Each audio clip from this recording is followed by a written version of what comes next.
Any other online portals here do I say?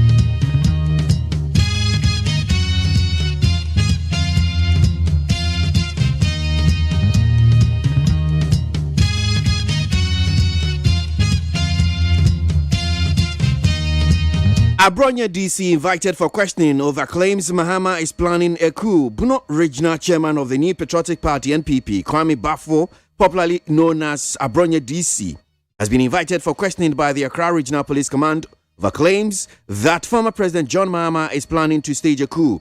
Enra, Krata Fie Ghana Police want to say me sure say what it be. Wamatu omonsa e dia freye ABOAGYE DC, Kwame Bafo ABOAGYE DC. Make us say cry and some no say go do police na police force okay what baby do hadia acho enti CC akra no untimi nkofie watchina dem watchina ye do be court enti make us say de senior ensem no city no watchiri police for kukum. So NPP's ABOAGYE DC detained, charged over false Mahama coup plot claims. The Greater Accra Regional Police Command has detained the BNO Regional Chairman of the governing NPP, Kwame Bafo, popularly known as ABOAGYE DC, after he honored an invitation extended to him to assist in investigation. He claims that former President John Mahama was plotting a coup to return to power. No. Kwame Bafo ABOAGYE police for Kodu police station senka wachi se police for mu hia me maba na police for chi no a make say there wo ma detain no. This is what the news says. So let's move on. Enra obekaya yedi nkomo University Teachers Association of Ghana yeni eye wo president Professor Solomon yeni di nkomo no ma yenya antie se wo mu nam kwan so kura wo mu court. Accra High Court places injunction on UTAG strike. The Labour Commission of the Accra High Court has placed an injunction on the ongoing strike by the University Teachers Association of Ghana, UTAG. With the injunction, UTAG is required to suspend the strike action, and return to the negotiation table. NLC, National Labour Commission, omenyo we trade the match say court a share UTAG for say woman sign and classroom. I'm go back to negotiation table. Sorry. Na womo encoding komo na womo come asem nensi Hona NLC for Babontino see UTAG is bound by affidavit to resume work. NLC. So the Executive Director of the National Labour Commission NLC, Ofusu Asamoah, says members of the University Teachers Association of Ghana UTAG are expected to resume work following the Accra High Court's decision to grant an interlocutory injunction against their industrial action. So near NLC for also air canono say enra ni akoto libetu dwano na chese otim say acheche for no mo ko back to lecture theaters no mo sha ase na wo mo kira there. Would they go? That's the question. The big question is that would they resume lectures ana wo mo nko sempa and the SHS postings out. Ghana Education Service announces confirmation of school selection for 2021 BEC candidate. The Ghana Education Service has announced the confirmation of school selection for 2021 Basic Education Certificate Examination BEC candidate. In a release signed by the head of Public Relations Unit, Cassandra Chumampo, the GS stated that the candidate can verify and confirm school choices through bulk SMS, USSD, and online. Enti OHC bi abeko SHS. Atwen outro bi sinso na CC ade ekwan na bie. Wamode bibia ba betudwa enti munhia ase na monkohe ehimfa school no de na nyaa. Meeting between government and transport operators over fares and inconclusively. The coalition of private transport operators and the government are holding opposing positions on what should be the appropriate rate for the increment in transport fares expected to take effect in the coming weeks. Enti adraba for ni aban hia omuhia no ankosiaga make say transport fares no say tumuse omu tumuse so ekosen yentimi ehu se ne eko. Well, I had him saying you didn't say media coaching to be see. Mami faster than from my PCFMonline.com, other online portals. You know, I say, Brass see a beji de bon krata. No, anyone say, come on, for say, joining me with the front pages of the newspapers.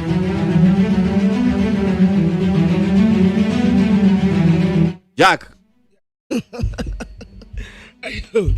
Abusiafo yamfa kakra bi mra na yam komra na nsam no edoso daily graphic yanim ha ana medema mu akwa abeyi port wa sese utagfo womun kɔ classroom no womun kɔ trade womun ntumi ntena fie enti womu bekɔ anase womun kɔ EU for na vote we 203 million programs ana womu ete eba ehu sika nso womu de eba be kan ho Dr. Mohammed Bawumia bia no 3,000 free online courses ya eba be bua Ghana for soafo minister no wotre se na nsense de ma no britie no ha dwene pa obi asra obi apeso wa ye kokko na ansa nsunsanso de baba no dati ankwa magana yanya obi a wokura natural beauty esanso wo munyina asra Bank of Ghana ana womubo otumfo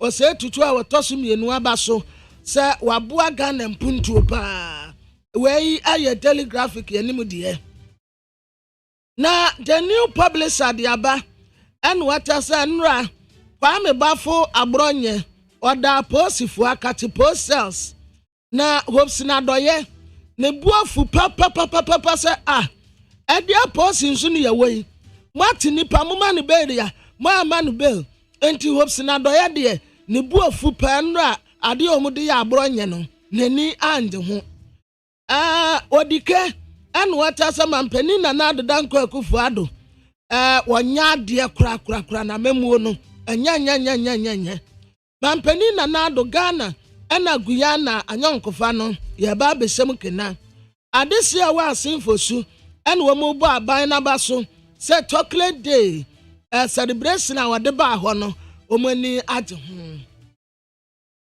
Ghanaian Times yenim hanom nso asam kura no akọọtụ katre yutag no waso womunkọ classroom na womunkọ tre nkwada na de etuate no wode nyanse ade atoso asen no fumra sebedeni no court man bill 100,000 Ghana cedis bill na womude to no so na atefo tre se de esi womani so nso womema teacher fo asetene mu aya kama afei 17 new schools ana womu awia server akofan yase a Ghanaian Times ka ho asem wa no pay na the Democrat your friend say Ghanaian publisher asin no from rasebetoni no ya man bill 100,000 bill and ya de 23 so wononyamfo Hassan Tampuli ana wo katra board say womu moa na woni so ade hunu no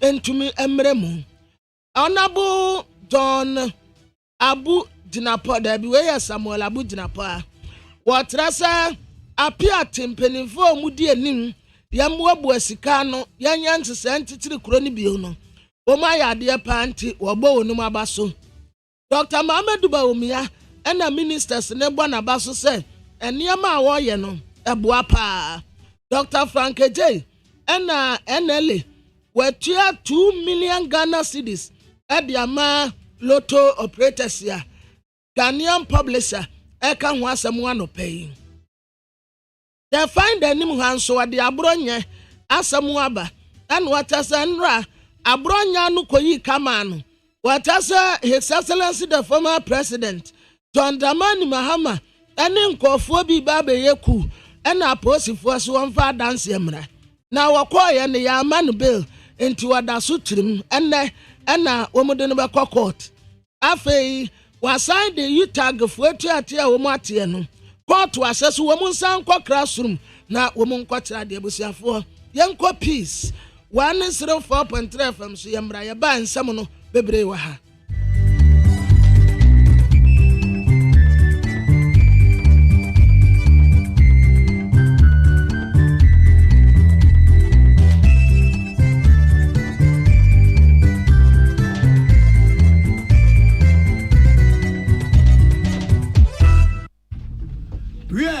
Mama Yamamwachi Peace 104.3 FM Suni Abono Nsia and some Yansa Cannon of Power Zuyade Asumui Asante mem crop ya asante kotokwanyi wo 2402 ababio opimso na asase so adum kumase Dr. Sir Kwame Despite hello 101.5 weskani nyansani na wabua na ensemi agentre ha afuna video so KGTSCNN hello 101.5 okay 101.7 and a neat 100.9 Mienuke and Wabekan Quanta and Krakopoimu Adeshe and some Dawson TV Diano Dawson Fila FM Tamale Rock FM Tadi Dynamite Takwa Achimansa Awa Chimna Busume FM so a PM away Achimzo Drew.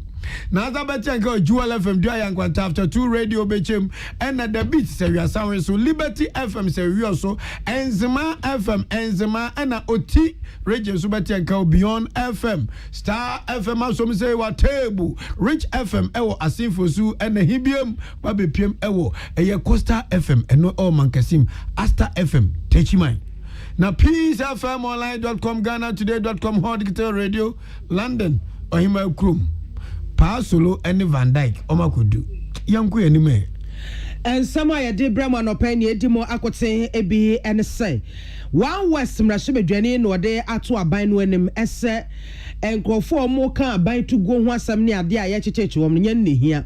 Abai mo de resa bambo wonsam obey mu and a pose for the Katapia Bontin say Abronye I so the Muse Kriano Kokobo Adimo Bibia or Ghana say O Casa to one Narika and Rena Kutia Yabedwa Sanso and a Ghana Umesu Jumako so the Krataba Bontin Sadis Yan for Motro BC sorry after 2021 mono and ne mo kwa verification and after confirmation school muchusuye Ghana Mampanina now the Danko Kufado Sudia Kwako to Joe Ghana.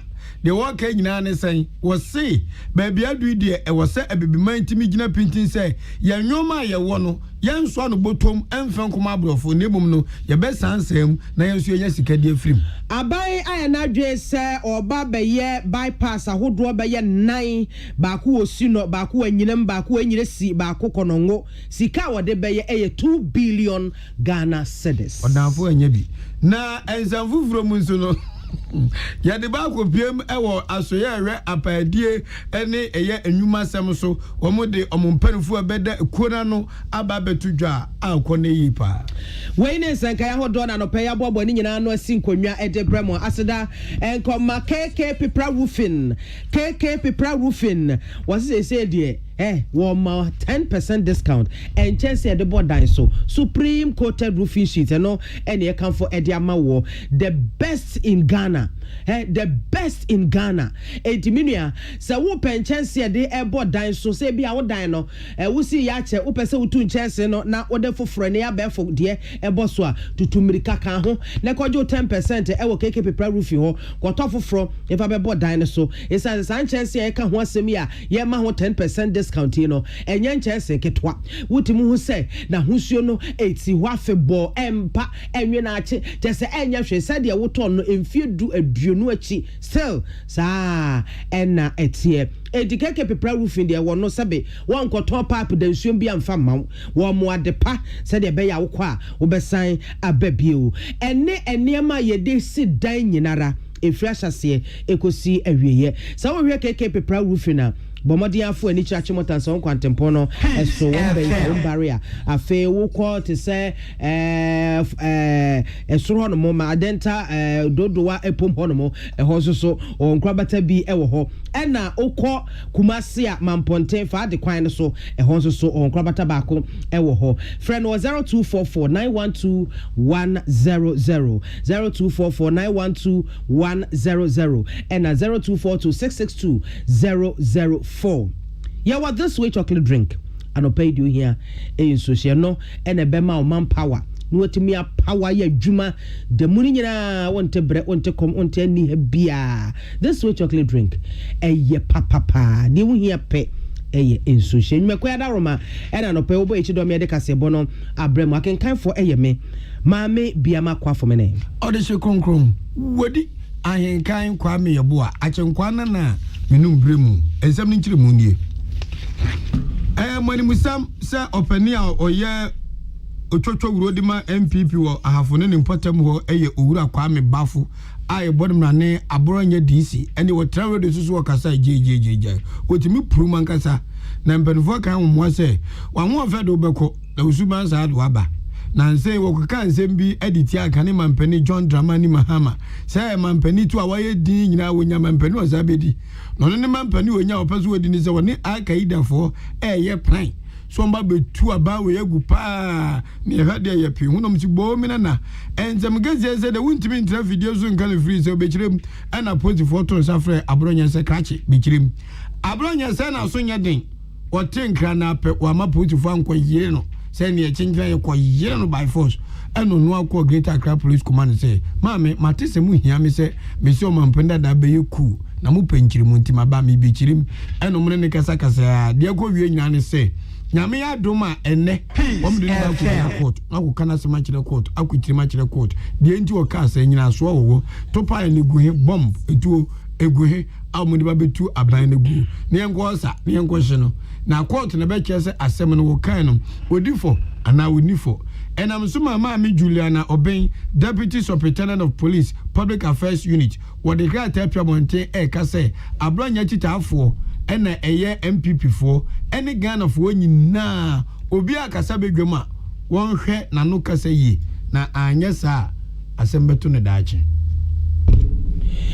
One West Mashemedjane kane noye prosi ni Peter Lanchini Tobo ena ode atu dwase enye ni ehiani o Ghana bambofo enye ni ehiani momomodia hwese National Security Intelligence no mubepejam sense obi aka se we ni mi be eku ni na sefunti no na mututu mirika na mkwa kwache se nipa no anka nipa ne ka so oba be eku no mo asset mu intelligence wo nipa no so baabi obefa bia na mo monitor no mo hu ade bia kyese onyaku obeya mo ammoa no kude no obi ani mu ni asem na we de nipa na kwaka asem keke mo se ya che no na no ena honorable Lanchini e de afutu ema o mai prosi adwumako no ene National Security for nyina ese intelligence gathering no eno ena ehia enti womo mani enku ho na afi womo hwe no mutimi enya adanse pefe dedi se ensem wa nipa no eka no onya obeye honorable Lanchini Tobo eside to aban no anim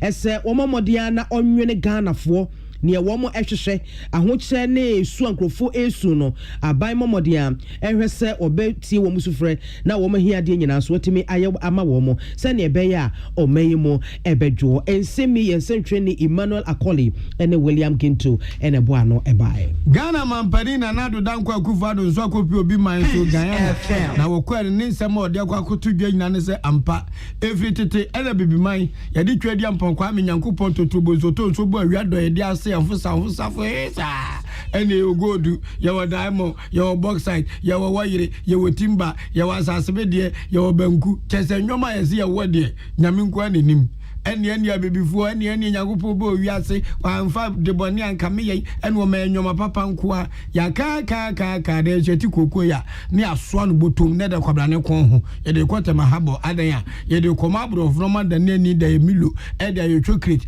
e de nwoma bebre sa de abrain na koko boto ba ko no yemfa nse emfa ton na miyo e bia ba ton no be cd ahanum 500 na nso broni ba kwaye chocolate box ba akope no de abra 100 Ghana onya box menu wuri mmiensa na enum wati koko nika bia ka nya emfa so intelligence nkrutu dwuma ene de ya galamse ya se Ghana fo bi nyom so munya ba ko na Ghana ni abrante pa ne hu fin no hye bonum odi kuke ekua o pedam o pegod o wia o sama bretan onya ibi bogu so de no akwa ton eye damo ne eye godi raw stage chese ye refine no ye mfamfa vidiem nane no mane nya agudie bi aye koton tu koton no sa sako sa na unzam sika kitwe bi wudi fanya hwe timbei yetimi twa ne aso de agu ka so wanyina esapele ne de akwa habo ne akwa shepo chana fo krom enua ne hoyi no mo de ma fa ye nua no mo de ye nkonya polish won kama wodi nkonya ne ba 50,000 Ghana, 300,000 Ghana, 40,000 Ghana. Nere just sanyo mana ya buano ta nere kwa kwache. Bo minana. Ana na ku for the say engofo ne player che. Na wi asimpanfo kan wo mwaso kwa hwe ni ti a na aguragu. Etu wade to Ghana, empanfo anim Ghana. Empenfuo ni say baby adu e wo say yankasa ye nyoma nyamedia chefe natural resources no ye dan dem na ye finish good che say abeye adepa ni nkoton bi na ye bre. It is thus of the utmost necessity that countries like Guyana and Ghana find ways of bringing their substantial hydrocarbon resources to production, and quickly too. We must add value to these resources and not export them in their raw form if we are to transition to the status of developed countries. The effective management of these resources will determine whether we make it or not. Essence is, Ghana is today touted as a model case in Africa in the management of oil and gas resources. Our journey in this regard began in 1896, towards the end of the 19th century, albeit without any significant discoveries. It took us nearly 90 years to establish by law our national oil company, the Ghana National Petroleum Corporation. Ghana mampani na nadu danko akufa de kopia me Guyana and what you to me say ya to nuani jabidie ne ross adodo ya yin system abai ariata so se oba be ya kwan ahodo makomako enan na saa akwan ye no baako ebekoso ewo sino eno no eye brofo kwansi 11.6 km ena afi baako so bekoso ewo nyinam eno eye 6.1 km ena enyiresi eno so ye 10.5 km ni nyina ewo poye mantamu afi konongo so de no eye 13.5 km ya no so ewo asante mantamu na saa project ahodo enan nyina sikapudu 2 billion Ghana cedis and aban no ede eba beye na chairman of that committee on roads and transport ewo mrashebedwafie osan ya chiso abie mrashebedwani honorable Kennedy nyako sei eno ode sanse me eto edwa mrashebedwafie ene na wo cheche mu ese contract no yede aban ede nsa asan ahase dada ya contractors makomako enwotwe ena wo de project ahodo enayi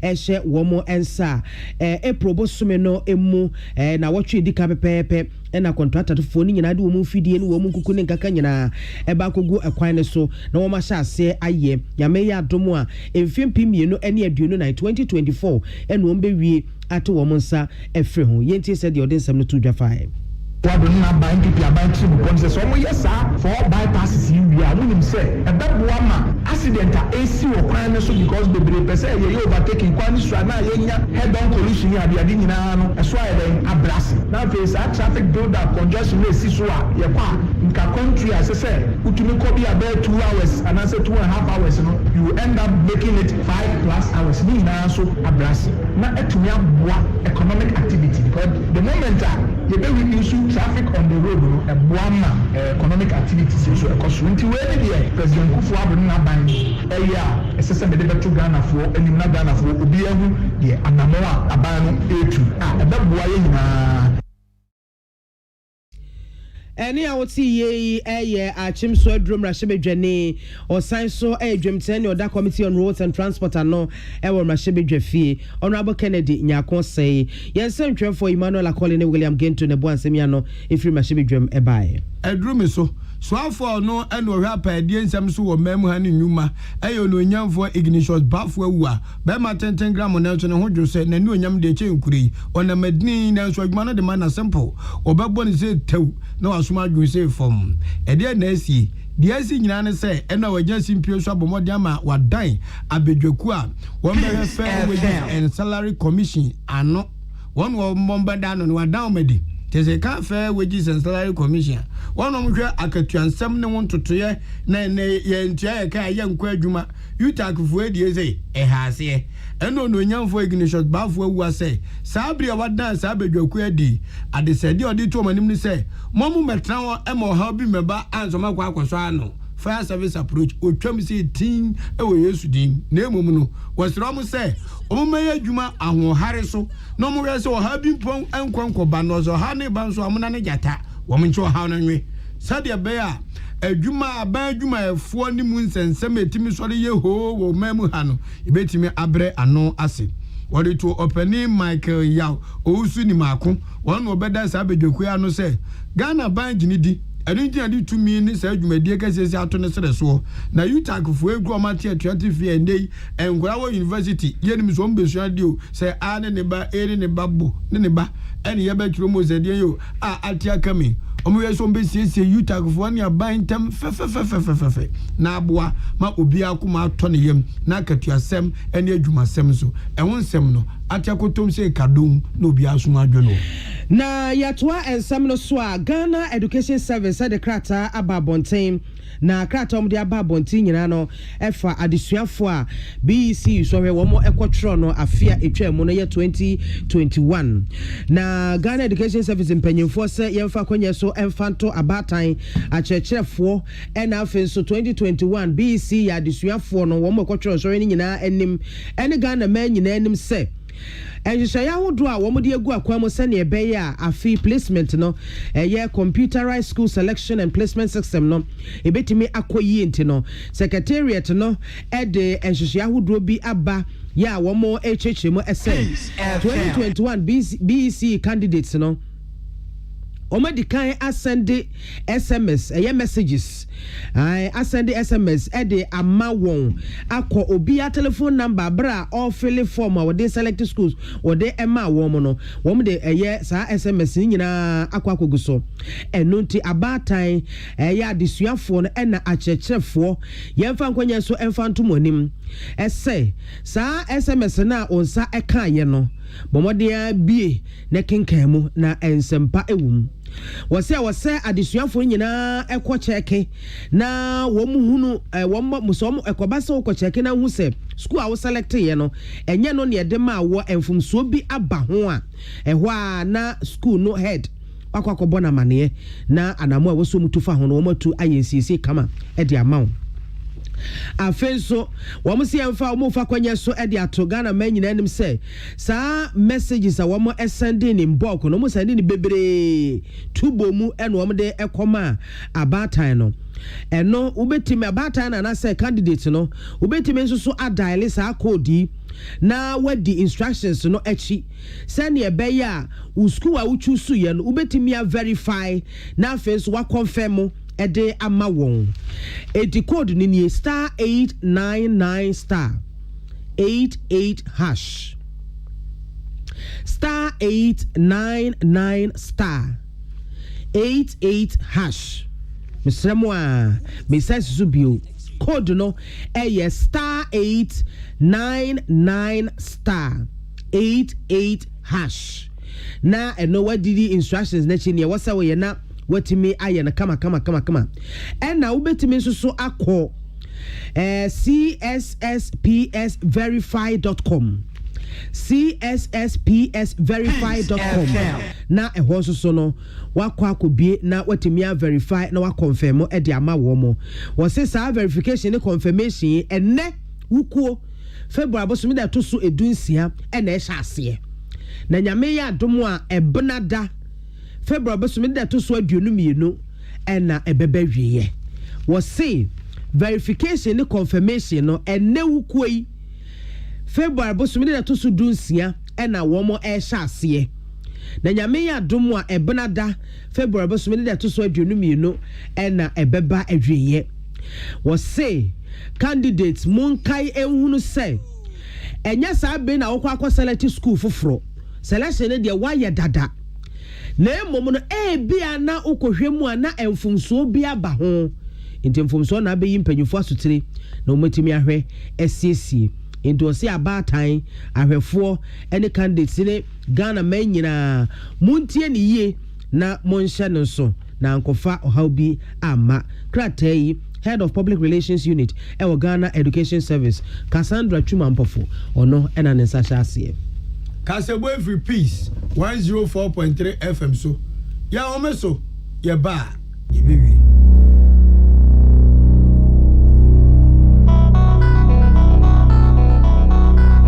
Peace FM. Sometimes you just need that chilled freshness without having to go through all that hassle. Refreshing, so inviting, so fresh. So Fresh fruit drink. Available in a wide variety of fruit blend choices and ginger too. Want another name for refreshing? So Fresh. Share some love with So Fresh.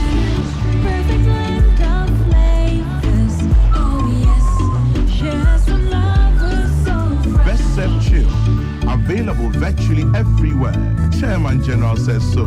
Share some love with So Fresh drink. Amen. Yenim samu busase nije asene saying. Asiane se wode amen agira nsani ani awo herbal ayaresam bio na nkunimdie adansidie na asie ani abasobode nkoa. Se wanso wo hwe apomdim ahoto a wode abra manfo efiri ye ntiri so ekosi ye na asie. Ehina yade sha amen hu ensaw yade. Wode ne nro ne abefo efidie echi yade no kunu what time. Amen e the herbal modern was signed in naturopathy and homeopathy kwan ekunye nyarewa. Say sukuu fofura amanone besua ekwane a yade herbal say yade ewo amen. We nyina nti e na yade anigye frefre mo say we pawo yare bi hyehye wo ho ana yare bi abagye akonya wo nipadua mu a Allah shafi onyame ne yaresafo inshallah enyame adom a ayaresa beba. Amen wodome wo be old snake flat Ultra modern branch Waklagon, Tama Road, Frey 020-722-9505 and 0245-275254. Amen Scientific Herbal Hospital. So wakoma ho hyehyew ana ebo periperi de broni kan hardware no a e de na se woye na se woyam so atim so wo be pack na farmer Martin's liver salt tira kwan entem ahwie nsu agu glass mo ate Martin's liver salt no ba kwa no na wo de agum wo be hu se ehuru wa glass ni mu na wanom Martin's liver salt ye won orange flavor ana ba ko so plain wonumu a ho beto nemum edi na anu na ho ntowo a ko hu doctor. Amanfo, the Amoka Chef Freddy's Corner Home Appliances Hono Or the Abba Freddy's Corner Home Appliances Center. Home Appliances are a ye papabia, a biwo. Brand Ben Aupato, Samsung, Nokia, Media, Apple, Nasco, Infinix, Huawei, TCL, Skyway, West Point, Senis, Nina Iwobi. TV, air conditioner, freezers, fridges, water dispensers, and Nidia Kekeka home. Nia ubenya good warranty dear. Ko Freddy's Corner Home Appliances ukokumimli. CCTV Boama monitor of properties and business at anywhere in the world. CCTV need a ho. Ewo detector, clear pictures, Wi-Fi connector. Ultimate connector my phone. Ewo monitor baby a wo wiasibia. Freddy's Corner Home Appliances Abeka Freddy's Corner Ejosua Hodwa or ton phones and their home accessories no. Fresh 0544-959195 and 020-7937-323 and now so Brako Komemle City Light in Chehwa. Na ya can discount any achadia ubetiasie. Freddy's Corner, home of authentic home appliances, phones, and its accessories. Peace FM. Tune it in, turn it up, Peace FM, and rip off the knob. Yeah, Ice Mama Mambo Kwaba, ye we ka se bonu agudie mu nsem. Ghana Premier League ni nyame aduma kwese da be dem pay bedwa. Phobia. Womune fabulous. And the boss so Accra Sports Stadium. Na ebe kikimebe bomfete na se hat of call Champions League Africa na amfa. E number confederation also amfa any agency woma jibia shom ho ankoso. Na phobia de adwom until the bones are rotting.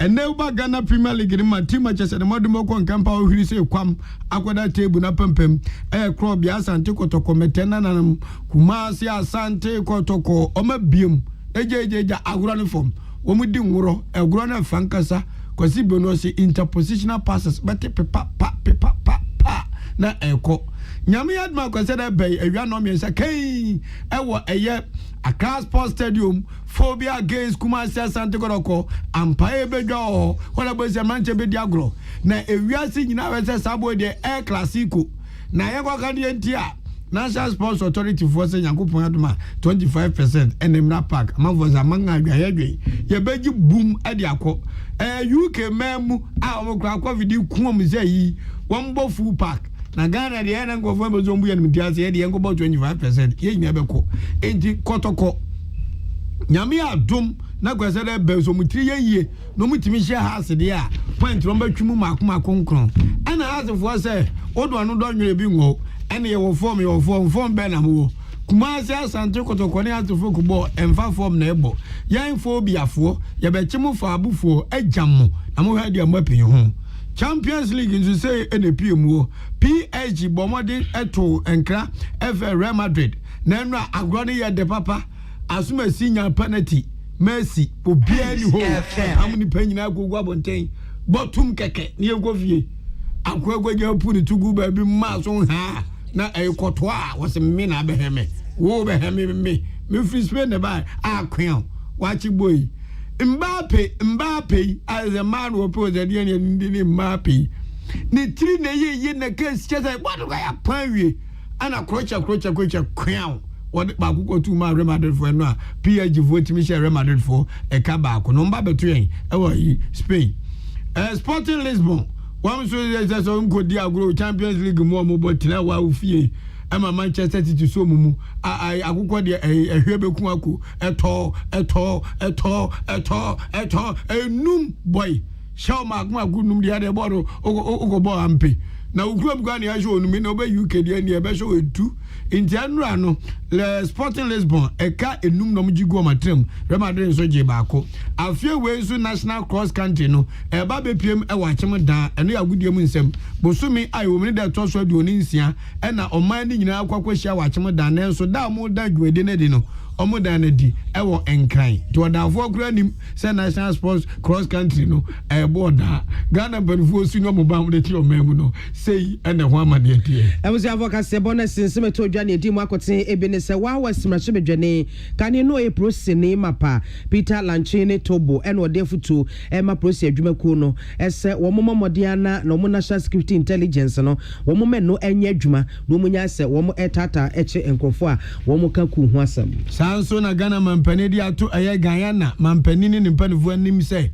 ya ton raw materials a chedo yen sha se ye be system na yen so yenye sika Sanso na wa ban di atu dwa se de wo kwa akoye akwan ahodo be ye nan wo poe mantem na fe asante mantem sikapudo 2 billion Ghana cedis koye ena abronye ensem okan no edeni ko gina court ye mane nantiye Ghana Education Service at the krata ba bonte se braso 2021 BC candidates no mo kwa akoye verification any confirmation wo school ahodo a mo select ye no ho enti no bomode a omadi kan send messages SMS text messages e de abramo wo mo telephone numbers no a mo fill mo form no e de aye school selection no mo de emaye no wo ma send text messages e de abaso enti hwe wo hwa the message na e ka kire no na watu so anamon afen so wo mo se yen ka kire mu bio ese bulk messages no echi no abatan e na fa desuafo no betimi nso so a dial star 899 star 88 hash star 899 star 88 hash na no so what the instructions no achi no watimi a verify na etimi aboa wo mo wo how bia na o head of school no watimi akwakoyi na sutire na waboa na corrections no watimi aye medi edemame biama kwafo mene ode she kron 100.9 100.9 Neat Ghana Muntie na mansanya so adawroko fiaman homene so ejiji tonton sansan ewo Neat 100.9 FM Utie oha echi ponkno Neat FM Hey catch it list ni nie enwoma beto to dia me baba no ho ade no hwem so betumi a asew na obeka ya jontuma miensa duku potomanto this way chocolate drink na kan wo hwe afibia so beri ni waware ne a this way chocolate drink na kan sia asew udan kanu tumu ho me be mo anu nso hye kura de aka ho wo hwe de wapi ho o ka se batete edafom wo this way chocolate drink Kracha bepe baba wari asew ye fia say this way chocolate drink ya sori anopa no ne yenom ye bi hye fridge nom no se snack ye nya hoho a no ne de serve wo mo ye didi wie ne ye pe bibia bogu ya de so a this way chocolate drink ne yenom and this way no ti anu a he se kire wom koko wom brick wom bibia wom ade wo hia ni so se this way chocolate drink de wo hia ani so se FDA ahwe se adwede nkrato mu agye atum se eye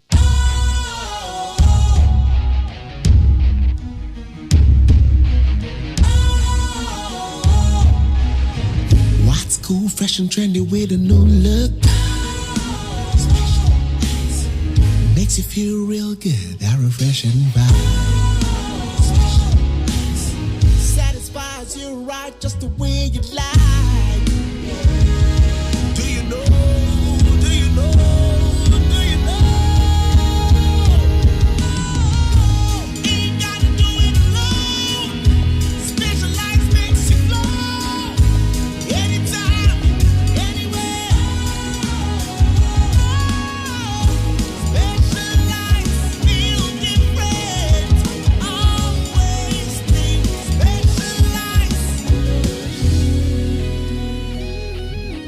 Special Ice Natural Mineral Water. Feel different. Think special. This advertisement has been vetted and approved by the FDA. Hey, and what do war? Although will be beer of the BM.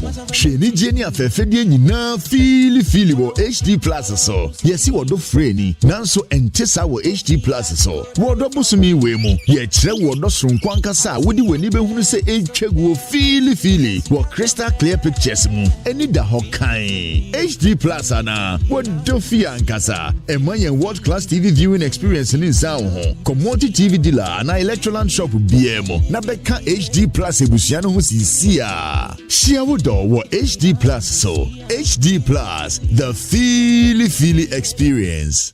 Utie oha echi ponkno. Needs FM. Ghana Montie. Ghana Montie.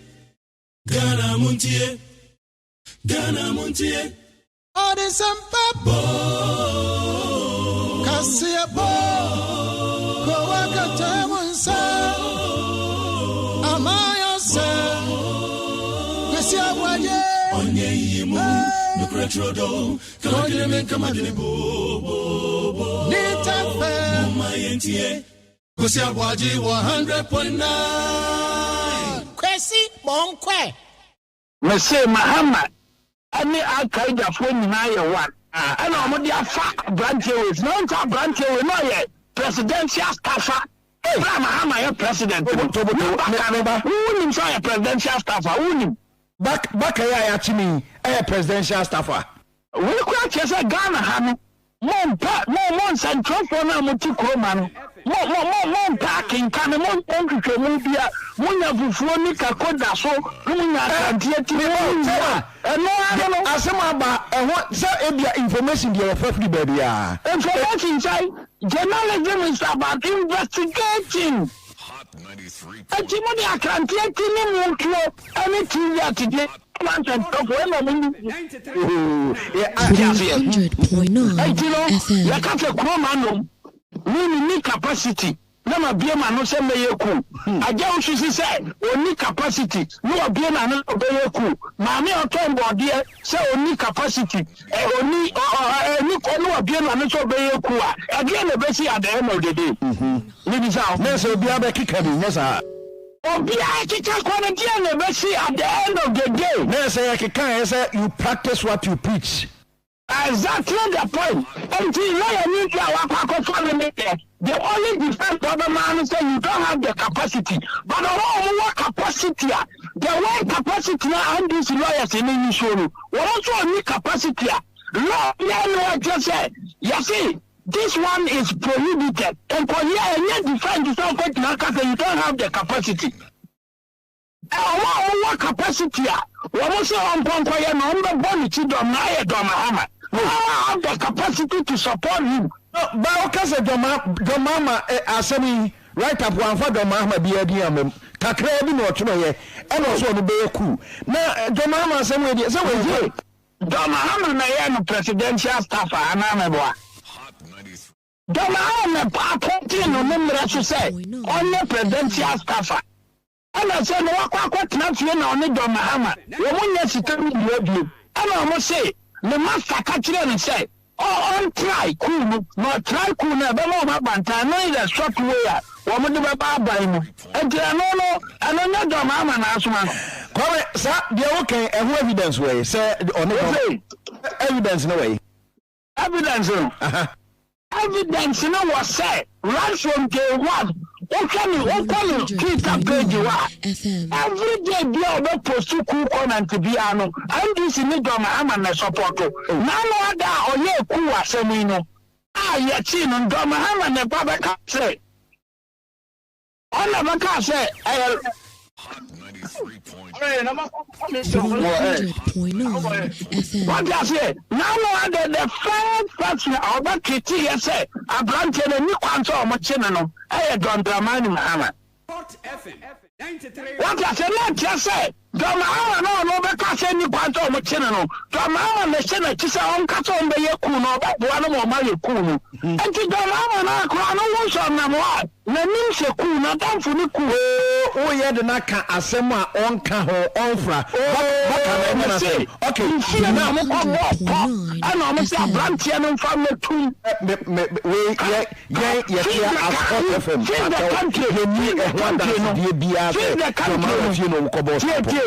the country no woman man financier I don't demand ma fix the country convene no be ka say obeye ku a e hwan. Because on the demonstration, our Ghana have a beer domana and a farmoka. And to Panino, dear Minister Bayakua, when I can't on matter, maybe so. So, maybe we be amateur domana and a farmoka. When the dear Minister Cato Bayaku, dear, no one else, man. Well, presidential staff of Penna said, because of Ghana Hanenya, you live in your own to me, say you live in your and yet, not giving Tommy and the Kitan said, Drama dear. Come on, what is 17.5% a financial service tax buy? What has over your corner? Maybe so. Come on, what do electricity what 78%? Our Ghana, a brand new bedroom someone, or has over your corner. Come on, Ghana, Mabunin Yaduman yet. Now, what's your banner? Electricity called 55%, you know. A black man back has over your corner. And Canada most some so chroma. So said they are one more chroma check in a year, but yes, 1 year. 1 more year is you, Yellow chroma. So said you have a corner, butu, manya. It's about country. And this 100.9 FM. Ghana Montie. Ghana Montie. Oh, there's some papa. Cassia Bo. Kowaka Tamansa. Amaya Sa. Cassia Waye. Onye Yimu. No Cretrodo. Come again, Bo. Nita Fair. Mayentie. Cassia Waji 100.9. Kwesi Bonkwe.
Akasima Bay Dununa on Swabo. Minina way so may more aqua baby. Need 100.9. This is our morning show. Ghana Montie. Yɛfrɛ me Kwasi Aboagye menam di dwumadi nkyia me meda ase sɛ wagye berɛ na wode wo video de ato anom sei anɔpɛ nyame nhyira papaapa yɛaka agu mu yɛba bɛhwɛ ne ɛkɔ so ɔman Ghana mu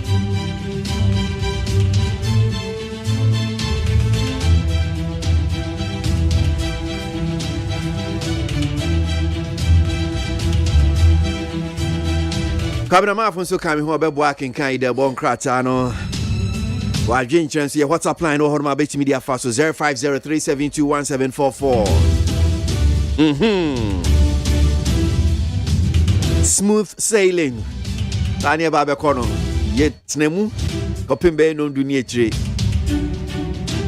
ne yɛkɔ so ɔman Ghana mu biara yɛde brɛ wo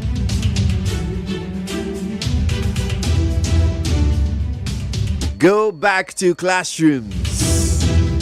Court orders UTAG on the front page of the Ghanaian Times. Many jihad go back to classrooms. Acheche for no more beko. One monko, sempa, nebeko, and ne yebedi hun komo.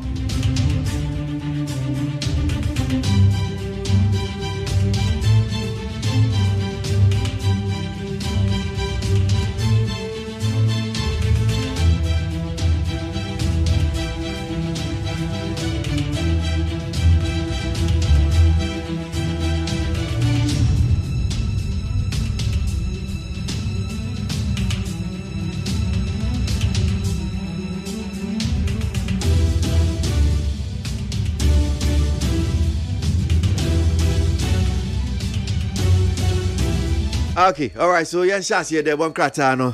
Yes, subium and famam. Corona boy me pay the one krata front pages of the newspapers. Abusia for the bakata your friend is a new publisher na ekurami. What the kwame bafo abronye. Ono no ya bunu is regional chairman ma MPP amanyoko no. Nimfoni abetuwa nim say ya. Waboni tiri wusan en weja na no hunwi kakra. En wade abrantie hopes na doye. Ono so mfoni abetuwa. One day why kase and one kasa naturally no why you will be a wasu wapa 10 gramo what in funny about one say ya what bonny tinu san and an about the sanon ayafita nina ayafita Pame bafu abronye and I know what I say former president His Excellency John Dramani Mahama and akaida for akabomu awomu betu abayegu. And I'm so my posse for to suffer and say, and your baby, what 2 million 1 mattress year crowd 2, and Breno was so. Now, bra posse for to suffer and what you was say, yo, echo PM Muakati. Now, a call, no, a posse for tress a debby, yatso. Now, no, I hope Senado tresse, Nebua for posse for papa, how? I don't think that's some of my bronya de madiati.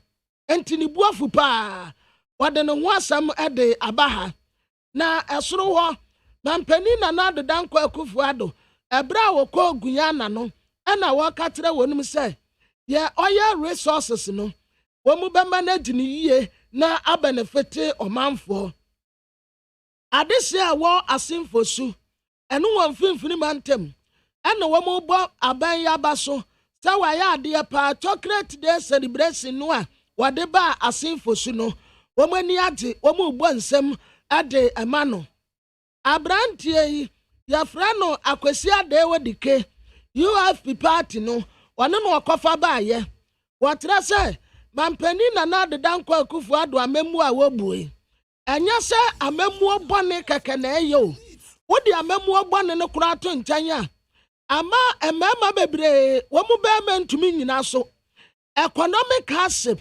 asitina mu ayate enipeta ne ho babie nta enti ama be makura woni appetite aye ne oba deda enti mama bebre no a wo mu be ma entumi nyina so importance na atititi wonum wasi kwafiafiem kobisa mama bebre wo mu be ma entumi nyina so sanse mampani na nado danko akufu ado wama asitina mu ayate papa nipa bebre no a esu Ghanaian Times yanim ha wade aba no watasa enra Accra High Court akwa asetena ebra wo kwa asetena no na eye battery a eda utagfo ɛna National Labour Commission foɔ ntɛm na bra Accra High Court edi asɛm yie no wɔn di Johnson ade ato yi tagfoɔ wɔyɛ kyerɛ no so ɛne yaka kyerɛ yi tagfoɔ sɛ go back to classroom monkɔ nkɔtena nkwadaa no adeɛ ɛyɛ wɔsɛ ɛnyɛ sɛ bi a monkɔsi nkonya court de wɔsɛ ɛde ama yi tag sɛ monsan kɔ classroom na monkɔtena nkwadaa no adeɛ. Around pay wabobɔ so the new publisher asema all come a day anymore see ABOAGYE sleeps in cells faces court today over Mahama coup plot talk. Hopes in Adoe angry over no bail. What I say hopes in Buafu. Yanko Amano so hopes in Adoe a member of the New Patriotic Party. Yenni Uradoe any come Sasemi die the publisher new publisher ni Yanni Munchichi. Hopes in Adasi Mwaka Baba Nita FM so pay. Major Seminia. Nampomwe. Yanko Padomboko. So minim Enra ABOAGYE ko pie police station no now ka hono mo koya na. Mbaja. But yegina ye mo se na invitation any na wiem. Se police for ehia ABOAGYE. Na in fact o mo cho letter na no. Aye no na no mo cho letter no. Ana mo che se omra 4 p.m. Na 4 p.m. so na say one report a police for betino. In fact, no more room gagra, but ABOAGYE being a law-abiding citizen or non invitation. Now before then, no, let them parangasa freno. So Muhiano, CID board, Kenya boa non so freno. Any other. Eti Odumpo de osi okoko ye crisis kakra. Go free hodum na no so. Ono ntwe ma for no grabo. Oko honum. The ABOAGYE could do honum 12:55, 5 minutes to 1. Ano go drew average na command honum. Naja ode no ho kwachire crime officer. Ano dare no ma CID for no na o mo take the statement. In fact, am me hu ayi no.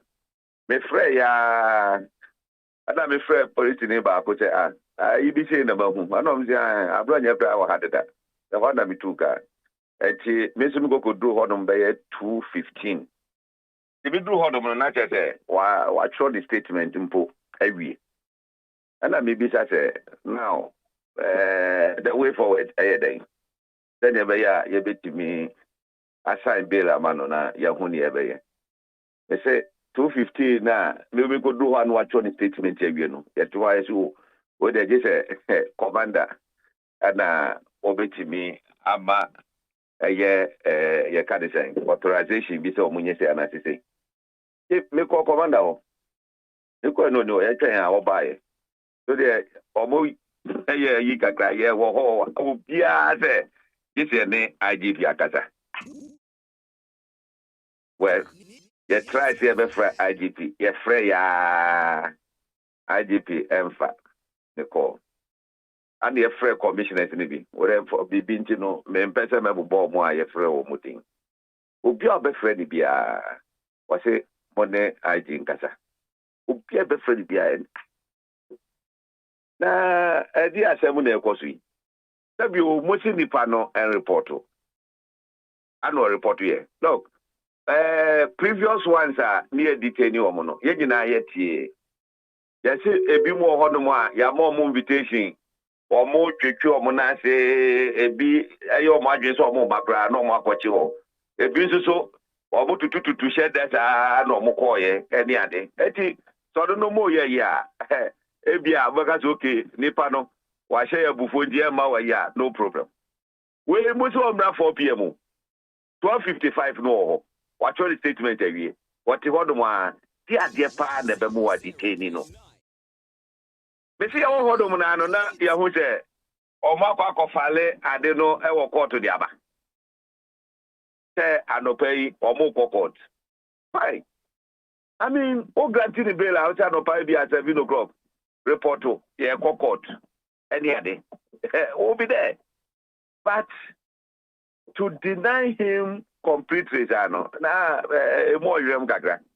Eti hodo de na invite na I say Na when ya cheche mu bi amfi mpanyifo honom saying say adkonti ano mo pese mo detain no so mo nko fie no. Obia ni region for they were directed. The passimesi ya invited onto oba ho. Mo so no mona mo taking the statement na mo process no for court. Ene. Eti omo no the instruction be free slow ama they cannot do anything. I mean na me wan say obia impedifo COP any ade obia obefredi bia but so ni agin kata me say so what is going on? So eti what offensive conduct or saying or guarantee interview na abusive no bra no e tire no me say ye ka say o mo friend na homa so odo sabio o dadimpam ana mo friend na homa so ana o kasa afi come say just one go studio one and I say yes any studio no call ye interview no mo granted I'm say let's say offensive conduct no mo dey in na amomo a sheki kakra so because president Bako ka say ono ofi say abroad no what studio and na walker in seven near the ade I don't know just studio and o call ye eti ewiem kakra but me no ka say me na nkwanso a me ko say no mo de no go to ministry police station sir adeja na wenya unim say bia wenya lawyer ni lawyer there lawyer beko only there no enra wonya ebia onya lawyer ebia otwitwaje no de nkwa na koye wanfa lawyer ni na chi eye nra no me koye no atwo ni statement awie me yes me free lawyer but watch statement awie do free lawyer kra na but and you ntimi nkansi supi say bia as yedi nkomoyi owo lawyer bia otwitwaje ni sisia lawyer there and can say lawyer Frank Davis na edi animu amiako. Oh, okay. Na police for krata nra wo mudi ebeto abontin no. Min kan kakra na mbisa so arrest of Kwame Bafo alias Abronye DC. Mr. Kwame Bafo, popularly known as Abronye DC, reported to the Accra Regional Police Command following an invitation extended to him to assist investigation. A preliminary investigation has established that his claims against the former president are untrue and likely to occasion a breach of the peace. In view of this, he has been formally arrested and charged on 2 counts of publication of false news and offensive conducive to breaches of the peace. Offensive conduct conducive to the breaches of peace. He has been detained and will be arraigned before the court tomorrow, Wednesday. That's 16 February 2022. We urge the public to be circumspect in all their dealings, including pronouncements, since anyone who falls foul of the law will be taken through the due process of the law. So, in some king any kwedu aboni mienu publication of false news and offensive conduct conducive to breaches of the peace.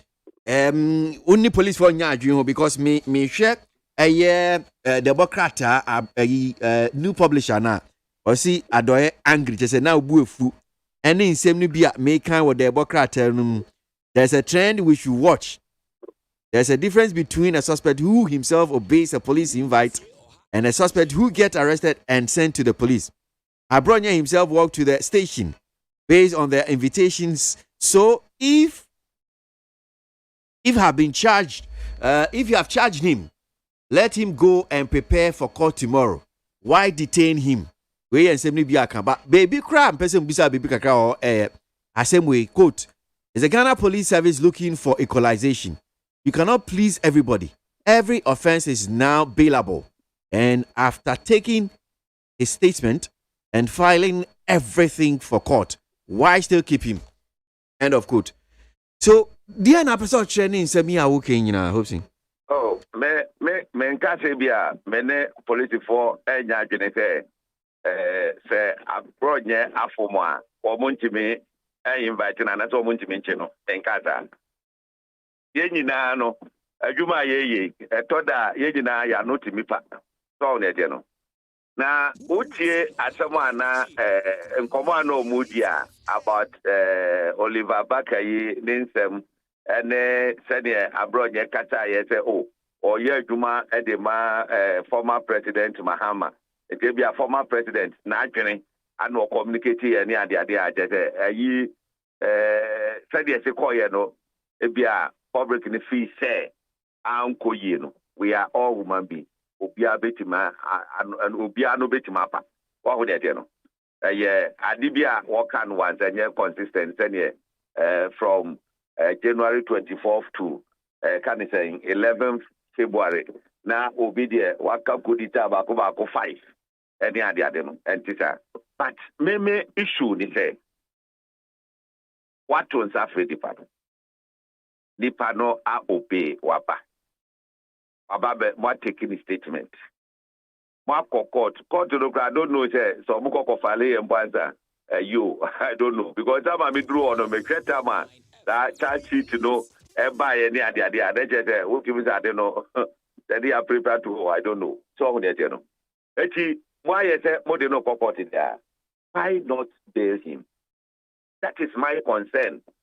Now equalization but you na ubesa uchire u kan say Ghana police hwehwe equalization cheche honu mi kakra mi oh agbaja wajo ndi ese me maka ande maka equalization ndi maka me confident nko chire so omu equalize de be ni dia inu na me pese mi hu maka le omo tiase etie for pese omo so mtiase David o de police for no maka ma omo tiase enya dia me ba betire who say we no ma sheda wo mo ye na akwa eti say okay akase o police for any we o mo balance o mo books wo hu na me kai eno apepepe e tira me ka say look yes you mo ayewe enti den yakochi bobi ansa de ene mo me enkochi abronye DC so that's right oh bobi ansa grade me de enye ono no de mpo na me de ye equalization mpo enye ono no de Mensa Thompson yayi bobi ansa de so no we journalist so on de no aha wado ti radio so do oye da djuma na no apa fine enye ono asem na me ka Mensa Thompson eti enye bibi ni enfam president this for I mean how can you please all of us you cannot but ya wa juti we etoda MPP for accuse etoda NDC for accuse ana me bwa depending on the topic of the day and your stance that day I'm going to MPP because I'm watching no. What would you know? I'm going to this super because I'm watching no. Sabe pepe energy. But you cannot. I mean, nipana fuma. Yem wafum. But then the being Congo say, oh, wafum ground. Yenye ne se wafum ye. Then I will not do that. But the process. The old thing is obi per se. Yede hang of go abroad. Ensa edi kokko because o belina so oba onu ana eba so on e no but we know ye fa hankofu gunisa showmanship bi na ye fa kwayi I mean it will not help obi ni asem no obi ben no o dey obi ben me dey me ya be ba kama dem I see but na ucheche mu no be na wo kana akwese unua abronye nsem o kan fa o mampanyi dada dwomama hu se bia na no apa obi atumi fom se o kan si say yes ni o kan no entwe yi na no apa nti emfa nche no oh me say ayi politics ayi but emre bia look obi anya se wodo asori ya no ko kan sansem no said they only me interview yi ye wie na bia wo frɛ NDC ni bi say oh ni asini na wo kata ya wanya botra wanhwe ya na no betima pa ebia na maka sembi sisi a kese ofise asemu ya wuken die eti me nkonko kase mfa putu ofse on this line debia wakwa kase mbi debia on sheda ni sanjina sodo wa hu ne ete no na akwa yi ni pe kase wase look vomawo wo ye adwumama former president Mahama eti ne wo ye no eye former president Mahama gene wo de de no but edin bi a wo bo edi shemu no ada man for fees that din we dey nkan se so bo wo de de no so wa mo say din na I don't think zenga BBC besi ana aba etira me ka se adwuma ye ye kasa so na dia no enti aba fine the senko emra okojina emra no okay but as you say at least you who say yi na adwuma ye no gada fo ana ye adwuma na ma so na dia no Mimbisa so me sure say me be say we umfa no kwamboni bia so say ba simbisa me sure so bi kura ba na ebisa say enti hope sin senia o si kan say bia so nko ye NDC ni bi na nka mode ne fa sa nka sei na be ba bontia be kasa na what adai we ye nyina ye Ghana for ye nyina ye Ghana for number 1 what on safre no nipa na nka sab ye can say Mensa Thompson dey me frɛ oyi penibi our policeman that way say unnecessary you unnecessary na mo create you know that to suffer no toso yes that fe no aba and I'm so sanity na I'm so okay that immediate ebia ya mouth opportunity na bia wa abuse opportunity na say bibisa and only a different what you say na the moment nipa no be dimra no so no at least so who say nipa no law abiding eti ya obeya ne say processes that wo honom obetima ye wo man the bill na say and no pay yes here no one show up how many hours they be take am be fishing out I don't know. Oh, ye bibia, obia who say yes, police for mu disemo so na te no. Pepe. Eti enje se ebia wo ye MPP ni nkwanti of course. Wo ye MPP ni me MPP ni. Ade to na atome. So na te no. But no so doesn't mean say to ye can say NDC ni a te say ye best rea. No. Bobo ye di na kwako to me. So me the side na you ni say ebema say ebe put some kind of yidi in the system obi nkonko bo sa yinu subium because ye jire dim say sa de ne de esi anya de papa so na de no apart from that there adai ye jira ye wo ye can say freedom to express our views in the Ekakika. Okay. But views now be expressed, very important. Okay. All right. What is it? Yeah. Very, very, very important. And the pay. Me no work say me want freedom to talk to you. But CCA, be freedom no. Na be bie ma no can be serious for Kobrama for one. Na Kobrama for sorry pair. It does mu. What is it? We have the freedom of speech, but the freedom as after speech is also something we need to watch. Okay. All right. Yeah, that's the pay. So nam kwanso akonti yenya na me sure say echi ni ebesi bia so no. Ye ne bedi echi. Nyame sure no pay Hobson. That's it. Ra Hobson Adoy, member of the New Patriotic Party and pay need 100.9 Ghana Montie Sunie.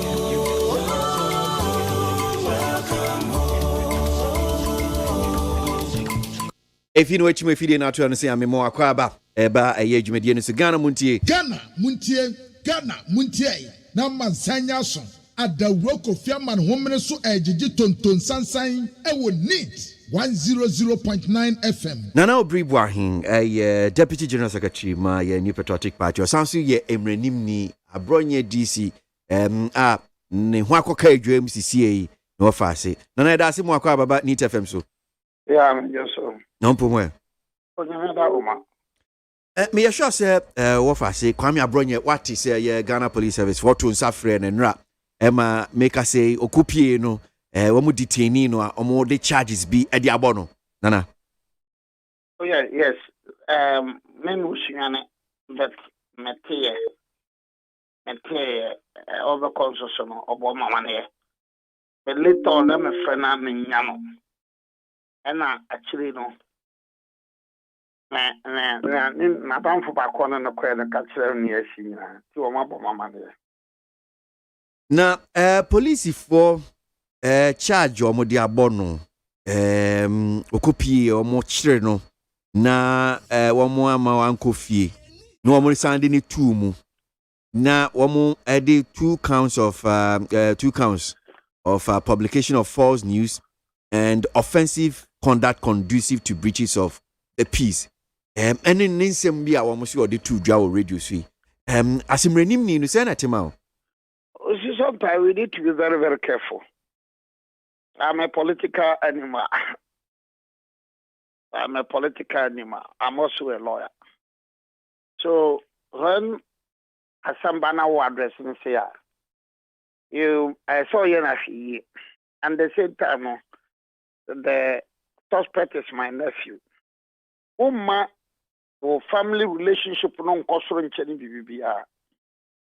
Uma political instance no nkosoro ncheni bibia. Uma professional ethics no so nkosoro ncheni bibia. You must balance the three and you must balance it well. So that in the foreseeable future no kram o kasa no bia tie se o asoma si die kasa sebe o kasa ba twemba mu pa. Well, police for better on report. Police for better court. I mean, they have that power under the laws of this country. It's better the court. I mean, I can say you. Okay, near Yenshia court. I mean, it cannot be fair. Say, and I can say, oh, sound prejudicial. Better the court. Oh, no, to na say that yes, and fair. I mean, I'm a seasoned politician and a seasoned lawyer. So tell me, I must be very cautious with my comments. You know, political platforms, and then sometimes even me, for instance, when I'm a political platform, the comments are well measured or well tailored, and well, better than a comment I'm not well, but we are ready to get some lawyers who will go and in paternity charges no they are to you're saying. No, let's not try and say yeah too much. After all, the position of the law say Bedoko court you are presumed to be innocent, and it is the prosecution and as approve. Until nyame krampo na say make us chakwa dino mu edura na mu hare na mu ye de ho ya nye din na ya isi a court dem ne benka na ya nya application for bail, then we proceed from there. We need to be very careful. I mean, we are not saying sebi Mr. Rebecca, we in the jungle say asamba biani to tunisa na basano. We must be very careful and well tailored in our comments. Okay. Now, AB akase NPP adawo ma mobile ban mu so mampini kufu abreso nti be mfie be aduonu kura be ba kwa san de ko aduonu bienu ena ye repeal ye criminal libel and seditious act is amre na akwa se isi akora akokasa na wano ko party obi ni na efidie oman ni uba bedi ni eka ho na yeyi sade efi hoi bibi wo ye criminal code na Ghana ye mrai I think say act 29 section 208 if I'm correct on that one. I know kan about false publication of news ni breaches of sanya maniama ya omo police for na saying omo de bo kwedu omo de bo amanfo yi na sa kwedu na nka even though we criminal code no but na police for I so omo nche da mfa nya adwuma because na we kofa na akwa say o ya dey back to the days of the criminal libel law no but na say there omo ma omo home no super omo de sa kwedu ni de bo amanfo wa dwen kire wo ho. You see, in law, I don't focus. Each case must be considered on its own merit. And yet, Punubia Safwa, ananya safo bia ntim hene pono bia wane safo comment bia obi betimi aya e bia bede na beko court no bisu be comment na onye beka say fair comment but the power to prosecute no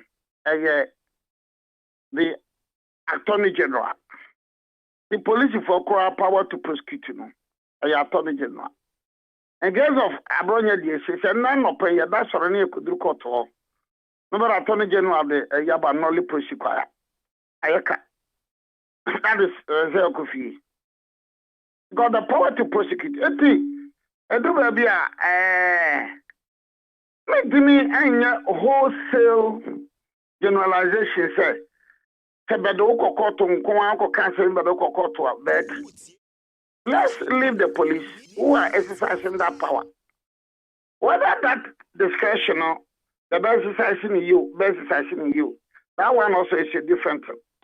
No, it's the Radio I case. That was 1992 or so. The matter I called circuit court. But I call circuit court no. Their lawyers went to the Supreme Court. So you can compare interpretation. But in recent times, the Buffalo Bonnie case, they were at the High Court. But my Encrateri or Encrata and Mempham, they went to the Supreme Court. And the Supreme Court, the disclosure by.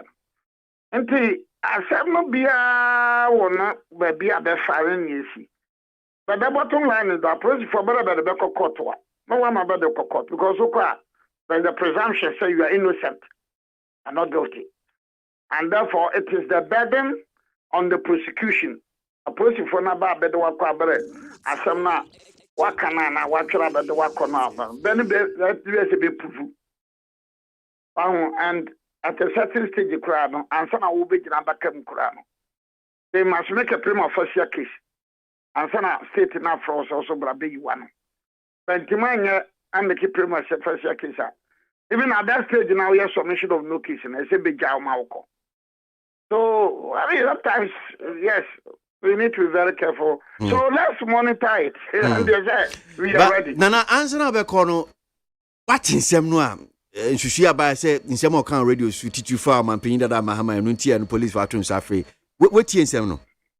Oh, matter. Officer in Kay, certainly, let me not make comment on that now. It will not be fair to the prosecution. It will not be fair to the suspect. It will not be fair to the judicial system. I know. I've been in the legal profession for so many years. I've been a politician for almost 30 years. Now there's ought to be have unblemished record in terms of my political career. Both MPP and DC, CPP, Ghana, Obiayaman, yes, character with you, deeper. And some very, very well. Like she said, I don't think I put for better the cocoa. We shall meet them. Okay. Okay. So what else here? And I see, infancy, chi. Lonesome Bass. No, be boying, I am renimni, no offasi. Ena ni hwa kwa koke edwamui Kwame Bafo Abroagye that's Bruno regional chairman for the New Patriotic Party na ensembe no kaye a nunti police for yenya ntia so mato insafre nitie say Muhammad ani Al-Qaeda for nyina ye one ana omodi afa branches no nta branches no ye presidential staffer. Hey, Mahama, your president. Who is a presidential staffer? Who back actually a presidential staffer. We could just a Ghana Hanu. Mon central for now, Mutikroman. Mon parking, Canamon, Ponto, Mubia, Muna Fufonica, Koda, so, Muna, and no, I don't know. Asamaba, and what Sabia information you have for baby. And for what inside, journalism is about investigating. Hot 93. And Timothy, I can't get in anything yet today. And you know, you can't a woman. We need capacity. na ma bie ma no se meye ku agya wo hwisi se oni capacity no obie na no obeye ku ma me oton bode se oni capacity oni ni ko no obie na no so obeye ku a agya na be si ade ma odede ni bi sa na se obi abekika bi nyesa obi a kika ko na dia na be si at the end of the day na se kika say you practice what you preach. Exactly the point. Until you need to the only defense of the man is that you don't have the capacity. But the whole capacity, the one capacity and these lawyers in the issue, we also need capacity. Law, just say, you see, this one is prohibited. And for you defend yourself, you don't have the capacity. What capacity? We also on Ponkoya, no, the body to Domaya Domahama. I have the capacity to support him. But because Domama Asami right up one for Domama be a diamond. Kakrebi no Chuma, and also the Beku. Now, Domama Sammy, so we Domahama Nayan presidential staffer, and I'm a Domahama appointed no member to say, only presidential staffer. And I said, what not you know, only Domahama. Woman, yes, it can be you. And I must say, the master catch them and say, oh, try cool, not try cool, never know about Banta, no, the short way, woman, the Baba, and no, and another Domahama and Asman. Come, sir, they're okay, and who evidence way, say, on the evidence no way. Evidence, evidence, no was said, right from day one. Open Twitter page every day be able post to cool comment to be ano and this in the Domahama support now other or ye cool asemino yet seen on Domahama and the Baba can say on the can say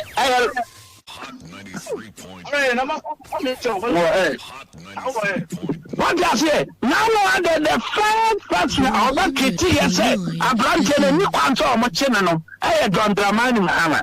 What I said, just say, Domahama no because any quantum of channel. Domahama machine at his own castle by your kuno, but one more my kuno. And to Domahama, I can't know on them what. The news a kuno, don't for the kuno.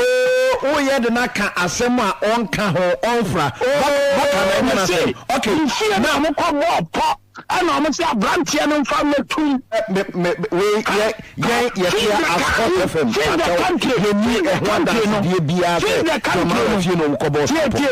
the country, no. One man financier, I don't demand fix the country. Convene another cassette over a kua, because on the demonstration, our Ghana have a dear Domahama and a Famuka, and to Panino, dear Minister Beakua, when I can't on Mecca, maybe south. So we be honest at Domahama and a Famuka. When the dear Minister Beaku, dear, no one else, man. Why presidential staff are penance and be because of Ghana Hanenya? You live in your own to me, I say you live in your and yet, not giving Tommy and the Kitan said Domahama, dear. Tama what is 17.5% a financial service tax by and Wakaso Bayakwana. Maybe so. Tama what to electricity was 78%. Our Ghana Hano, a brand new that doom so mono, Wakaso Bayakwana. Tama na Ghana Mabunin Yadumanya. Now what's your banner? Electricity cost 55%, you know. A black man back as Bayakwana. And Canada most of so chroma. So said they are one more chroma check in a year, but yes, 1 year. 1 more year for you, Yellow chroma. So said they have a corner. Butu, manya. I travel country. And this 100.9 FM. Ghana Muntie. Na mansanya so adawro kofiaman homene so ejiji tonton sansan e wo neat 100.9 FM. Ghana Muntie.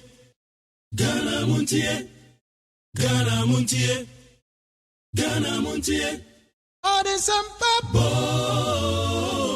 Kasia bo ko wakata munsa amaya se Kasia boye onye yimu Nucretrodo, Kamadine, Kamadine, Bo, Nita, Mama Yentie, Kwasi ABOAGYE 100.9. Kwasi Monkwe. Sometime watch with amazement the President of the Republic of Ghana and the Commander-in-Chief of the Ghana Armed Forces, His Excellency Nana Akufo-Addo, will speak at our International Leadership Summit this month. And in case you're not up to speed on how things are going in Africa, Ghana is one of Africa's wealthiest countries. He has completely turned it around. It is the largest producer of gold on the continent and the world's second largest producer of cocoa. Under President Akufo-Addo's leadership, Ghana has emerged as a booming tech center. Even welcoming Twitter is moving to Ghana.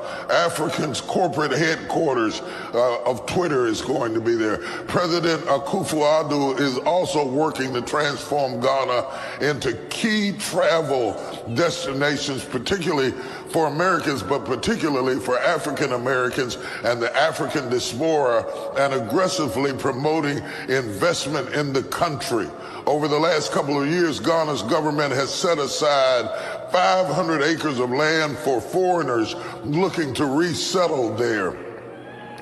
Now, that has particular, let me explain to all of you, to African Americans, non-African Americans, Ghana's move to embrace African Americans has particular significance because some of the largest ports of slavery was from Ghana. And so the return back home and some of the amenities that he's extending is a step toward healing and restoration. Imagine the prodigal son coming back home and the father running to meet him and welcoming him back home. It has tremendous significance, and he's done some amazing things. Well, so Bishop Thomas Dexter Jakes Senior TD Jakes, and I just heard him say, "Oh, Boman Penny, Abaso Sano, or Moman Penny fans." Just me born to fast anime concept. Moman Penny Akufo-Addo buy or Baba says Sanyama Mupa or Ghana and say, "Ebi say, hey, Papa way, what's America? Oh, almost sure money in your dream, but well, send you on Nusu no, and what did be the Atu Jano? Young Queen anywhere."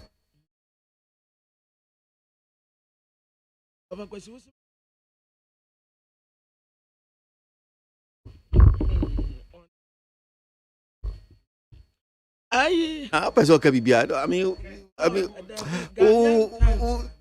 tell us, me can say, I wouldn't want to stay with you in a compound house. You know, the compound house, I ever have you. I say, oh, be bold and say what you want to say. Why are you like, what's that? Masa. Kind of papers in the moment. Papa no one won't tear brochire. And I don't know person can out to me car. Oh, one tear. To what tear no dear, and then walk and do about one tear. Yanni a tear, wouldn't happy. Papa wouldn't happy. Wouldn't happy. Who hang gabbing? Wouldn't happy. I Petra to won't Toby. Acres of land for foreign investment to resettle there. There's some other things, but I won't tell them because I think he wants to release him. As an incentive, it's waiving survey and registration fees for members of the African diaspora. The government is also creating easier paths to citizenship for African Americans. We are thrilled, delighted to welcome President Akufo-Addo and several other esteemed leaders to the International Leadership Summit. Ghana Montie na mansanya so adawro Kofi Aman homene so ejiji tonton sansan e wo need 100.9 FM. American software, yeah, Bishop TD Jakes. Now, say, well, Casano, na, Boman Penina, na, do Danko Akufo-Addo, na Baso, so, ba, ye, Sagana, papa, Wamagana, ye, crabbe, and I know what can. Come on, Yanko. I was for Ghanaian times, and the band what else, Brono be samiensa ewo Greater Accra region ha. Omo bo IGP abaso. Said the Wesia fighting Langas for no. Womu tese waya ade pa. Na IGP treso obeto akoswa. Ghana fana baby Langas wono. Munya ready. Ye betu musosa. 17 new schools and na womu complete. Aya vakofuo fandia. Womu de say ye schools wa wuwa wonu womu yi 17 ade free niase a akwakoye nitesam ade ama.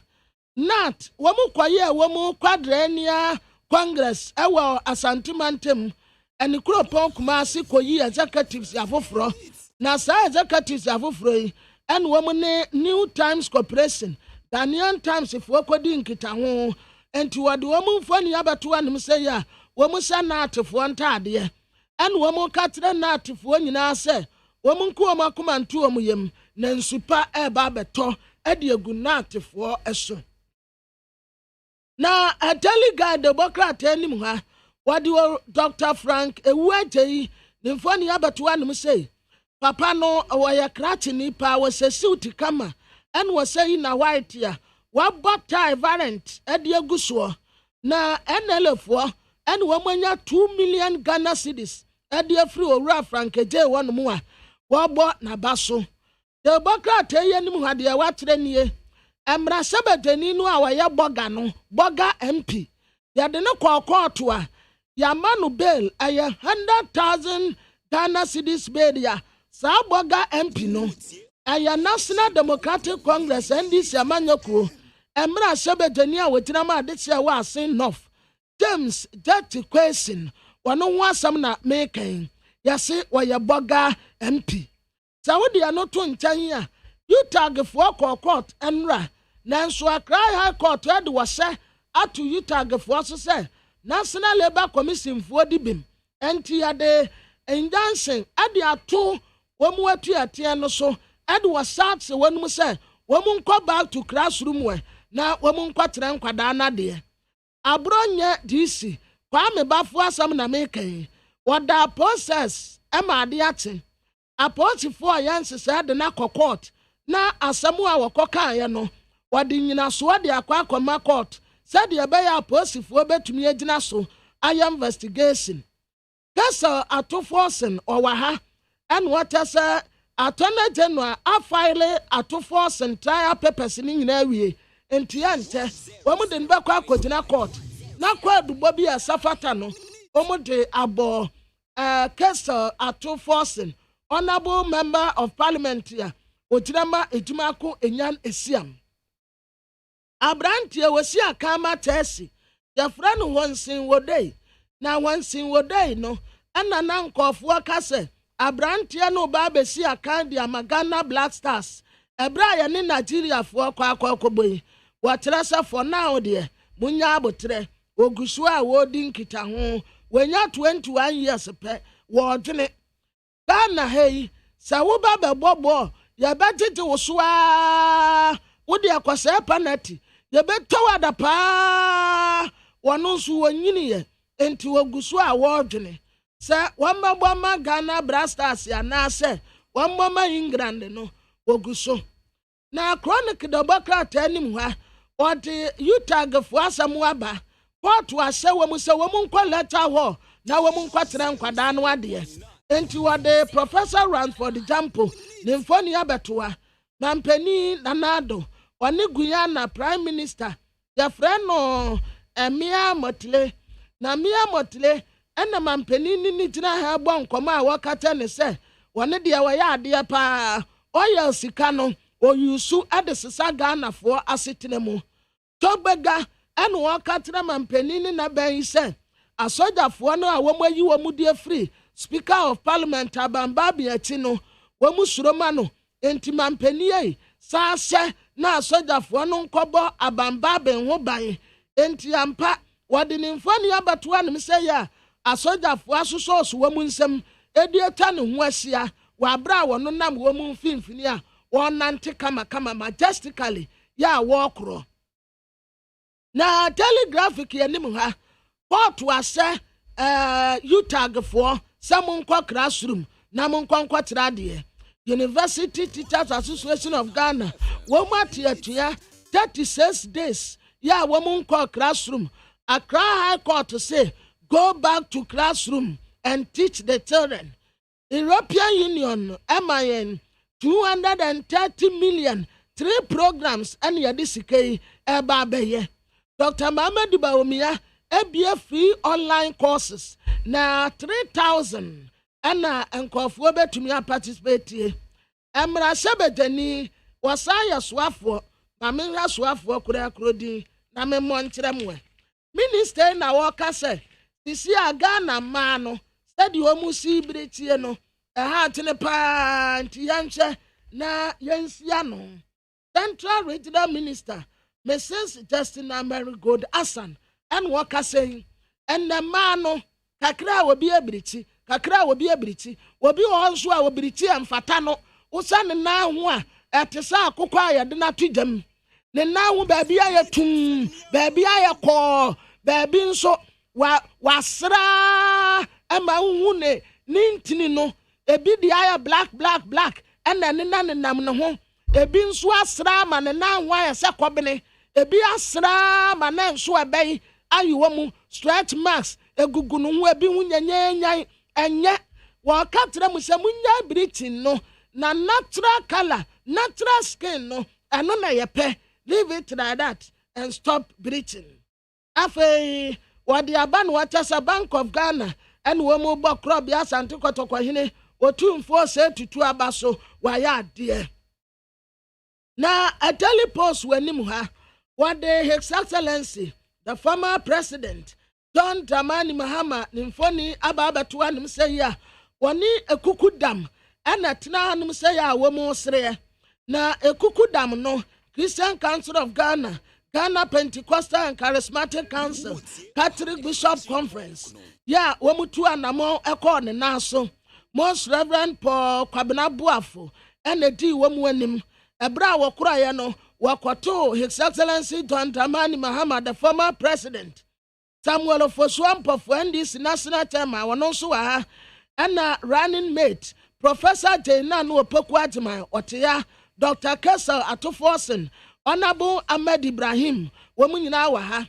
na Sofupeni Paul K Buafo Ehu John Dramani Mahama awa etu na unwote seboko and walk at on me say you live in one minority for fight no Ghana democracy and womu semukina esansa dia bi banes anya asase womu kun editia erade ya adomo a petrol bu abesa akosoro kakra na we no ensa danso bebre 4% ana womu de atoso Institute for Energy Security and womu de asemi ya to da say today petrol buono ebasan akosuru bio ononyamfo Aban Kingsford Sumanu Babin or Speaker of Parliament and what they say on pesa obey speaker obe supervise judgment that bebre we yabo weka and we nso wo dinisika bebre sano what they say wompe you tagfo and womo ka say enya ade a womo be classroom akotra ade da no way a teacher for akatua no ayese e wo osora yemem no heaven yencheska wo ho e wa ye kwa e ya ye pe ene ye de kwa yi awurade we mo ye betem batis we mu betu praises ya no mo bra na mko na another bat aba ni atu praises ya ye bra ni ye ko na another bat aba kron awurade ye ndidi ye nkura sika ye nyase wo ho enti wo akatua no womo te wasasi so ansa no womo akosora himem court wahyeso womo nkọ classroom die nanso Legon Utah katre wonum say no way anya de ombe kọ classroom akwakotre ade the Bokrata Daily Post wanim ha ne dia wode ba ye nie na the new crusading guide yanim ha so Dr. Frank J and the company pay 2 million Ghana cedis license fee at the amase womubetumi operate lotto ewo NLA ekuo ba ku etunan ana ɛyɛ kuo no mom na ache 14 state agencies ɛde wɔn akɔ court sɛ adɛnti na mode wɔ sɛ ɛba bɛto Ghanafoɔ sisi obi ankɔbɔ saa mpaneɛ no bi COVID-19 mpaneɛ no ɛnyɛ wɔ sɛ ɛnyɛ by force sɛ nipa no pa wɔn kɔbɔ sɛ wɔpɛn so a ɔmmɔ nti ɔde wɔn abo kwaku agyemaamanu health minister mfoni abɛto anim sɛ yi a wɔsɛ space yɛ ɛna wɔsɛ ne suit no wɔno ne suit no da bia so kyɛn no ɛna wɔsɛ yi na white a wɔabɔ tie red egu so pampani na na adoda nkɔ akufo ado ɛne wei deɛ wɔn nsa da nya aborɔfo fitaa ne bia wɔn wɔ aburokyerɛ deɛ gu ya anafoɔ prime minister ne gyina ha but wɔn yɛ tuntum wɔn te sɛ yɛ nea ɛna mampani kakyɛ wɔn sɛ yɛ ɔyɛ no ɛba benefit Ghana adehyɛ occupy Ghana ɛna wɔn de nhyehyɛ bi ato wɔn sɛ aban di saa nhyehyɛ no so ansa na ɔte E11 no aba abɛsensɛn Ghanafoɔ kɔn mu a ɛwɔ krataa yɛ frɛ no sɛ new crusading guide ɔde ho asɛm ɛde aba na adiamede to aso ɛyɛ de Herald de bokrataa ɛnsesɛyɛ a wɔn de bɛbɔ small scale mining ho bra no wɔn de ato akɔ mu nti wɔde abranteɛ bi abɛto anim sɛ yɛ okura sofi yɛ a wɔtu nsuo mu ɛna wɔde baako nso abɛto anim sɛ yɛ a hɔzerɛsefoɔ sɛdeɛ wɔn de ataadeɛ bu wɔn ti a na wɔde kyɛ akata soɔ no ba wɔn ho sɛ wɔkura 6 pack teateateateateatea ɛna wɔda ha sei afei aban Kingsford Sumano Babin ɛda ha Pamia Slowsu Akufu ya communication minister honorable ɔno nso da ha ononyamfoɔ kan wɔfori ata ɛyɛ sikasam so afoɔ ɔno nso ɛda ha na wɔtɛ sɛ mmarahyɛbadwafoɔ akɔpa adeɛ bi ho ntoma yɛ ɛtɛ tigo ɛkwan a yɛfa so a yɛte firi Indiafoɔ ne nsɛm na speaker buafu paa sɛ hɛ kata sesɛ no prɔyɛ paa na bon sɛ ɛwɔ saa di mu yi na wɔde bɛto gya Ghanafoɔ dodoɔ na ate sɛ obi ade ne nsa egu ne ti wɔde ase nɔfo mmarahyɛbadwani no mfoni aba dem sijati question wɔkyɛ sɛ MPP foɔ ayɛ desperate sɛ ɛkwa bɔne bi asobai hu kokruk ɔmbɛyi NDC mmarahyɛbadwani baako afiri hɔ sɛdeɛ ɛbɛyɛ a E11 no wɔn mu bɛtumi akɔpa aseɛ abronya de si Kwame Bafo wɔda hanom sɛ ɛna wɔhyɛ ɛtɛ black no a wɔn de apempem wasi na tikɔ no ɛno bi na da hei abronya no wɔn mu ɔtrɛ sɛ akaidafoɔ ɛne John Mahama akambom right so ɛnra sɛnea ɛkyɛ fam wote yɛde to mu anim sɛ UTAG ɛne National Labour Commission ɛkɔ court wɔn kɔɛ sɛn ɛkɔɔyɛ yɛse wɔn ahyɛ sɛ UTAG foɔ nsan kɔ back to classrooms Honorable Ofosu Asamoah Executive Secretary ma National Labour Commission Honorable yɛda ase mu akɔ ababa ne FM so yeah. So ɛnra mo kɔɔyɛ no nea yɛateɛ ne sɛ court sɛ UTAG foɔ nsan kɔ back to classroom details ne te sɛ mpa mpakyɛ ɛdeɛ mo ne sɛ de na monom sɛ UTAG foɔ aban yɛ nipa ɔfo adwuma nsɛm kan na yɛhwehwɛ mu na nsɛm bɛnu nyinaa ɛsi nkonya no na wo a wonsi nkonya no a wɔka no deɛ na awo kwa adwuma wura bɛtu adwuma mu sɛ mato ɔmmra nkekɔ so ano adwumayɛfoɔ ɛbɛte asira sɛ yɛase asira wɔ mu a wodie ɛkɔ isafo no agye ato sɛ nsɛm wɔ hɔ a ɛsɛ so nya no wɔ na sɛ ogu so ka deɛ a ɛneɛ na akyi yɛmmra ɔmo ntwe mpo sɛ wobɛtie kwan ɔfa so sɛ wobɛbɔ adwuma wura ho na abɛhyɛ national commission so afei bɛyɛ the first one ansa na ne nyinaa na kyerɛ sɛ afɔ no a wɔn mmara a ɛbɔ bɛyɛ kyerɛ wo sɛ fita na ɔma kyerɛ mpan no na ɛsɛ sɛ ɛkɔda nkɔ sɛ ɛkora no kyerɛ sɛ ɔno yɛmfrɛ kɔda nkɔ yɛmfa wo kyerɛ akɔda nkɔ sɛ abu so akɔ asɛm baako akɔ nwura mprɛm akɔ tia ɛna obu a ɛfa yɛdi na wɔkyerɛ ɔmo strike na ɛfamra yɛni how wɔfoɔ do ɛne wɔn just wɔmmra one kasa court the who said them no it's in court yes so airport na strike the Zambra o sha ya to okay na humanu nhyeda eye twitwiri kakra but ntina me nhyeda ntini ye papa ba mi musa nti CCA no dien senia eda abontin wo monko back to lecture theatres no mati omho asese omo ba be kwa na o say o man mu de court kan sema o to won asi o nto o so di so e wo man mu na MPP party na adone owia e de call down court say about why you to maybe a kem on ko di ko ni court ju je na si nyon na di ko na beg o ko na beg o si say sign for ababio afi e kem Ibrahim Muhammad NG for the acquire. So we be quick to go for court you my boy. I am the hour for the president. The court can't who will to be part of the now for 2 on a court cafe. You could then see it doesn't mean for that thing to happen to me. It doesn't happen. It is only here that will be admitted or the other. So, what is so?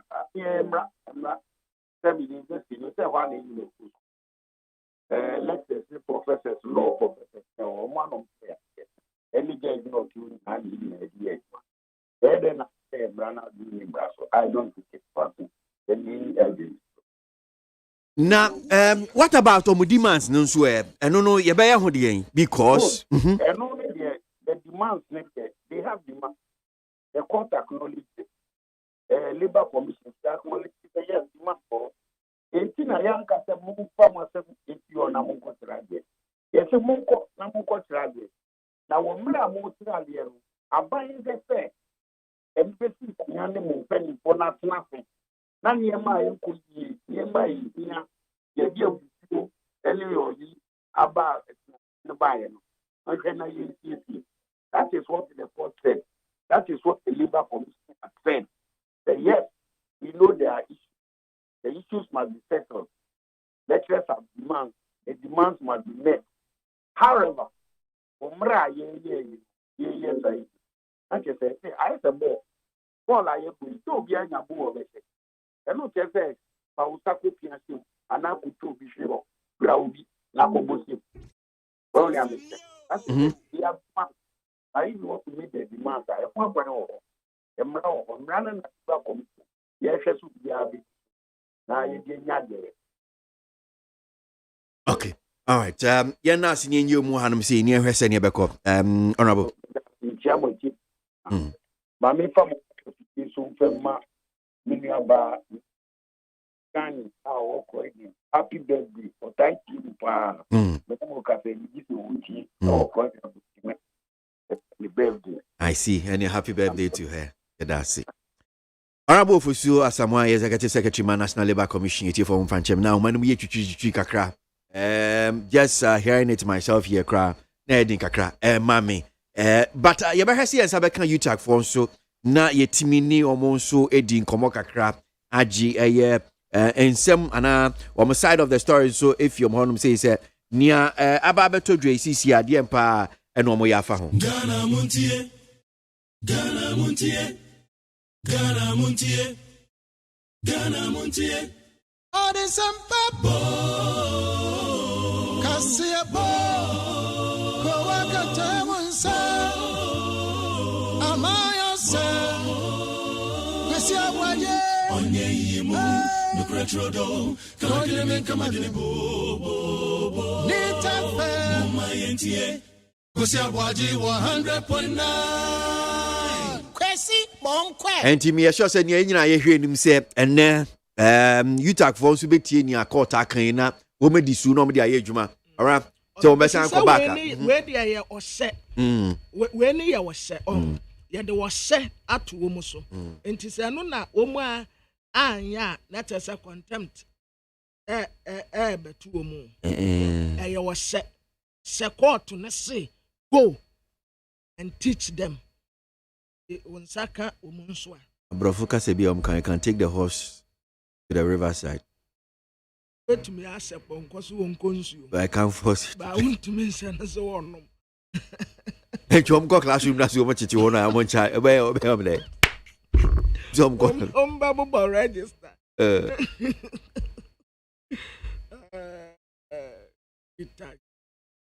Yanko anyway, yan to asu come on. Abusuafo the Bokrata your friend is a Ghanaian publisher. What the Honorable James Jati question. Emra Sebetenia wetinama this year was enough. Nimfoni abetua ni say. Papa no wa fa pa we a noble person. What na say Canada MP no ya granting no bill 100,000 Ghana cedis and we mu de tu ni tiri so and we mu sade sioti esan edeka ho. Afei ode Hassan Tampuli nimfoni abetua ni say and what na say womu focus so ewe adwuma so na yade ase wonum nsa no na wo ka kire board no say tuma yade ase wonum nsa no womu ma womani enko ho apiate explosion no and Honorable Samuel Abujinapo Minister for Lands and Natural Resources ebo leadership no abaso say womu ayade pa na montu a womu tu ye no eye kama minister and Obak Dr. Mamedu Bawumia say wayade pa enti MPP omu wakano brafo cross say too risky for MPP say omu be deny Dr. Mamedu Bawumia esan say wakyere ne bobre wayade pa MPP amanyoko no wade esi na betri wabɔ captain bandia ye pushini kakra bia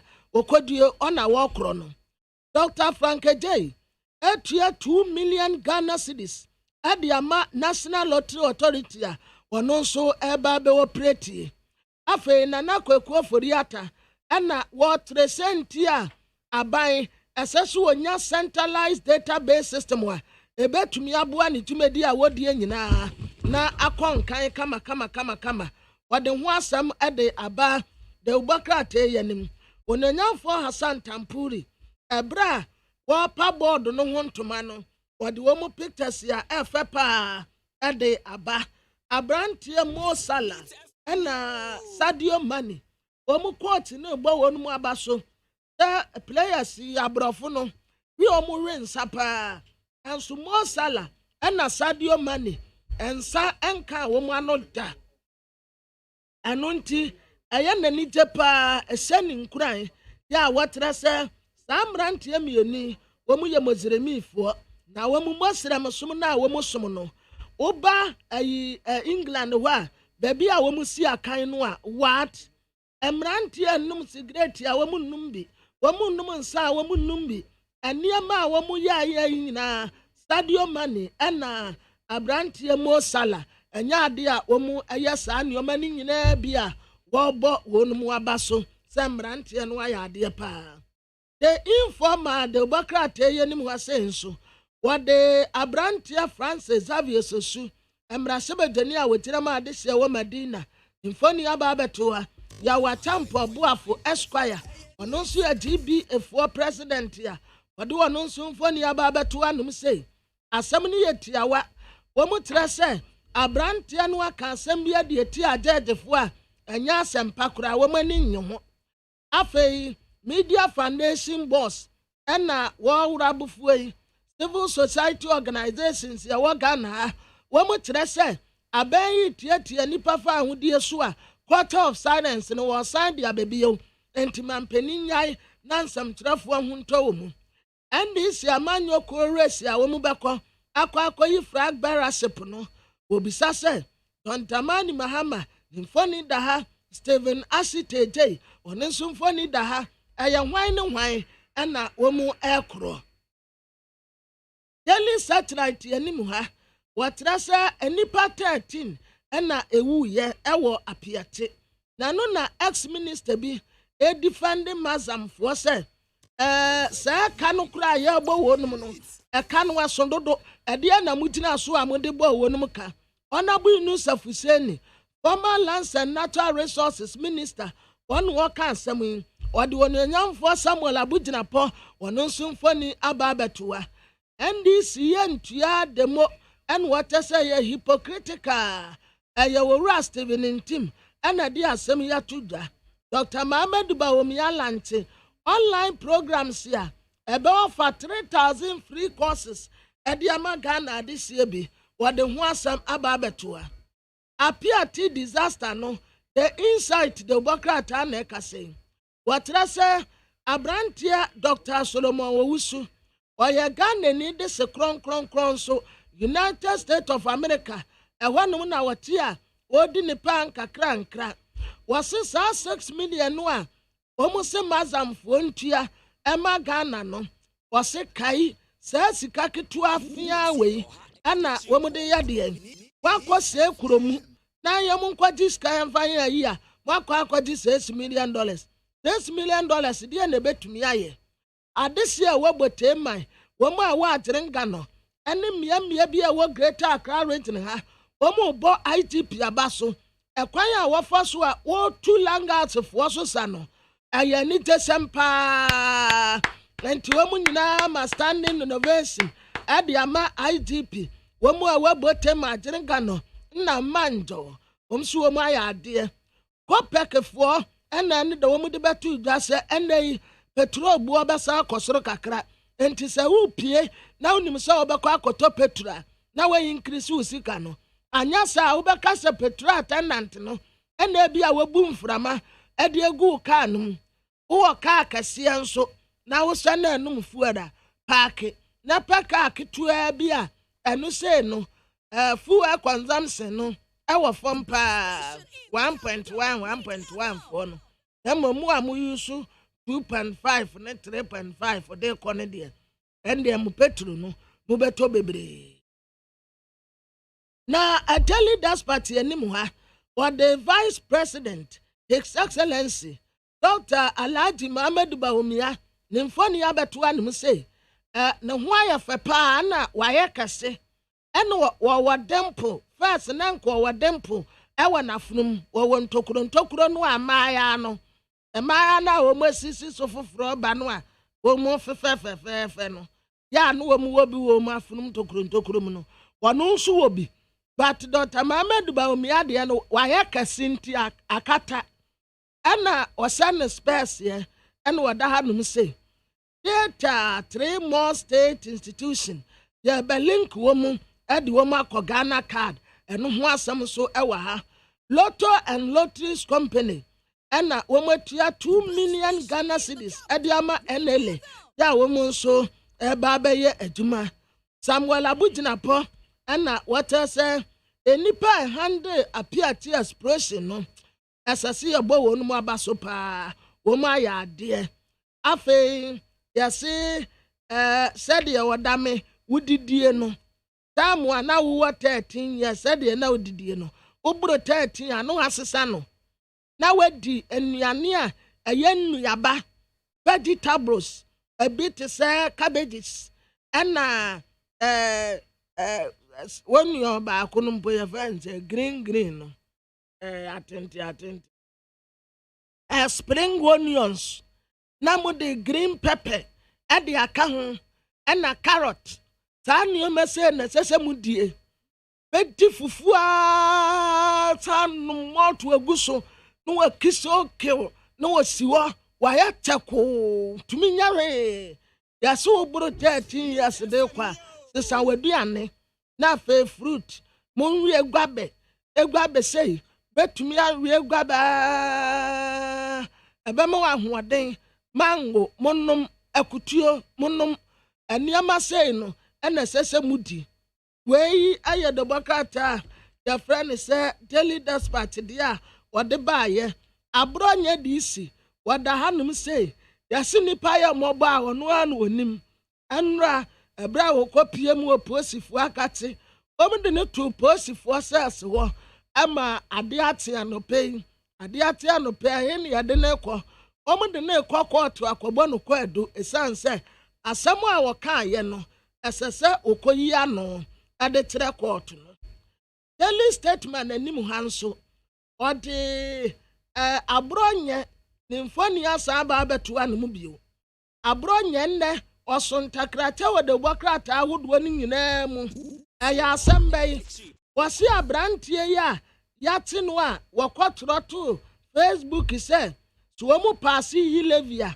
wɔn nso bɛyɛ ku ɛna wɔsan de atamdidie ma asogyafoɔ na aborɔnyɛ kyerɛ sɛ aberanteɛ no ɛyɛ John Dramani Mahama His Excellency the former president ɛna ɛhyɛ ne kutupa ɛma ɔyɛ nea ɔyɛ no ɛno nti posifoɔ sɛ wɔmmra mɛyi ano James Jati question wɔyɛ embattled yɛka so obi yɛ embattled a ɛyɛ now embattled ɛyɛ obi a wɔgu so a wɔrefightie nti embattled NDC MP Asinov James Jati question wɔdi kɔɔto akɔneaba nti na wɔn de embattled no aka ho no wɔɔko wɔgu so a wɔɔko SDF foɔ nyom baako sɛ menam wɔko mo mereko nyame ba mereko daa enti ogu so a wɔko a ɛno na ɔde n'asɛm de abɛyi a wɔkyɛ sɛ yama no bill nanso bill a yɛde maa no no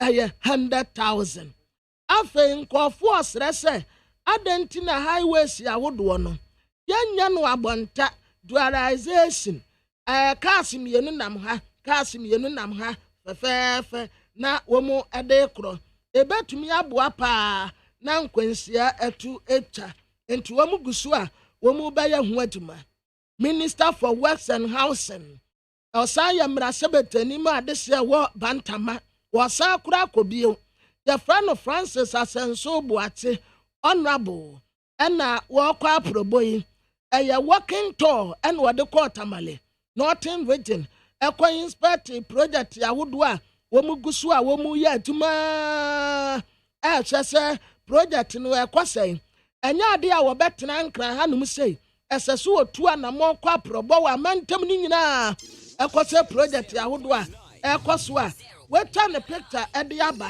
wɔhyɛ African wear ɛna wɔhyɛ down black ɛna wɔhyɛ ne shoe kama wɔabɔ dankate a wɔsan hyɛ ne specs a nose mask egu so ogu so a inspect project ahodoɔ ɛwɔ amantam no Ghanaian Observer nim ha Dr. Mohammed Bawomialanche integrated online learning program monkɔ hɔ nkɔ suadeɛ adesuadeɛ ɛyɛ men are born to learn women are born to learn monkɔ hɔ no mu a mobɛtumi ana so many things from science agriculture economics online studies go and learn into what the nymphony about to anim say wabra wo page medie no ho antuma mampani na na de danko akufuado wada hanum say woni guyanafo mpanimfo na guyanafo no wo mu nsa da anya abrofo kokoko sa wo mu te say ye nea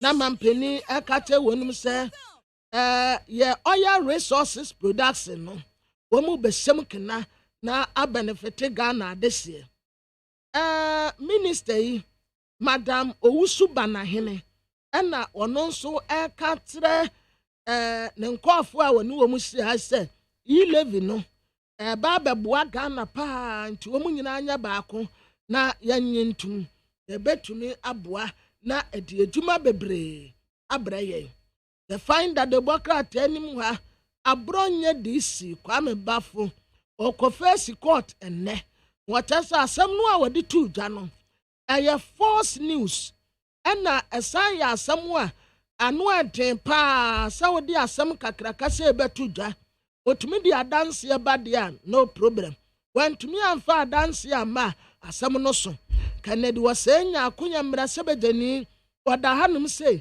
ɛna wɔkyerɛ sɛ Accra de kɔ Kumasi awurade yɛ adom a next month ɛyɛ maakye ɛbɛyɛ kwan no abɔnta ɛbɛyɛ Dua College kaa mmienu anaa mmiɛnsa nam ha na kaa mmienu anaa mmiɛnsa nso nam ha na sɛdeɛ kwan no yɛ baako pɛ a wei ba a wɔne wei ɛbɔ mpu ne mpu no ɛnam so ma nkwansia ba paa nti wɔn nhyɛ na mpanin na adeda nkɔ Akufo-Addo ɛna wɔka sɛ wɔsi ɔba bɛ develop country na yɛ ade value ɛde amyɛ hydrocarbons na mpanin na ɛka kyerɛ wɔn kɔɔto asɛ yutagfoɔ sɛ wɔn nkɔ classroom na wɔn nkɔ nkɔtera deɛ na question ne sɛ wɔn nkɔ anaasɛ wɔn nya nkɔɔyɛ daily analyst ɛde Ghanafoɔ bi a yɛte wɔn mu wɔ aburokyire a na cocaine ekura wɔn mu no wɔde wɔn mu asɛm aba na Suleiman Brahima executive director ma Media Foundation for West Africa and wɔtrɛ sɛ nsɛmtwerɛfoɔ fa ahodi a wɔde kasa no ɛnɛ deɛ atɔ nsuo mu wɔn ne wɔn akɔka opa akɔka oba yare a wɔde no bɛkɔ he aposifoɔ trɛ sɛ enipa bɛyɛ sɛ 300 ɛda wɔn mu mɔtere wɔn mu a wɔn mu abɔde wura sɛ wɔde sie bi ewu na nhunu a bra posi mɔtere bɛhwɛ wɔde sie bi ayira nhunu a bra posi mɔtere bɛhwɛ ɛyɛ osi wɔtu kwan ebi anu ɔsɛ mɔtere hɔ wɔn mu aka nkɔfoɔ mma wɔn mu mɔtere wɔn mu nso ayɛ ma nti wɔn mu ba abɛsie nipa 300 ya egu mɔtere wɔn mu a wɔn mu abɔde wura wɔn mu nhu abusuafoɔ no wɔn mu ba abɛsie wɔn mu na mmaa bi a wɔn kasa ɛde ma mmaa yi edie ɛna wɔn ka kyerɛ MPP foɔ sɛ wɔn ngyae maame Saraju Asafo na ɔnyɛ neɛ ne ho bɛtɔ no obiara ntumi nsɛ no nti wɔde ne mfoni abɛtoa ne msɛ ya maame ne deɛ no kure nie ne ho afɛ paa so su ɛna wɔka kyerɛ Ghana Bar Association foɔ sɛ wɔn mfuo mu asɛm kɔto baabi na wɔn pɛ nsuo nom Dr. Frank J. Lotu ɛna Lotteries Company wɔn atua 2 million Ghana cedis de ama NLA wɔn secure license ya wɔn nso ɛba abɛ operate nti wɔde ne mfoni aba abɛto de bɔkrate yɛ ne mu ha.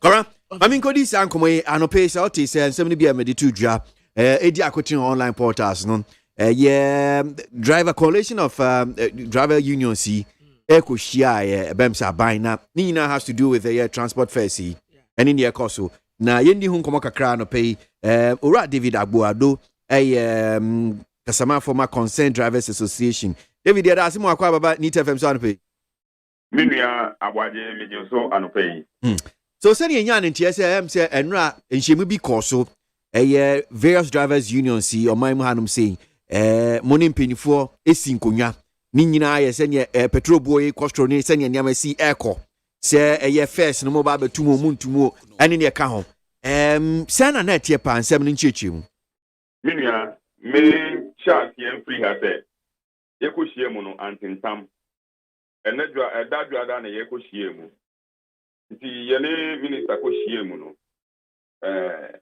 ano baba ma yɛkasa kama nti kasa no mu na minister de to yɛnim sɛ nokorɛ krataa na yɛde ama ɔmo sɛ ɔmo nkɔ stedi no ɔmo akɔ stedi bɛwɔ ɔmo sɛ ɔmo kɔ stedi yɛ no ɔmo hu sɛ nneɛma ni bi wɔ hɔ a wɔsɛ yɛhwehwɛ nso nti petrol no ɔmo hwehwɛ nso petrol na yɛ 70.1 ɔmo hwehwɛ so ba 45%. Spare part na 75 ɔmo de ba 55 government charges 15% no ɔmo kyɛ mu 2 ɛyɛ no 7.5%. Upon ni nyinaa chiri a ɔmo kan ni nyinaa sie ni no ba ma sɛ yenya 23.4%.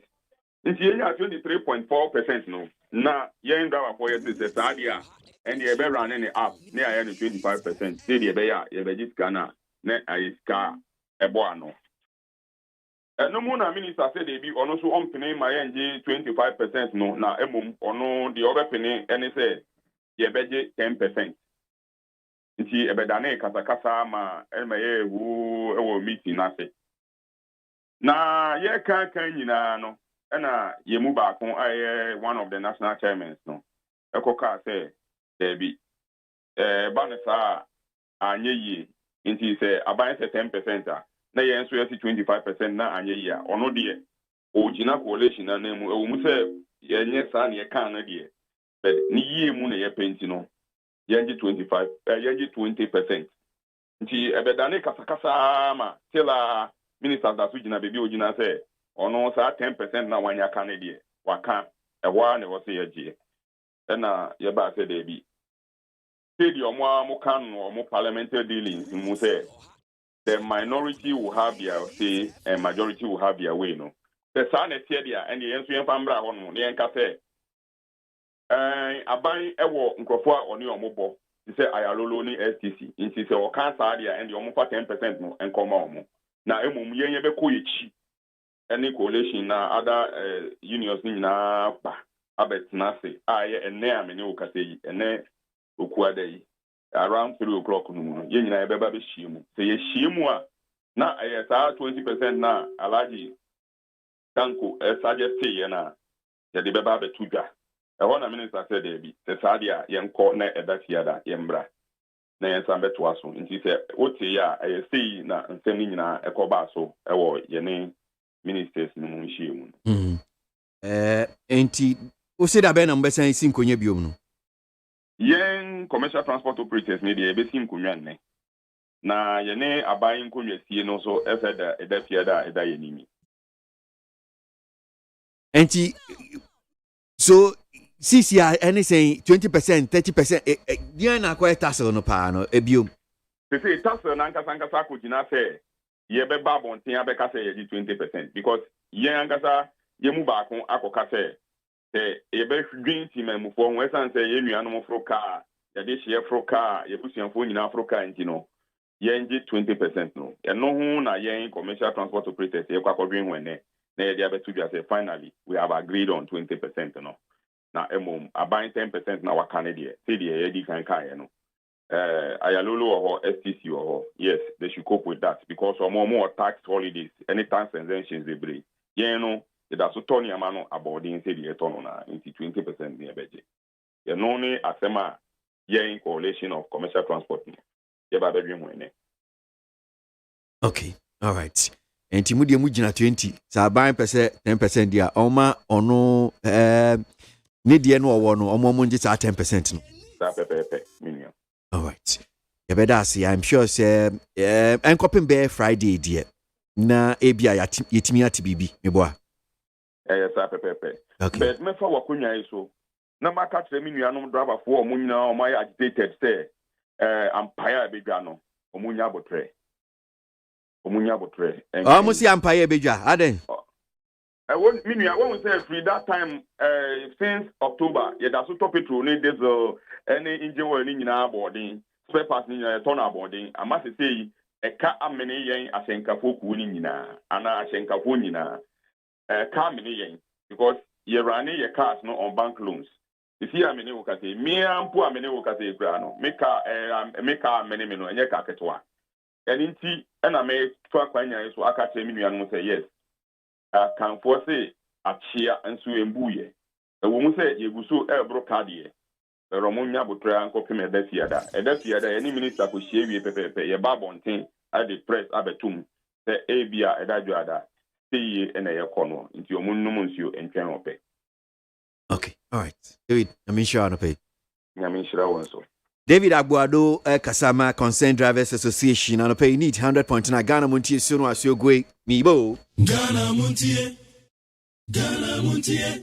Utie oha echi ponkno Needs FM. Hey, catch it. Listen in here. And you ma beto to dia me baba no hwade no. Twem so betumi a. Hey, asew. Hey, now beka. Ya jon to ma me ensa duku portmanteau. This way chocolate drink. Na kan wo hwe afibia nso beri ni waware ni a. This way chocolate drink. Na kan sia. Oh, asew. We dan kan no tumu ho. Me be mo anu nso we hye kura dia ka ho. Wo hwade a wapi ho. O ka se batete e da fom won. This way chocolate drink. Catch up a pair, Baba Warrior. Aso, ye fear said this way chocolate drink, your Soriano pan on yanum.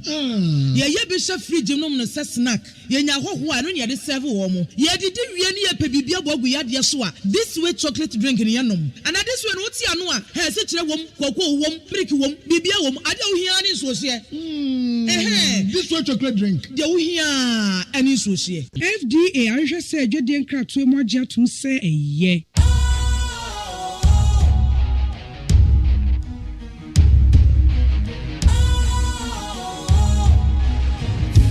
Cool, fresh and trendy with a new look.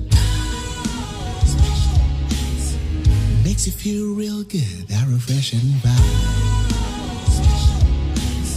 Satisfies you right just the way you like. Do you know? Do you know? Do you know?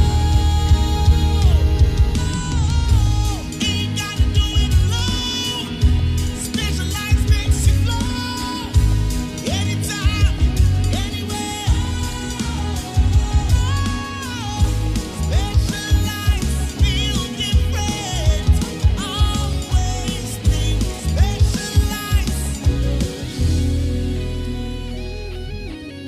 special. Ice Natural Mineral Water. Feel different. Think special. This advertisement has been vetted and approved by the FDA. Woodie Oha Echi Ponkno. Needs FM. Need 100.9 Ghana Montie Jumedi Suno Asiogwe, Yanko Mano Sunano Pay, Asemba Kwa Nunsu Di Hime Diakotne, Yenya Entiasia Ewo, yes, Asemi. Na Daily Guide, the Bokrata, no Fana Hini say, Boga MP get 100,000 Ghana CDK bail. Na Sasem Nina Faye, Emrashebe Jeni Bakohon, James Jachi Kwasin, Asen North Emrashebe Jeni. And then send somewhere so na asemi ekuwie o court no sempa na tie imranim ni Eduji Tamaklo member of the NDC legal team Eduji yada say amwakwa baba ni TFM so anope Bragasi sir anope me also na bako de baby o di bija na eveyi so before I be call honorable question asemi so we dey Minji break a crabina Mimusao because he also speaks for a campaign for at least Kasama or Mampenida John Mahama Hunt Mimusao. Asemi Abronye a can ye any nearby near police for an moment to saying and a more fun pa. Oh, as far as we are concerned, no, the statement issued by the police and the extent from their investigation, no, as some are brought in no crano, and only the most important thing. It vindicates. And Pajama police worker said, no cre. Yes. And our statement are Ghana police for age together. And from their investigation of the man, as some are brought in no cre. Yeah. Make time statements, no. Regional Public Affairs Unit, 15 February 2022. I say, quote, preliminary investigation has established that his claims against the former president are untrue, unquote. Yeah. I've seen it, yeah. Seen that bit, yeah. So the police, for me, that vindication is the most important. Nothing more, nothing else. Okay. And what do you make of the charges? I have a personal opinion on this matter. Criminalizing reckless speech, I'm not for it. But what we now, it borders on a crime. The age is of the money, Mahama, look at this. Have planned to stage a coup. It's about a crime. The police have the right to investigate a crime. It's like Obiabe Kasi Mini ABOAGYE. A plan is saying, the police have the right to investigate the allegation of robbery. Okay. And once they come to the conclusion, say, ABOAGYE and plan to what better vindication can there be than this? But from a personal view, I don't subscribe to criminalizing speech. Okay. That's my personal position on this matter. Okay. Na we dey boy kakra o. So senya watwe agi kraba so say well police for mo nhwehwe mu kra bia edi kan no bi e kire say ensem o kan no enye no kra. Se koba se okay bibi saying enye no kra. Asotwe bi wo ho no ma edi mo ni pa ko na e ja ne say okay well we dey enye no kra mu mi enja no nko ne nam ni baby. No, sir, and America say if you want to criminalize a person based on this, I have my own suspicion about offenses founded on sections 207 and 208. Please, those provisions are too broad and can be used for mischief. Such as it. Yeah. The provisions that are brought that anybody desirous of corrupting this chief Which the police seem to be using it a lot these days and so. in recent times. In recent times, yeah. So I have my own reservation about the use of that provision. If I have my way, I'll even advocate that maybe we control it a little bit by looking at the work again because they are broad. Brother, advocacy, the work of a journalist may entail the opportunity to make mistakes. The intelligence, violence power, Condoleezza Rice, Edico UN, Security Councilor, Omanya approval to invade Iraq. Has it not turned out to be fictitious? Yeah. It has turned out to be false. Yeah. Even nations, so how much more maybe a journalist like you? There's always the opportunity to get things wrong. And there's also an opportunity for rejoinders and what have you. Where in this case, Now, the National Media Commission is also there. it's also there. Exactly. And even the opportunity of suing the president for defamation. Sure. Where is this? Why? You allow this platform for me to use to my lines on. You must also know that you are assuming a risk. Yes. So that is how it is. Okay. Indian America says, on a personal view, I am very careful about those provisions because they can be used for mischief. Okay. All right. So, you find no true honum say na sem chichi kra no pay your friend no. Honorable ye Christine. Mrashe bejino jina ma Sen North. Enra yesimu kopie court mpacho.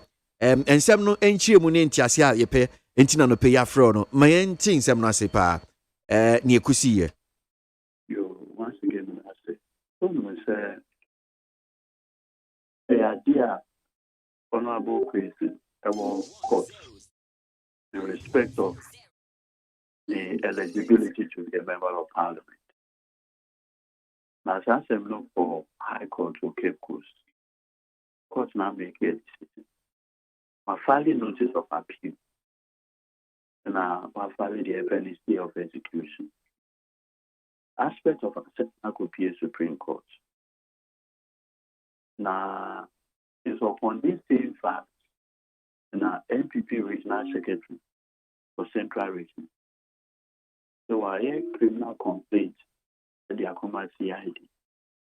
They're almost investigating Honorable Christian for some criminal offenses. It's a CID, two CID board, Kenya. Actual crimes that we must Speaker of Parliament. It is Speaker also a friend. They could police one, they could must be a statement. Subsequently, police for a charge. They could be able to court. And the general deputy attorney to the army young Yaibua. A bit now attorney general. All kind of charges, 5 different counts. Now, all kinds of facts.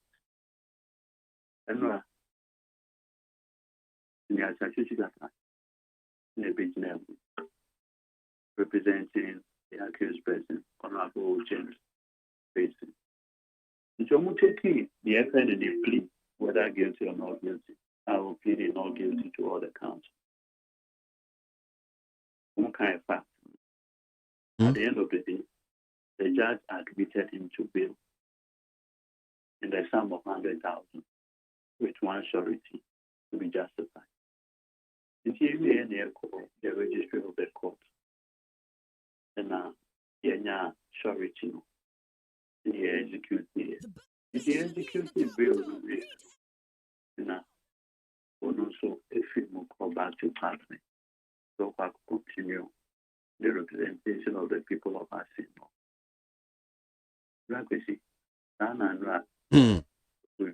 I see. Now, M77 be a I can yate say a minority leader no dey to do about say emrano senior city no enya ade a I say impenifo di emrano so kwan e fa so dey say omnim so okay oye emranim ni enti say bia be serve no kra the call process na say o dey fast speaker so ne ka ho saa de we no de na be ka ho. Oh, Brahmami. Mr. Brahmami, Christy. Sorry, we didn't find me here in KWASI. Now, as a responsible opposition, we believe in the laws of this country. Okay? We strongly believe that nobody is above the law. All that we are asking for is that as a member of parliament, there are certain privileges associated. For instance, your man, when he belongs to the executive arm, and yes, sir, there are constitutional arrangements. You can't file a civil or criminal suit against him whilst he holds the office. So, sir. Sure. And if it turns out that man in the IPP born here, what do you mean is running away from accountability? The Constitution and man those privileges and immunity. It's an idea. The Honorable House not doing so now and say, nobody is running from accountability, but follow the procedure. Like we always say, the procedure is as good as the substantive law. The two go hand in hand. That is it. And then back, we walked into the court voluntarily. Yes. On one accord. In fact, I walked with him into the courtroom. He was not handcuffed. Nothing. Why didn't you know take his decision? There have been publications in the media saying the very police are echo speaker. The new echo speaker. Actual speaker man. Omo kwines on bed interrogating anyway. After a month of filing criminal charges, you don't want to step in through the speaker. And all because then I speaker to fine. And they wanted to take him to court at all costs before I speak on the back. Why the haste? And so, and then no one for court. Yeah, it's not where it is. To the extent crossing. Order from court said they should paint the processes on the wall of his house. All these things. But sir, is because is it not because serving him now say it's becoming difficult, it was proving difficult into Exactly. I told you the beginning of the investigation is you went to the speaker. Mr. Omokrasi, where did he take the statement from him? When is because of e-levy. So near Attorney General can say serving the MP through the speaker now it was becoming frustrating for them. And within a police for no so for so. But my point is that when you were doing the investigation, you went through the speaker. So my question is, why the hate? It's all because of this e-levy conversation. Look, you see, the Ukrainians say, government are buying MPP, say, almost representation in parliament are shorted by one. And you know why? Yeah, In fact, maybe MP because no don't make up. Mm. There's nowhere to be found. No. I say MPP executive to Odome Kwabenya. I say Honorable Kenneth Fon. I say Benfi. All of them completely as he's sabotaging government business. Now, when you say under the Constitution, when a bill or a motion is put on the floor, now on your equal numbers, the Constitution says that that motion is deemed lost. So, sir, until with 138, now we shall show 1 hour, about 137. Until the motion is the two Ghana speaker, Bagwin, presiding, and as you are aware, he's in the jurisdiction. Until we are 137 now, it means that the motion for the passage of the e-levy will be deemed lost. And so the only way to reduce, now that entity is left with 137, they want to reduce the entity number by 1, so that it will now come back to 137, 136. That is all. This whole number is because of e-levy. I mean, I know what I say. Fred, the real program of Fred, or send chairman Sambukusu. Only the leader of government in parliament. Why is the e-levy not due for debate this week? Mona Mota Mopemo e-levy, Mopenit. At the point, cried yet.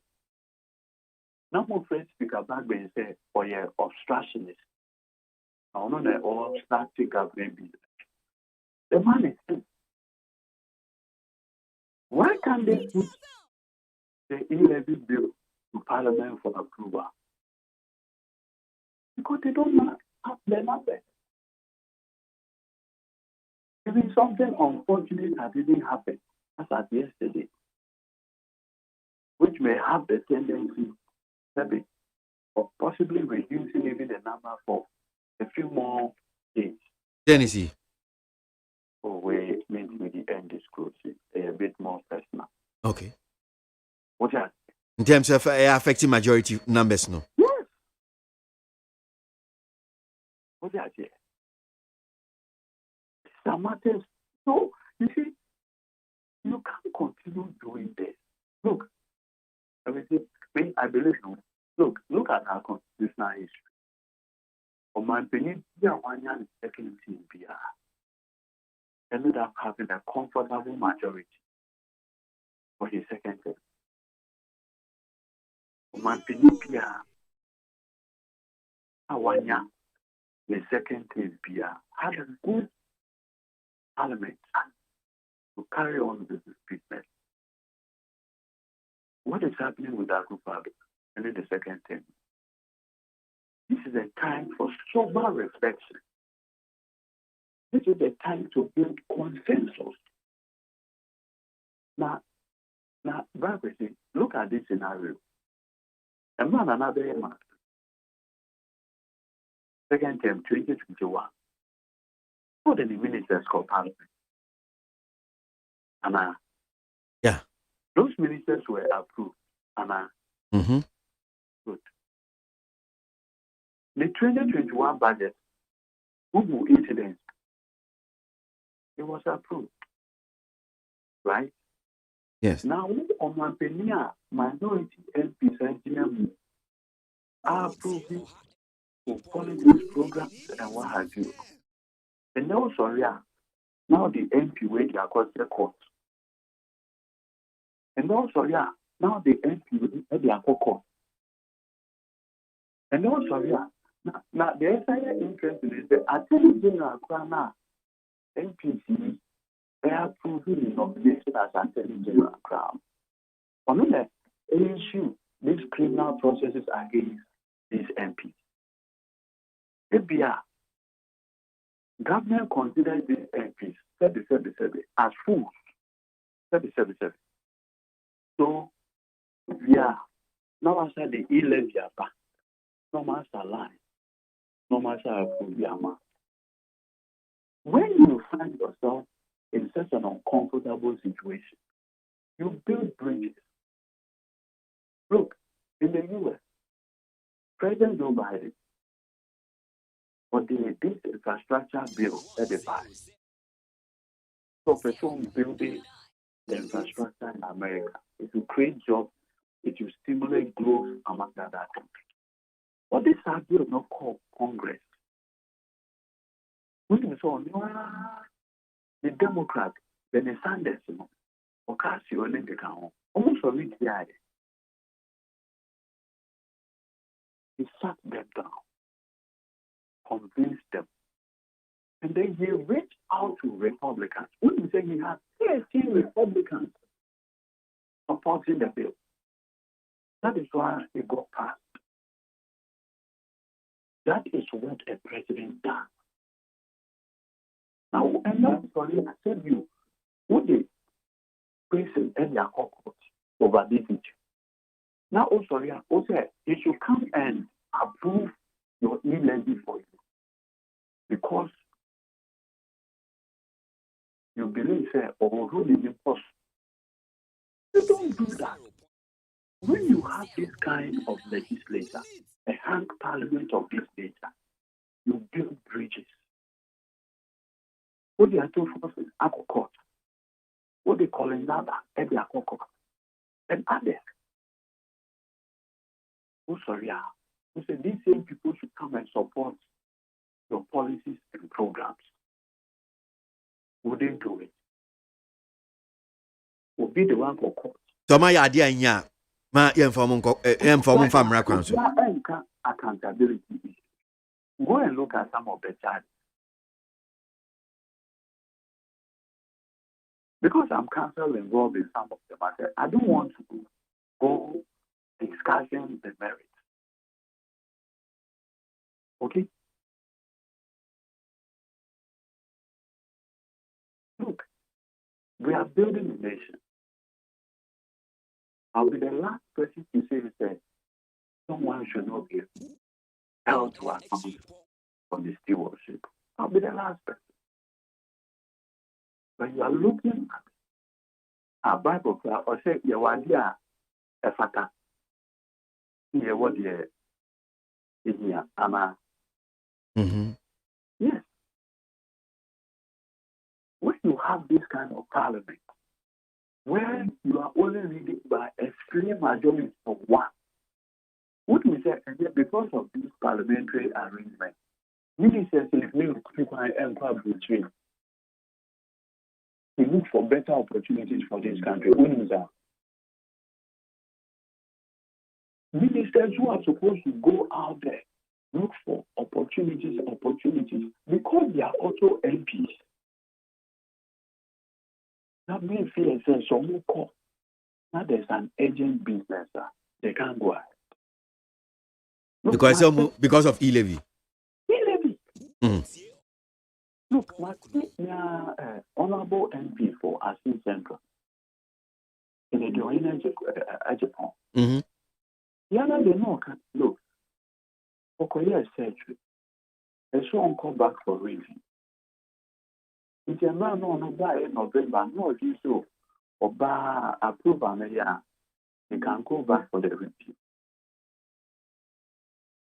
Now the man is putting his health on the line. But I mean that same breath now, because I said my TM said Deputy Majority Leader Honorable Afenyoma Akinso suggest your cancer NDC MPs in so a big anti-apo almost say some call for review, but because of e-levy Korea and almost So the point I'm making is that with this arrangement, what you do is that you build consensus, you build bridges. But so why do so? I will teach you a lesson. I will take you to court. I will prosecute you. I will hound you. I will attack you. I will do this. We don't get anybody to come and sit on the table. Look, one of the things, sometimes the court may represent if you're a defender, there's an issue. The party people to settle. That's to me, bizarre. So, counsel, I've seen this so and so. Do you want to persuade us, oh, my lady, or my lord? Because we want to settle. You don't want to go to the negotiating table with a knife behind. It will undermine the good faith understanding. So let's put all our cards on the table so we can have a good faith negotiation. Now, when you be out of court, I'm going to pay you. What do we have? Look at the circumstances under which facing the service of the prosecutors and others. We are taking people through this. How can you do consensus with them? Now, when you look at this, so in the midst of in-levy debates, a buying say without e-levy, you won't say without it, you're not quite. From basic audio video, be a my chef, and means without e-levy plan, you're not creative. Just how did we run this economy to this level? All these things. The next time, the minority ranking member on the finance committee, not NACO. Okay? The ranking on finance. This is a matter bordering on finance. Look, from 2017 to date, as a person as the ranking of it, he has been very cooperative with this administration. You are even speaking for criminal imprisonment because that's the penalty for those offenses. Now, also, no, I cram here and then a mouth of you. They call Boa by I'm an reading already. That is it. Wow, obey. Let's be fair, we are human. We are human beings. So, if the paper air quarter Yahweh, we are no about it. Let's be on the table to negotiate. Okay. And like I told, I just have look, and then my say the next, so you declare the seat vacant. Now, you call for violence. First of all, before the travel, assuming that Oko speaker Oko seek permission for medical attention, on what basis are you going to declare her seat vacant? If I want to say the person that can declare the seat vacant is a speaker of parliament. And my kind back could be crime so much as some extended leave or the idea of pray from speaker. No, this week is watching us or Chinichikran expire. Speaker, and you have to Dubai. Why did you go there? To seek for medical attention, Anna. You see, we have as well. Only the ones being called for medical attention. So, what will be the basis on which speaker, which national council will declare the seat vacant? So, you see, even the MPP, instead of sitting down with one of your own, reason with her, one crying on more than a man. Sometimes, you expect political leadership will learn. Before the 2020 election, the star boy, one MPP 138 seats. Hey, honorable is here, my formula. And I will see, and you know. Yeah. Before the election, I'm going to now formula about since one has said, and you have the only bit in the Nana call, I call a campaign, and your formula about this. And my formula may say, and ya dear, on this Yama, Bay Juma. How would you go point? And then, Without this Esiama, you'll be found wanted around Unipano, Unisiama, or the Acho. He has agreed to work with the NPP. He's agreed to work with the NPP. What was that, Jason? Nobody fine. The president said, look within, change course. Water to be able to move through this storm so you can finish your second step. But all my young want to say, we are Pharaoh, the book and Nessa, Makase Maya, and Nana Maya, Debbie. Look at how they are even treating Ajwata. Look at how they are treating the lady. How would you get her cooperation? When you panic at you, who contemplating removing her? You are contemplating remove her as an MP. Then you come and sit down on the table to reason with you. Why? People are human beings. They have feelings. Nobody the fed. We are kakra. No anya. Now, that is all head. Who could feel is now over. For 4-year-old, if I will no threat to the daddy, I'll put it down. I'll drop it on the concrete floor. Over the on go ahead. No. We go, bring it. I have something for you. No, I don't because you know the value of the iPhone. I hope, sir, the hawks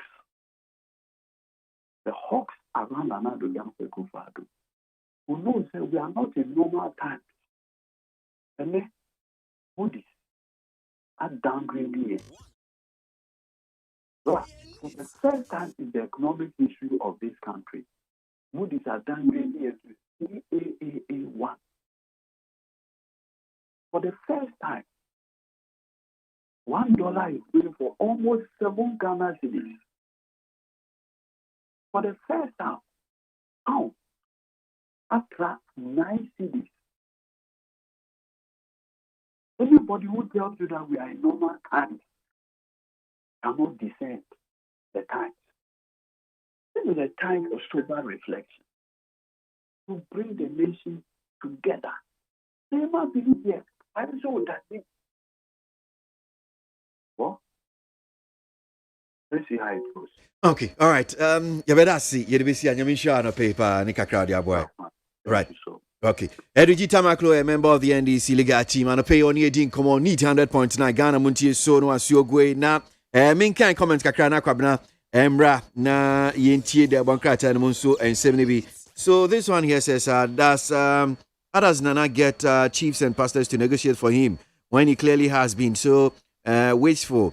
But Mahama couldn't get that support even when he actually developed Ghana. Tay, our Finland, no dear, no Edibai. Echo this also was say, don't ever destroy someone who has ever helped you before because of some differences you guys have. If they are no longer beneficial to you, kindly respect the days they helped you. That's Echo this also and or the way Edibai.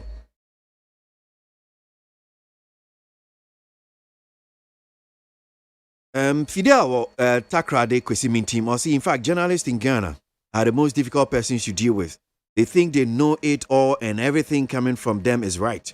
They should embrace criticisms and subject themselves to the laws of their land. Fidel, Kwesimin team Takrade, and or the fee and or the buy. Sule, Sunyani KTK. The cool comments made by the NDC political pressure group convener, Oliver Baka Vomawa. Was reckless and uncalled for. Anybody who has ever lived under military rule will not wish for coups. That is one here from Sule. Hey, I can just understand some Ghanaians. Upon intelligence, the police has detained Kwame Bafo And this being processed and it's being processed to court. The NDC should know that if the law catches up with you, it will deal with you. Kojo Trumpet, Bubuashi, and Awodifi, and other by Citizen Francis, NPP Facebook caucus. I'll say, I hope by now, Kweku Boahen has a lawyer, because the way things are going and his character there is the next person most likely to be arrested by the police, that will be invited by the police. Citizen Francis, and Odiwe Edebaye. Hey, I don't wish you well for this, man. I see you. I said, in as much as we are condemning Abronya DC and commending IGP for the good work done, in my view, the police administration is just trying to equalize, and it's not fair. That is Kwejo Edu Pako, President Concerned Patron of our social media, Achimesium, and Odiano Edebaye. I still don't understand this, because we are all in this country where the same Kwame Bafo Abronye accused former President John Mahama of allegedly killing former President Evans Atamils, but the police did not arrest him to give any evidence. But same allegation of planning to stage a coup, he has been arrested. What in Denmark? I know the way Edby. Kwame Bafo Abronye should have been arrested and prosecuted long time, but it's better late than never. Mesha Kasante, Aboso Kain, NODFI, NODBRI. Did I hear court orders UTAC to call off strike? UTAC should just ignore this ruling. Instead of the ruling government to sit down with UTAC and address the issues concerning the lectures, they are forcing UTAC to call off the strike. Ablade Efie Kuma Zongo Takradi, NODFI, NODBRI. President Nana-Addo will be naive to go for economic advice from former President Mahama.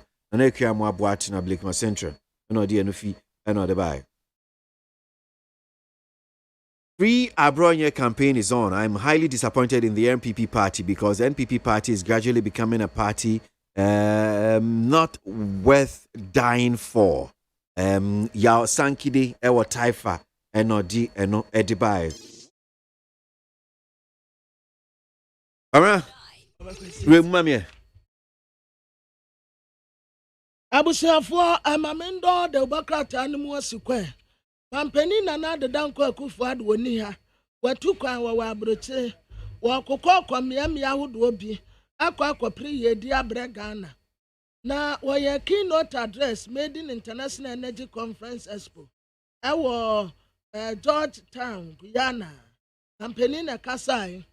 Na ne kasem no watre se wo bɔ no ho modin bia se oba Ghana anum se ya wo yere ho mfaso no obia benya bi na enkoye nipa ba kum yenum yensa bi pɛ asase ye che na obia enya bi nkakra saa na yetumi epushi adekoye nim enti wo srɛ se adawroma Ghana fo nya abotre na papa so pa homa so no ye nanum de ne yemu a na kratafa to sunsia asam no asan wo de bokrata wodo ni nyina mu the publisher de nie was Lotto and Lotteries Company Limited ya Dr. Frank Eweje ediano akwakotia sika esumbo bese 2 million Ghana cedis ediama National Lottery Authority ene ye license fee omo besa ase operate Act 722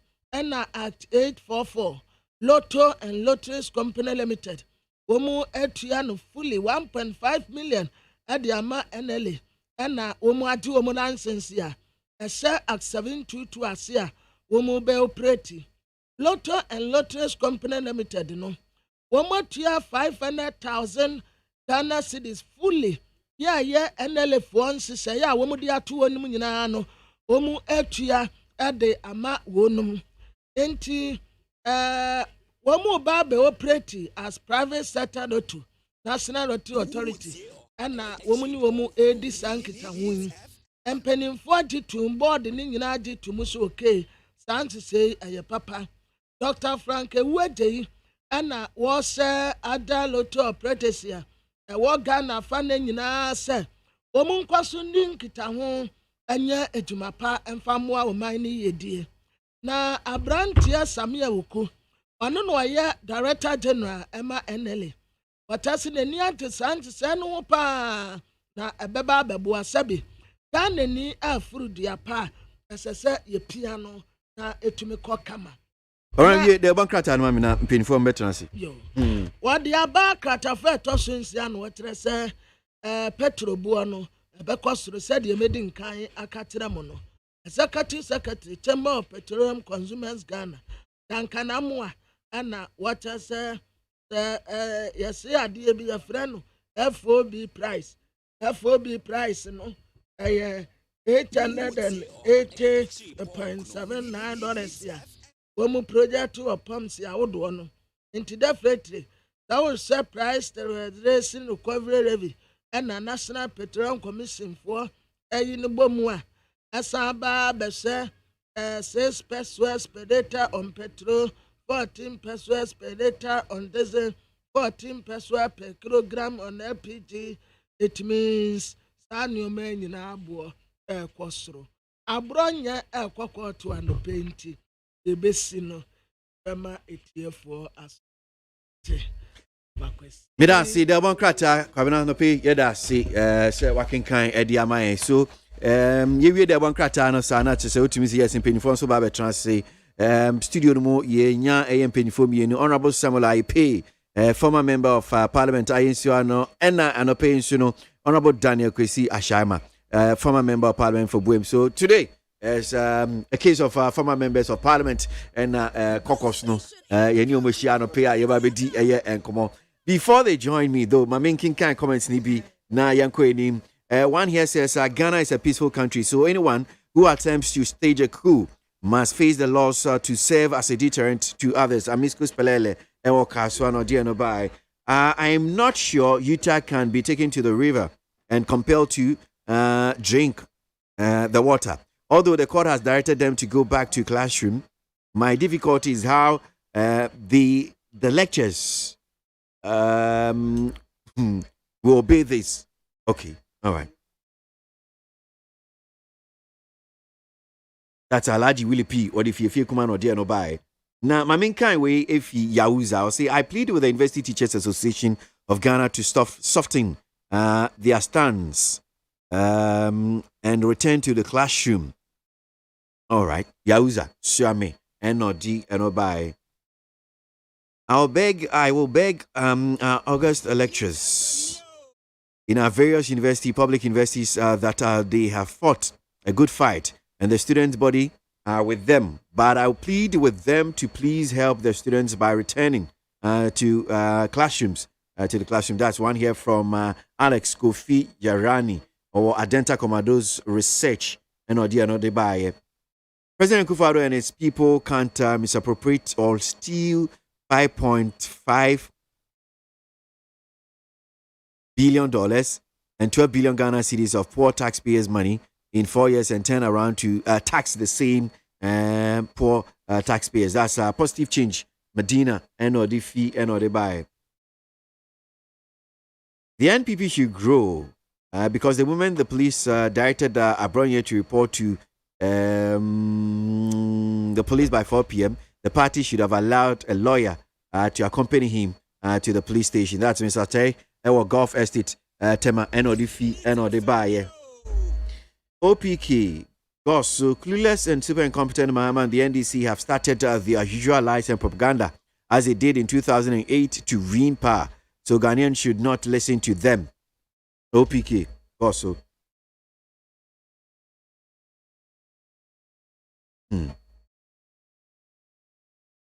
Eben Wakwabenya, the NPP led by the incompetent president is not learning at all.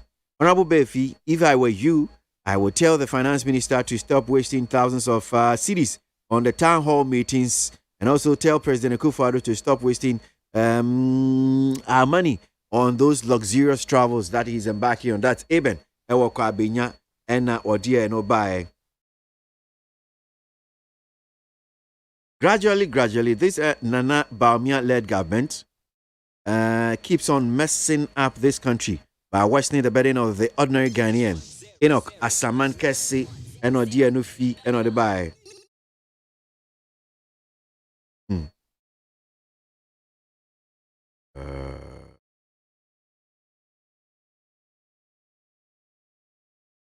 Practice of democracy don't mean all speech without valid evidence is accepted or accepted. There is no country in the world that you could make such statement and go scot-free. Let's continue to support the Ghana Police Service. That's Ankoma Foster, Eddie Free, Achima Irebi, and Odebaye.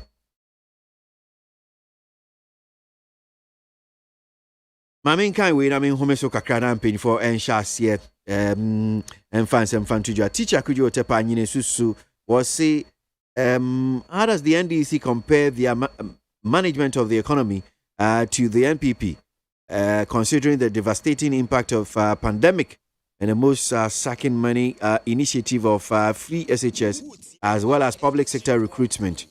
That's one here from teacher Kujo Odi Free Tepa Anyine Susu. Need 100.9 Ghana Montie Sono Asiogwe studio no man say Honorable Samuel IAP former member of parliament for Yensuano Atran say Honorable Daniel Kwesi Ashaman so ebe trans anope former member of parliament for Buem na Yakoso but Honorable IAP Atran say die Mbabe Manu Akwaba na yeden komana hyeso Ghana Montie na mansanya so adawro kofiaman homene so ejiji tonton sansan ewo neat 100.9 FM. Honorable IAP Akwaba.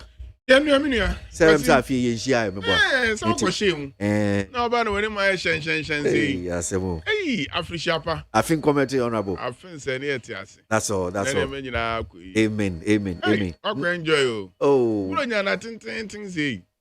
Hey. Brewo mo. Obrebe na America to Dubai akojojo ho abeso bre. There na say humachi so there honorable nya dey so. Why do you live me can say we fado every year. Intina abrofo abehye civil service ma ya ne ka kire yensi. We adwuma afe. Well say we nya 28 working days. Na wo de home. E da bibia ho dipadua no ehia se be last kakra. Nti obi aminua me ko Dubai na me ko America akojojo. Hey iPhone man kojuju me ho sa fa ya me koye baby city na fa yi ka ya me koye baby city ya koye baby city afi bia na wo yero akoye baby city there be some koda no so anti still me koye baby city me koye oh yiza me koye bo ja na ye nye oh mu yiza ba mi nchi awati ofo oh mu yiwe nti na we baby mu fra wo photo mu na say we baby battalions we honorable battalions ba won your baby omo ha dream tree on to your bobo crazy baby kasi honorable ba mi nchi awo na mi nchi awo we Joseph na mi nchi awo yere na omba yere say wo hu ye na mi adaro yeah afi na mi nchi a ado danko akufu ado otia na ngachi say akanfo kese obi atia na ngachi na etukan na one amanhoro mpahinfo bi a ye no won din so a eyeye ana ye no won di aboma eyeye ekoso ekasa na esane say wi ase nyina be ekuro baako global world there was say mmiri bia no we president wo hwe ba bia onya mo afi ba bia we interest ewo na sana America fa ya ne won abaye the greatest nations in the world. Na uko Russia no ne ade nyina wogu so. Pribi kura da so de atuo ni ade reko. And na wo hwe Russia and Ukraine. Say wo bitumi anya mmoa ha na wode won abeka. Part bi Ukraine abeka Russia ho. Ni nyina ye ana MONTIE a president o tena fa company say what fa kwan. What wa ade so. Yin president to kwan and na no wo Guyana country we are yimu bebre no. Say nipa bebre nti kuro ni din da. Na me research kakra. E country bi a omo wo results bebre afi na. On a sha ase pa wo tap. Bi a ebinu fi Africa ha. Nchiremu kura che say wo fi West Africa. Na say West Africa slaves a wodo won kwai bebre na no efi Ghana ha. Nti me ye di say wo ko Ghana ha. Ye wo Ghana no ye wo nipa bebre wo ha. Wo ebia wo fi Ghana na wo Ghana fo a won ase akofan wo ho. President kwasana won the phone di nkomo bebre he say a bilateral relationship ya betuma aboa na aboa won na ye nso aboa ye man Ghana Nti yɛda president ne na abɛdi akyiri ase bebree. Okay. Kwasi. We yɛnsu anofo nso. Na mabɔ ngachi anofo yi. Wɔmo Josu. So yɛnhyɛ aseɛ wɔ hanom saying I'm said we no nra na ba beto odwa. Ghana Police Service won ti akwa no ayɛ fresh nti yɛnhwɛ yɛnti enu fie onum say ne aka ne mfa nto so. A member of the NPP were Bruno regional chairman for NPP Muhammad Yokoyi nia atuni Kwanya police for the fast way ni si nsem o ka fa o manpanyi dada John Mahama hui idea asema breni menji wadwenche won a vibrant member of the MPP, very vibrant, and a member of the MPP communication team. Inti me dey say na communication members ni nyina, national communication members ni nyina, ye member baako. And or in the process of so all kasa ama party no wakoka sim bi a police for dey say one na ya adwena enye yie. Am be kire no, onu akasa we invite no akasa na nto ko. You say police for nhihye mu no say what to nsafro na say wanye tintin na wankasa wo nanto won makwan ema wo ma bail na mehu ne nti a abronye wankasa nanto police station where the hokoma police na police for na kasa wie no won antumi anka so bi a yegusu ye hwehwemu nti ya ma police inquiry bail ate yenim say police na fantama foforo bi afura ye nyina ye boyensem ma police antama ma afura de efe dan say adi baby na Ghana ha ye police for na one time afura won na atetew dodo ni ye nyina ye ka ho asem kwesi aka na kwa police for faso yo ga adwuma yi ena wojiji isika ena wo ma politicians dey control one ena police for nyawo ga adwuma yi enne police yo na amaka nyina ya ate isi ye ga adwuma yare ye niye ye besere Ghana fo nyina say ye ne police for nya adwene ni yo makwan na adwuma no wanye niye esane say nsem no police station na ye so amije de so no lawyer fo beko ha no pay party no so oye MPP communication member o kasa ma aban e wa kwakasa na anu akoka asem bi a impesa mega se bi asem no kan enya na se yampa na se nyampa emom we gusu ye hwehwemu na mom set biara no party no any government na okasa ma yen no entumi nya na jeje mu ase wona wakoka wa asem na wanya ka na bi be ye sure say ne information na manya nyina ne say party no communication team panhirefo e da no ya ahoboa no station ho no lawyer fo akọ na won akọhwe say obetumi court no wode be konso ya lawyer fo ati so akọ na won akodi asem na mom no mede obi anya call mfre police panhiri bia let the system works yemfa abronye nko court na MPP communication team no yemfa lawyer fo ma no na yenko defend no na systems ni enya adwuma na mom no won a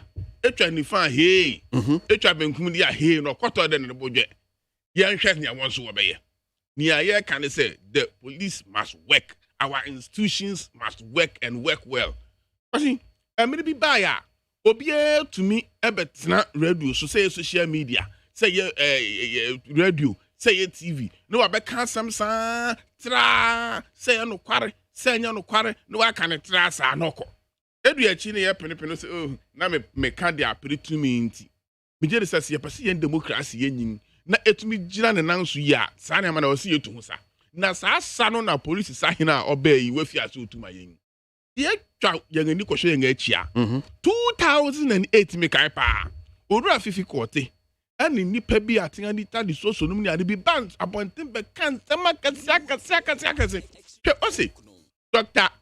Anani ani MPP afom pahinfu bi asa amre no wo odura kofu aban akoyi omanyi sika efi Bank of Ghana e de akobue Prudential Bank missy what the buyer the bank statement e de adanse say Dr. Anani nipa bi akọ bank akoyi sika e de sika na kogu won private accounts mu e Prudential Bank ye hu Prudential Bank statement circulating your man for kase no kware ye kan afi ye mra NDC winning power difficulty honorable or appointment committee enim so ayo say we bank na power that same na we kan no fa so nyina so bra o so pachew na political talk o kan dey apre to me yet say what's our the gold a good Bank of Ghana no nipa bi a na ɛwɔ president Kufuor abɛn mu saa mmerɛ no akwase saw gold no yɛ reserves gold reserves ɛwɔ Bank of Ghana no ɛde akɔtɔn ɛde bi akɔgu wɔn afi mu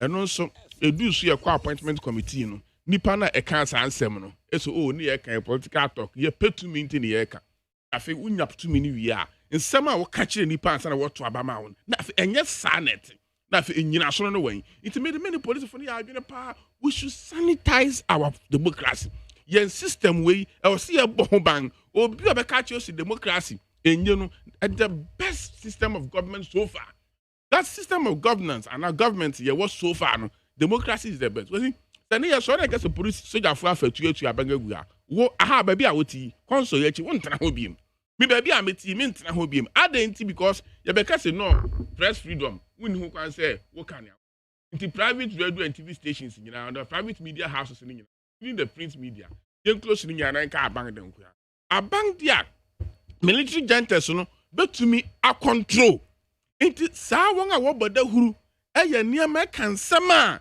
ɛbɛhyɛ nipa kutupa na wɔn afatuo na wɔn atu abangagu no saa fo no sɛ police retu wɔn so saa yɛn bɔ yɛn nsɛm ɛma police fo no na yɛn nyina wɔn akyi hwɛ na menyin yɛ but menyin kakra ma bɛte before 1979 ku wɔn a wɔtena barracks ɛyɛ bisa yɛn wura sifa kan no ne ade a wɔyɛ barracks boys no edu baabi no wobɛkɔ wɔɔro ho koraa na yɛakyerɛ de chalk akyerɛkyerɛ wɔɔro ho there should be a military takeover so there were so agitation no and you so high and the kofa asansem nyina bai obia nu obeka kyerɛ say military could be no a prosper any nation including Ghana and the last time I yenya a coup ever Ghana was 40 years ago na kwasi me ka kyerɛ say ya hwɛ ni ye ni ya ntoto ye ni amaye ni ya mfa kwampa sa abang ye bribi na enye ni ye pese ye ka ya mpe kwampa anka sa asɛm no and digest this asem no and co debate or parliament and ye debate we nya fiafim ne amfa adwene kyerɛ amaban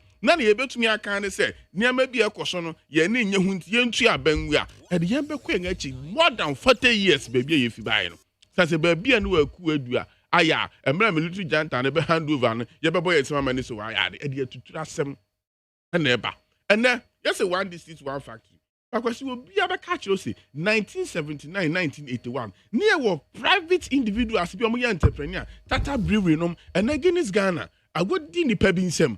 Nanka ye indigenous Ghanaian Tata Brewery.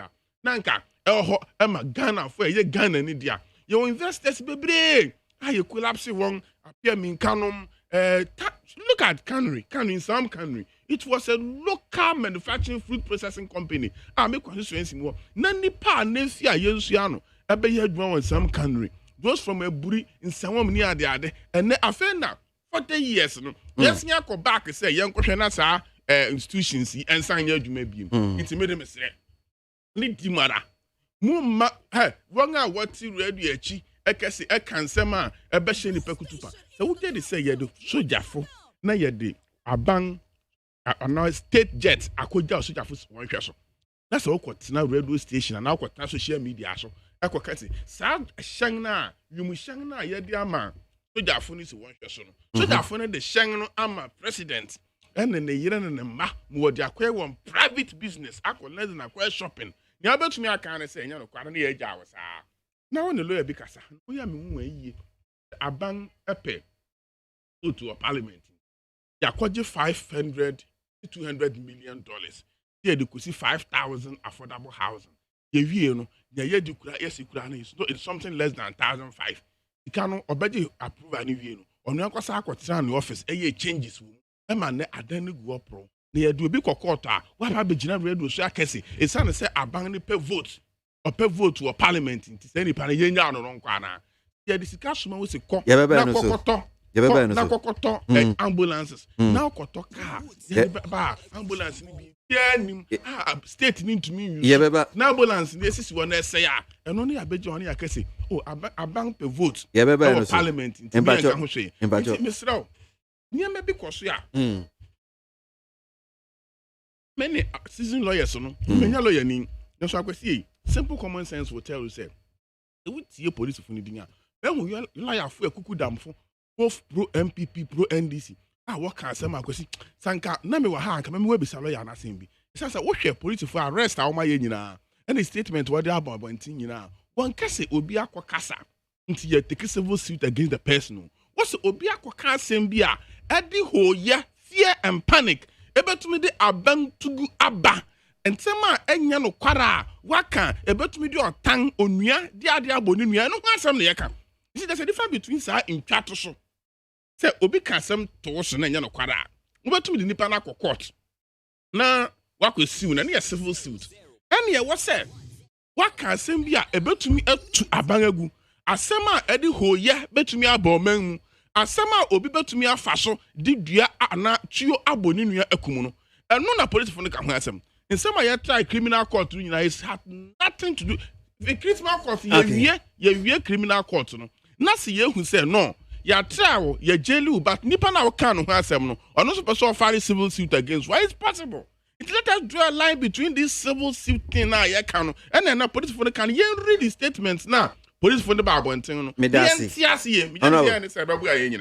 me bani ababe here ye near coso so ye public universities no UTAG ni NLC enra court order aba ye baby die no so hon komo kakra I say asunu no eno mo etwi and insinsan no so bread.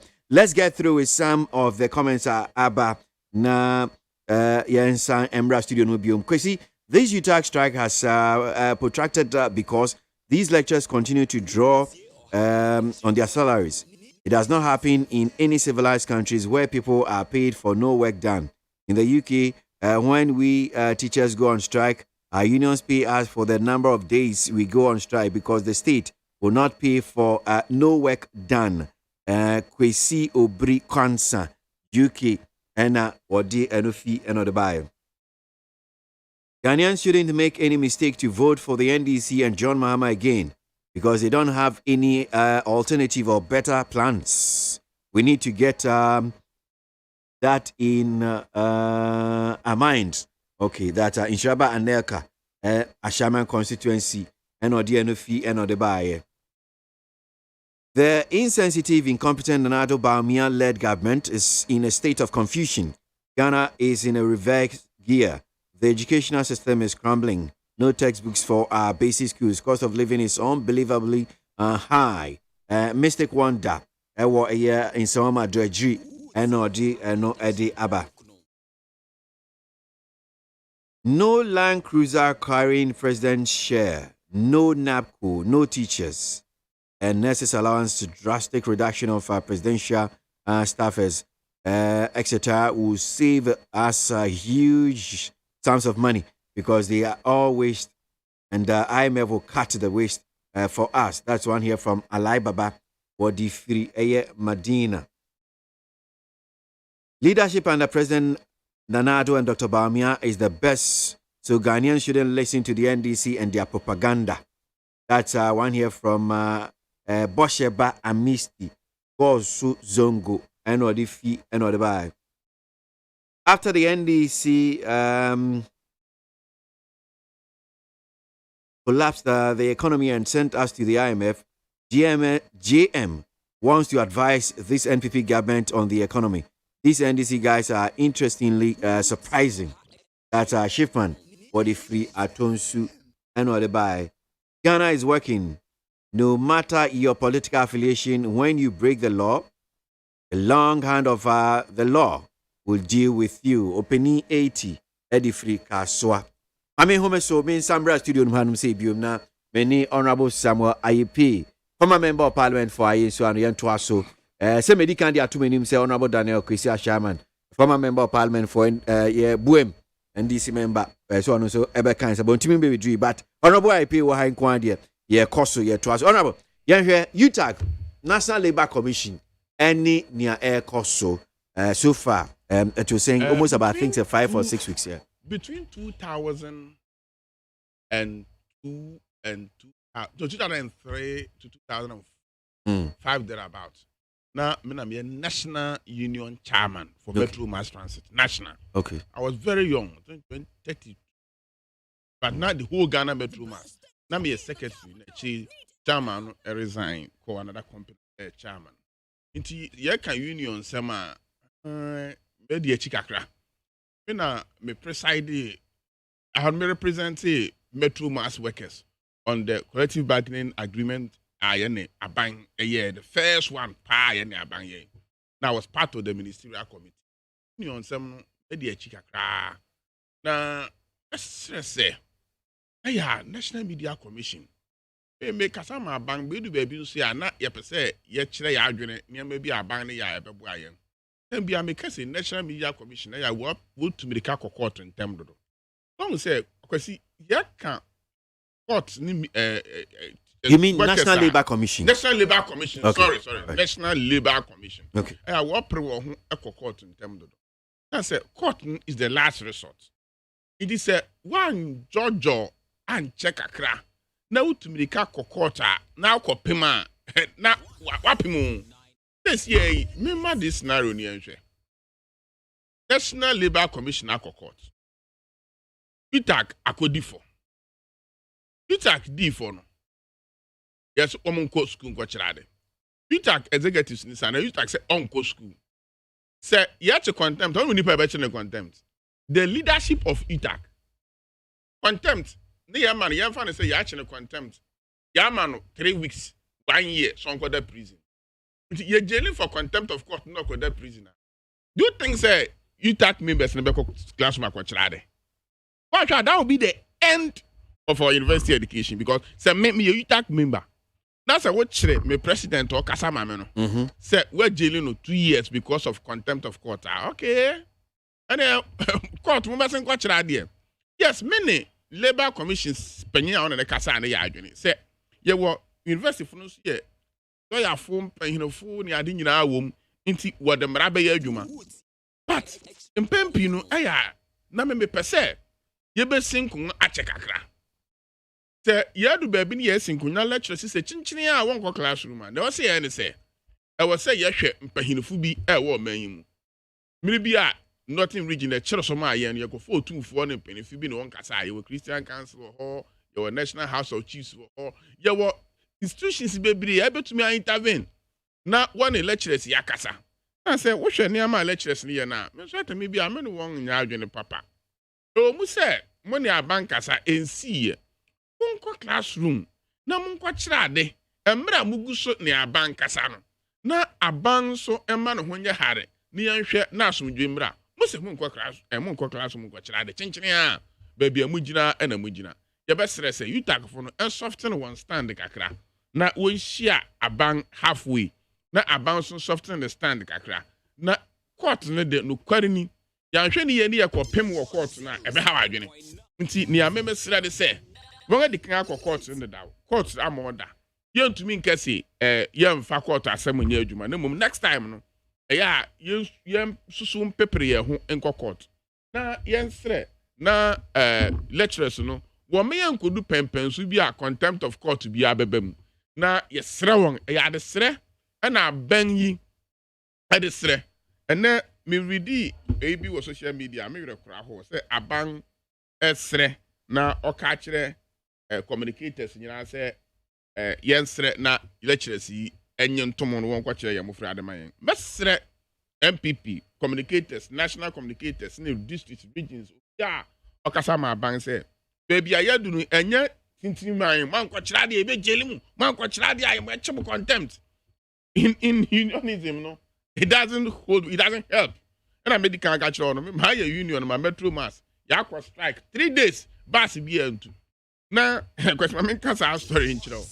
My representing workers. Now, Yakushia, yes, you have 50% salary increment. Now, you per se, your collective bargaining agreement. A bank assign a portion. Now, it to me a year, Juma, now, yet to me a yusu a woman. Now, me quay on a Yakushia, ya meet Yakwa strike non stop 3 days. Now, me quay on a bank proposal. 30% across board. So you pay 50 na abanga mayen 30 they are fine. And abang say your minister, Satam Dr. Anani, until ministerial committee.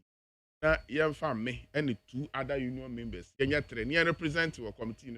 Ni training in debate collective bargaining agreement yen tum. And obi amene no a committee now your union member. No why a text message. Abba, akoma workers ni say me makwaje say 30%. out to me against one more terrain because me MPP. Satan I'm a contest for MPP parliamentary primaries. Emma lose that was 2000.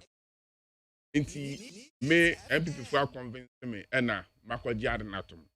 Na so minim say akwa na me na kwa na send text message. Na work see on fitafo. Ebi kita nade fitafo nade na what trying na me fisoro ho asifam ne alenche me. Na police fo kura no ansa na wo to me je me fi workers ne nsem de me kwa no waje wo ho gina. It at times it's not about the leadership. It's about the union. You represent what the union is saying. Who the way just a leader? Who committing be now ba? Oba be money. Now, you know before say, maybe you should imagine say, you pay 50 and 30 there. I think it's fair. Let us start work. See, any collective bargaining agreement make a we can push for more. And I'm going to 30 no tom. Now, in Subrowa, police for cry now. Lucky me say, na police for around. And I will buy Jimmy fee. It must enye kasa he mu mayen fa yen ani si leaders no so o mu say ya leaders no wo influence bia ne say me kwa me kwaja the end of the day ni police fo eje me ma 30% no ye je to me start adwuma it at times leadership no decision be so to me influence but they are not all in all union is about the members of the union not about the individual leadership inti wanga on social media etutwa bi bobo UTAC leadership no me nya ni nyina na yem power nchaw yem koto dwegu fam yem sadan sayem say 36 days and 21 days ni won konko kire mo fana de mimi say bi o mi fi be baba akon e wo UPSC onya admission wo school kwasi this term ya well year orientation start orientation na ya question na se na abayiwa no ahopepe de ani ja o de enter university no and na me kofi no ati akunya me hwe ni din na me sero so I say wa moto nti ye be sere me je say first year for no de ani ja wo de shen school no mu amoto won kra bi se bi o mi fi amoto ama won ani je nyina akat short nti ye sere won ko kira de aban aye na adwene so no na me tie UTAC president no ka sin bia me ne ya adwene o se tem bia wo ya na vice president kra ba mu some time ago ema wo je to so ko kira de wo nya say wo kira de pe na aban relaxing into mu fears ne say so we sang lecture house na abang besang relax in listening to them.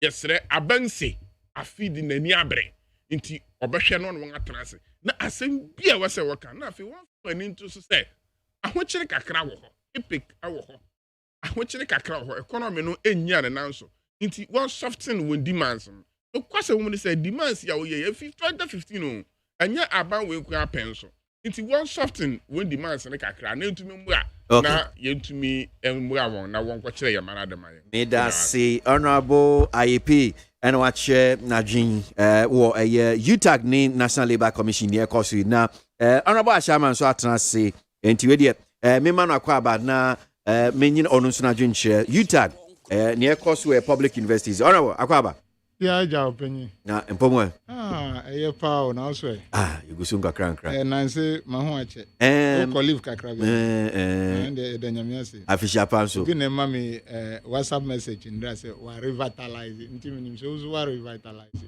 yes by resting de nyamiase so UTAC ni National Labour Commission yo medical acha ehwefo ne tiefo ne nyina no pay se onyankopon atwadiam ponya ama ye nyina sorry NDC for the sha set ansembo ne bi every western region ne nyina ye de mpaibo ene kroye beta ye nyina ye china hwe ne onyame beye openyi minua honorable IP oka say about this UTAC for ye nyina me mpesa mo ya no say MPP communicators ye nyina communicators mimiti ha bisusu mesre bibia anamoto no ekono embua nkoda no yesre ye papa no ye nuanom lecturers professors ni doctors ni nyina mesrobo nyom betumi aye bia omo hwe nyame anim yenim se aban de wade omuhwambo dada aban de omuhwambo big time ena ne ha me kura ni se MPP aban no owo problem a onim se na oni nipa what's our problem and negotiate. That is the problem. But media misre lecturers misre mo pa calendar no krano. I say that because minim say in car problem we share from 2015. Me pa ocho me ba. No, I would say MPP aban. No, from 2015 to 7. Mpacho wakasa mitika mu kasa sa. No, me wakasa fa ku. Ebi ana wunim. Se unse ka bi ko gatam. Ka no nyanko gatam o. Na mu di still ma competent na. Na wo kra o twika no ko she gatam a. Amen. From 2015. Yes, month man is up. Me can somebody for the Azuna o yes adentina. Me person lecturers no omuntie say me pa mo chow. They say cry international students. On the Minister of Finance I say Ghana we are a proud nation. So international students Nigeria for ni na brochire say let's say America, Europe, me kasa brochire Nigeria cross I brochire. So we are pleading with them. Court asem die. Na nka ye binu ya boy trim pose nka court die ye mpie ho da e wo ya brabom. Ba uti ho na asem sebi asem fun bia betwi akọ. But we nu die misre mpenyufo. National Labor Commission, right? Any lecturers, Mr. You cannot resolve this matter. But I'm out as happy unions to go and work. Let us go back. Me na me see. I did not say. Formally, in Kodanu time, Ben Omuko University, their first semester starts around October. It starts around October. Say ya pian kwe trace bedru January. Ye pian kwe training editia yen Kodamu age. The number of years you should be in school, complete and work no editia. That is it. As at 2021, ebi akodabi nanka or entire university with 19 years. By 19 years. Say no ya do 2022. In this ni age year ebi November 2021 obenya 19 years. Say ya do 2022. Nti won say wakora 20 years. That is why some of us we are pleading. The youth are for necessary by no suyen. Onche no ye. You see, so Obi Bisao say, Mommy, 1 million. And now Nibia. Show commitment and plead with the people. But when say, I think last year time binu aban akachezo mu dia muntrans na ye beka. Almost sorry free honu. O man ka hwibio. MPP for suban no enu nti na ye brende. MPP for suban no omo nsuanse na mo bro mo ho ase. MPP for ye sere mo. Mususu mo ye nipa. Mo mbre mo ho ase. Na lecturers yi no na omo ko back because na me nua kan te oba e university. Mususu me ba university. But we are from different political parties. It is the same lecturers who are going to teach them to become somebody tomorrow. Inti se kobasa both sides of the political divides and those who didn't even belong to a political party. SSE young body na empower mucho. Because who go catch a teacher ni why I was a teacher. Who catch a teacher and say call to catch and say go and teach. Teacher no be go classroom. Teacher obeko classroom. Me I was a teacher. Grouper SSE no ye okroma any teacher for any nurses and health workers. Tutors and health workers. Teacher no be go classroom. Onim syllabus no pa. Obetu bi aka che nkoda yes teacher. Nda dia ye be sua nyum. Into be so the classroom one enyum na wo de one enim nyum baako. Wo de fa wo de bra. Say ya na nkoda no omumre na omu say. So we don't force a teacher to go to classroom and teach. Eche say chalk no ehye nsam. Ana maka no ehye nsam. Ni e wo ni trim no won't me force. Court cannot force me to teach what is in my mind. Nti yesre omunyina sana health workers and doctors nti no misre obia enya abotre opanyiku asem ni journalist agitichi sema eba no misre obia say me Daniel Kwesi Ashama mitiade me mfu akusu da.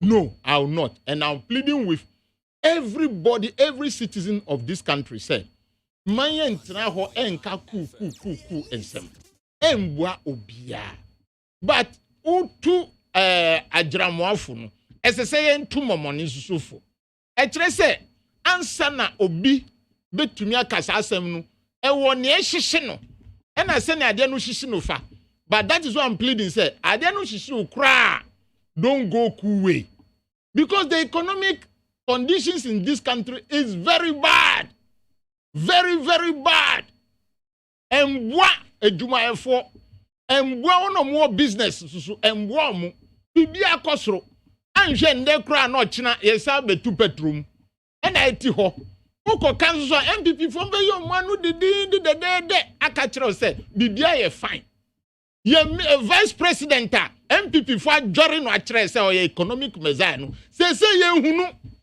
economic mathematics na yɛ wɔ mu sɛ a critical condition of economics ɛna yɛ wɔ mu sɛ a yɛ hu yɛ vice president wahu yɛ hu yɛ vice president no among for society nsɛm that is why I say if you have your fact go and present it don't mention cool will not help us okay that alone will not help us because okay one say obi we is the bobi ansa ekoka asase asem do you see that now it might be false it might be true but do you remember say in ne baby foreign affairs ministry ewo no duro mampanyi ku 4 time no na MPP for binumo o ma che asase no ansa na Thomas be gi asase no so when such things are happening no people will be talking into your mpese yehu se bobi ansa ewo ni papers there on be court because they say ade omudi chi no say omo say omo friend no mba omo friend no so mba na yenjai wa bema yenjai Ghana japade chiche ma yehu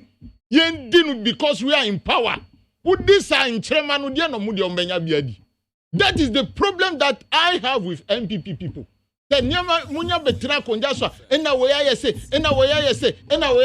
Miss record say omwankasa ye betie pa na facts no embra but Miss Ghana for especially NDC for say who need facts don't talk but also kuku matter so no Miss Rema muma enjai na amamu boni a yetimu no MPP entro mu CV no wie at the end 2024 no mwankasa hu amamu boni amudi a shema ya bre medasi so me ba ni aba behwe ne bi eka say I say MPP aban I a bit desperate kakra so they eventually say MPP aban I a bit and MPP I desperate so now they are looking for parliamentary seats at court enti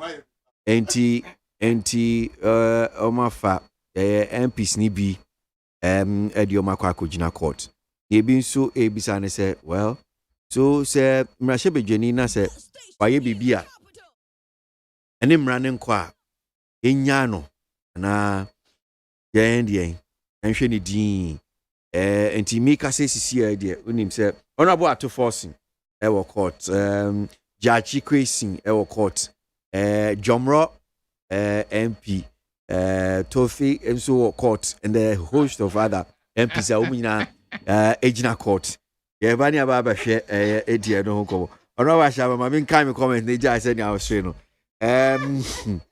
Kwesi, as you take your precious time to listen to that of the MPP regional chairman's voice, those words good for the growth of our society and the country, Ghana. No other arch builder, and no dear no buy, and no canasa. We're capable of managing our affairs. Let's continue to trust President Kufuor's led government and the homegrown policy, that is the e-levy, which comes with no conditions from any external agency. That's Royal Gabi, Efie Kuma, and or the fee, and or the buy. Whatever you say, you must take responsibility, and Ghana is not in a culture of silence. E-levy is a game changer to rescue us from melting economy to cancel IMF conditionalities. That's Abdul Basit, Zongo Pania, Kumasi, and our dear Nufino Debai. The unlawful and unfortunate incident happened at Lamashegu. It's not worth calling for. Hey, we are a peaceful country. Let's embrace the peace that we enjoy. Well, Africa quite so constituency and or the fee and or the buy. Now it is clear and everybody can testify that the system is working. Let's do well not to allow political and parochial interests to divide the country. We are living in a state of rule of law. That's Same Boachi Asaman Kese and Wadif, you know, the buy. This Abronye coup issue was engineered by the MPP to shift Ghanaians' attention from the collapse of the economy. That's Abbas Amogobo, or the fee offense so and or dear no at the buy. Well, so honorable IP, yeah, Miss Ansha, see if you so na share issue see a number of MPs ever court as we speak. Near a being Susie said, and it comes particularly from the NDC. In some said, when you are more precise, more share because 137, 137, when move to 20, near more percent more ya and I said, mobile na MPP NDC for a Bible so see not as a motimi as my Herbia Monsabet me account, and Untina Moya Sadi when you being so near can I said, well, so. If say Emrasebejo ni na so aye bibia na etiamra yen kaso Emrasebejo ni ntie nya ne sa mintio I mean why son say apart from honorable at force all other cases na run before the year leave by question wa yeah case America to ye initiate and no krampo no I guess initiate ni ya sha said now then we the court at the time na e leave no epende but we ye no fima cases are can our court in Avansana, Ileviba. Into Rebecca said, there is no here, no there. Near American woman say, or say, will use one advantage, numbers number one, at the force are buying, then the pebia, at the boneno, ye jawon. But I know so, ye do my sao. Say, what constitution will honor a kissing? And son over to my bay MP, I was said, we are Ghanaian. So we are Ghanaian, I walk a man for Frubiso. Akwaji one passport akwedi nse say wonya Ghana ni biem na mum wo ye Canada ni a the edu be na se wo pese wo be ko mrahye bagwam a kwan wo ho se was denounce and now because afa de me na me ka se me ye Canada ni menya Canada ni biem that provisions nyina wo ho say Ghana ha wonya 2 dates of birth a criminal offense the wodi me na person be MPD a na ne fa bi achia say we a minister na with the loan contract agreement by parliament yes me here $200 million na me dey akosi 5,000 affordable houses na ye approve ma na ko tra o office ewo ministry now ye changes na at the end of the day no 200 million we this less than 1,500 houses. Na se kokot kwachira we say ye beto yi leave ya benti no won ye de ni pa na kokot oh and we make no am entiase say ye beto about they decide the fate of yi levy it say MPBI ye bone a ye nya no hwe ambulances ana na do danko akufu ado kofa ba Ghana 350 plus na kofa bibra wakwa kofa Mercedes Benz trotro empa onipa no kura no wapira na yare ne kwaso de beto sukure bi nsim Mercedes Benz wo de ya trotro kura nyi sa seat kura nim City say car papa Mercedes ye a car and a friend Benz Mercedes Benz one of the most durable vehicles we have in the world but ye kasi ye kokop Mercedes ye ka Mercedes Benz ye ambulance ni enim niama ekoka mu ansa na car na ya friend ambulance anyone Mercedes Benz ye a smiling Benz in the wo saloon wo and ye want the trotro and ye for bus ye want van and ye ambulance yes uncle for ambulance I say Mercedes so say Ford the most important thing it must be ambulance near ambulance when never be a kuma and ye ambulance no work of father oh see you between I say I go to train the see to train standard gauge trains e Ghana ye be Ghana high meka ima ye call China examine company na your mom contract you hwe say am pass wotumi ye standard train ema you who samples a won aye and now even be kro complete ya wode ko Kenya meka hu bi ko this 6 days for China e ko hu ni nyina ene asan ye police it ya nyo bia nsoma ne say ye pese ye to ambulance kwana ko hwe say company na order ambulance na mayen no won fa ba even in the automobile industry and transport management kra no ye metro masses ye koto buses a what the kind of buses in the 2-3 biba, depending on the quantity Alberto. Near running the bear 3 months, near say it's good for our terrain, and senior policing more order.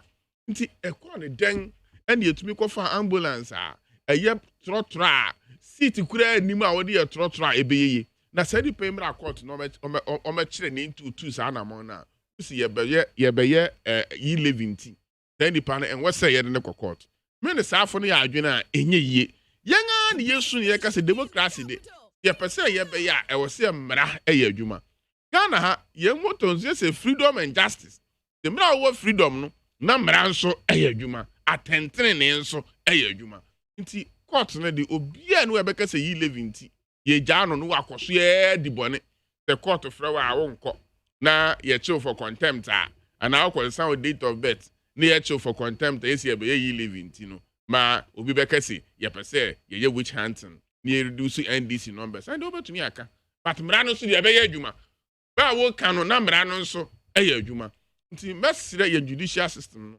ade ba ko how yen na ye nyina ya ka ho asema ka kwasimi je di sa okra waka bi ene se asem kokota eche dodo asem kodu kota eche dodo ye besire ye judicial system anka sabri ye tumi adinsen bi kura wie na nua obeso okọ parliament na okotua na adwuma so no wakọ ni amra ne beyi no so okọ prison so ya wakọ ni ye wase ye yi ni fi parliament so ye yi na fi parliament no man yi ye tumi akọ yenim na woni NDC lawyer ba ko kasa so mo ka me ne ya adwena enye yiye say na do danko akufu ado pese NDC numbers of parliament reducing to no to sana mo so your lawyer ni now next time you judge now be Germany mami there's a wankasa judicial system and the law na akusua wo school pese be ya adwuma na pese mra be ya adwuma dia na fe okusua law no ye den so owo nimdie bi onko no go defend nkrofo na wodo ngagina court the mra no onya justice that's a mra no kese o wanya boni bia abekọ parliament akoye wo ngajuma na bribia nso nkyere se wo court na your hana yewura dan agbedapi okọ court na oye MP ebro court even he sat down speaker then catch any say court now ne judges no lawyers ni prosecutors ni kwatena se ni yehu time e wose wo parliament the time e wose wo back court it is still a we MP na wo case wo court a when the speaker betumi atena se na motumi a say Mondays ye go parliament it me case no me pese ye be di no every Monday na onya kwon akọ court na wasan akọ parliament at the same time motumi I just aye and court na agree say member parliament and the time be a parliament member court anytime be a parliament and we be man ho kwansa until you are pronounced guilty you are not guilty nti yan kase say any pay dem akogina court no want to me enko parliament when you ho kwansa wo parliament case ni bi kwa be run for more than 1 year nti so can you live let's say ya the live ni be to sa 1 year ni awie yan court cases nyina san ya the live na kwa na no you live ni dey be ko it will pass e ba bua Ghana adimpuntu beba ene efi Accra Kokumase ye bypass enyinem bypass e dey ama contract agusu ya oye nkro for best 5 ni nyina no ya bypass e ba beba ho ba bua na traffic bebrebe a yenya no Accra Kumasi road betumi akofama maye ye besre obia nkansi one ye peyi levinti na ye dey amanfo akokot nipa edi bone we say ye dey won kokot na ye kwotwe won aso na ye dey won akokot esi ameka say osino bypass minua Babidi do Mabidi after this ye Babidi do yeah a whole topic details no and nuoma aban gusu a oye NDC fo mesro kura okay woni wan kasa wan adwenya se wan wini power view na fisa am copy 2023 they will laugh at the wrong side mamenda say honorable IP na memra honorable Ashama yanhwe bi se sisi ade aban asase wo hound NDC MPs is because you just want to reduce the numbers of the NDC MPs now umetimi the amambuo no akonkan vinti yo opinion nyame kan say MPP for the one they about football no mo person mo for mo enfan shego they are so desperate they don't know what to do enunti na sansem ni nyina no but mami kan chromo look, the enu newo mutrim pa dia. Then they should go back and think. and think again. Because Adentina, yeah, Kasi say 11 no more years again. Honorable Atuforsen, Tambena Oil Minister, from 2013 to 2016, and our Deputy Minister of Finance. And some years from 2017, 2018, 2019, 2020, 2021. Yes, I know crime has no expiry date, but crime, dealing with crime at a particular time to give people opportunity. Na yen culture say 11 na oye. It's a problem. Yes, crime has no expiring date, but so we dealing with that crime during 11 time to pull out our economic messiah in chamber. Then it means it is because of the e-levy. It is a crime. If crime has no expiry date, you can also suspend it to 2030 because it has no expiring date. But why are you doing it now? And nothing I be so. Now, mami be so.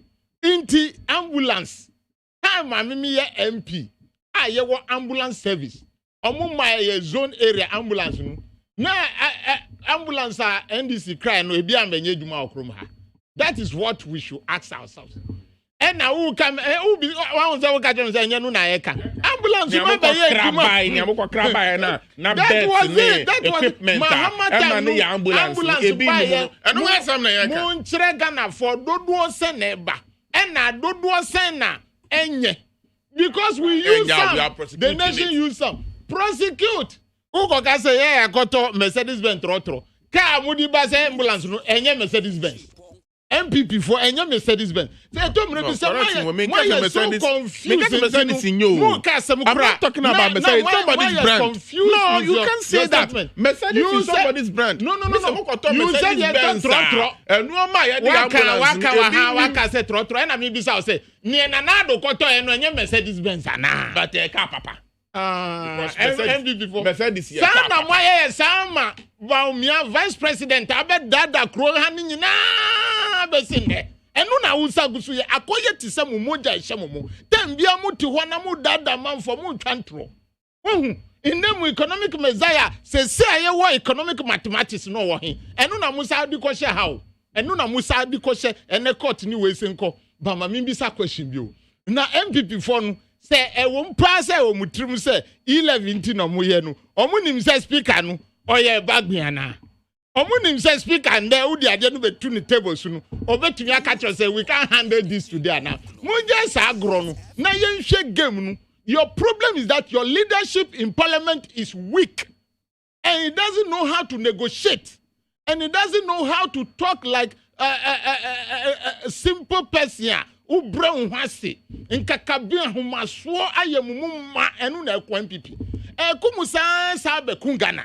And that is what we should not accept. Question our court no. One Fabia and say hide this answer no. But he declared that as at the time to say no Oma Ayen presidential a parliamentary candidate, he's going to finish his process. Ube process change of citizenship. Does it take 1 hour? Does it take 1 day? So onususu wo court. In the court no dey be court. But me the NDC for Mr. Mamu Hamu Kra. A trace MPP for Krano, Omunipa Nigana. Look, Muma, ready. Omuva Nipa Nuinko. Now we say MPP for. Musa Mubu Mino. A man for Binumutitia Brochia Munigana. So the problem is not NDC. It is the MPP. Their leadership is bad. Into members of parliament, Binumukrano, Omunigana. Why do you put this problem on the head of NDC? The court, they will go. Because how catch them say, Obiako did 200 million. Say, see affordable housing. Who were parliament? How much did Matthew Poku Prempe took from us? We approved for him $1.5 billion. And in this is book Nunibi. And then what him? Yes, Amateur.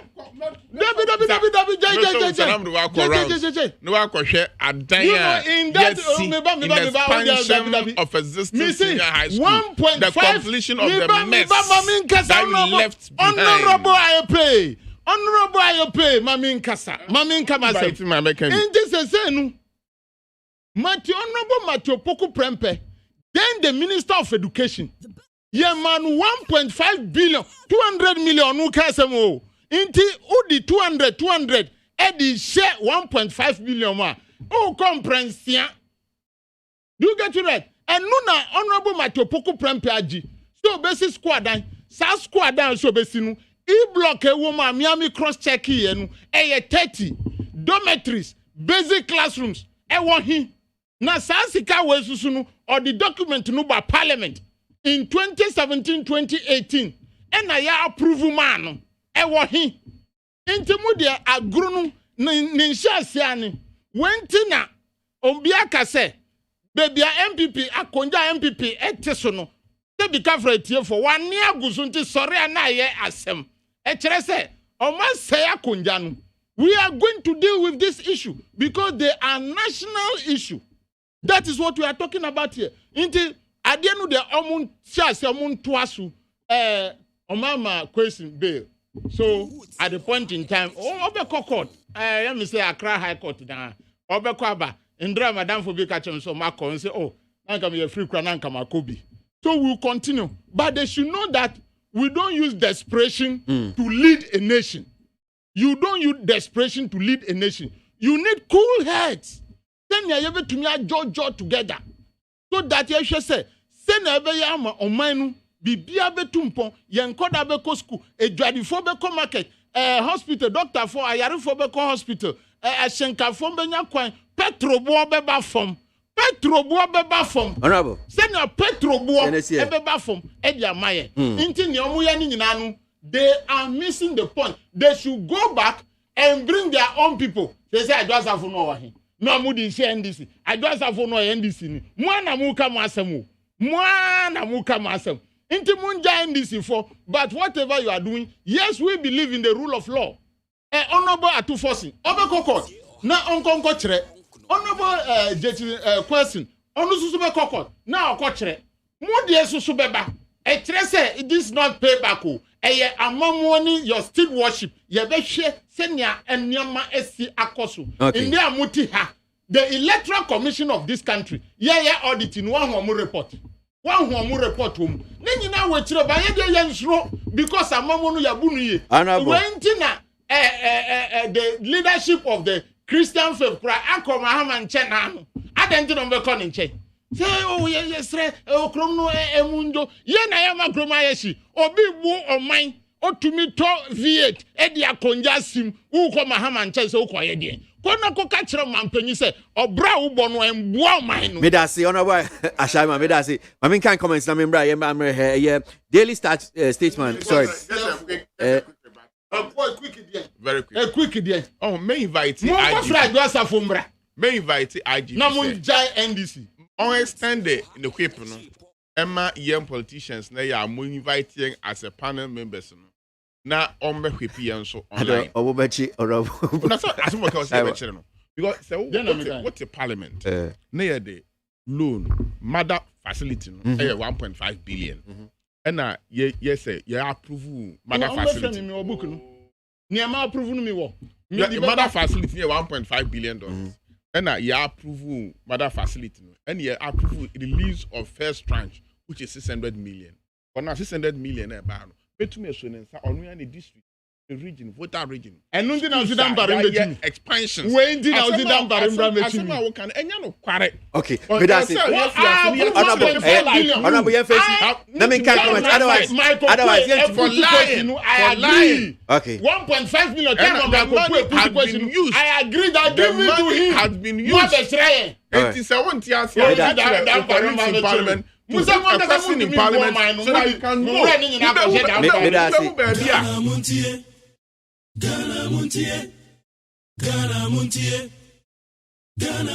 Right, so Baby D Aquine Honsem. I don't know, there's this one here, probably it will put some smile. We need you pay. Daily Statesman or say highway dualization project on course. Work begins on 4 Accra Kumasi Road bypass in April.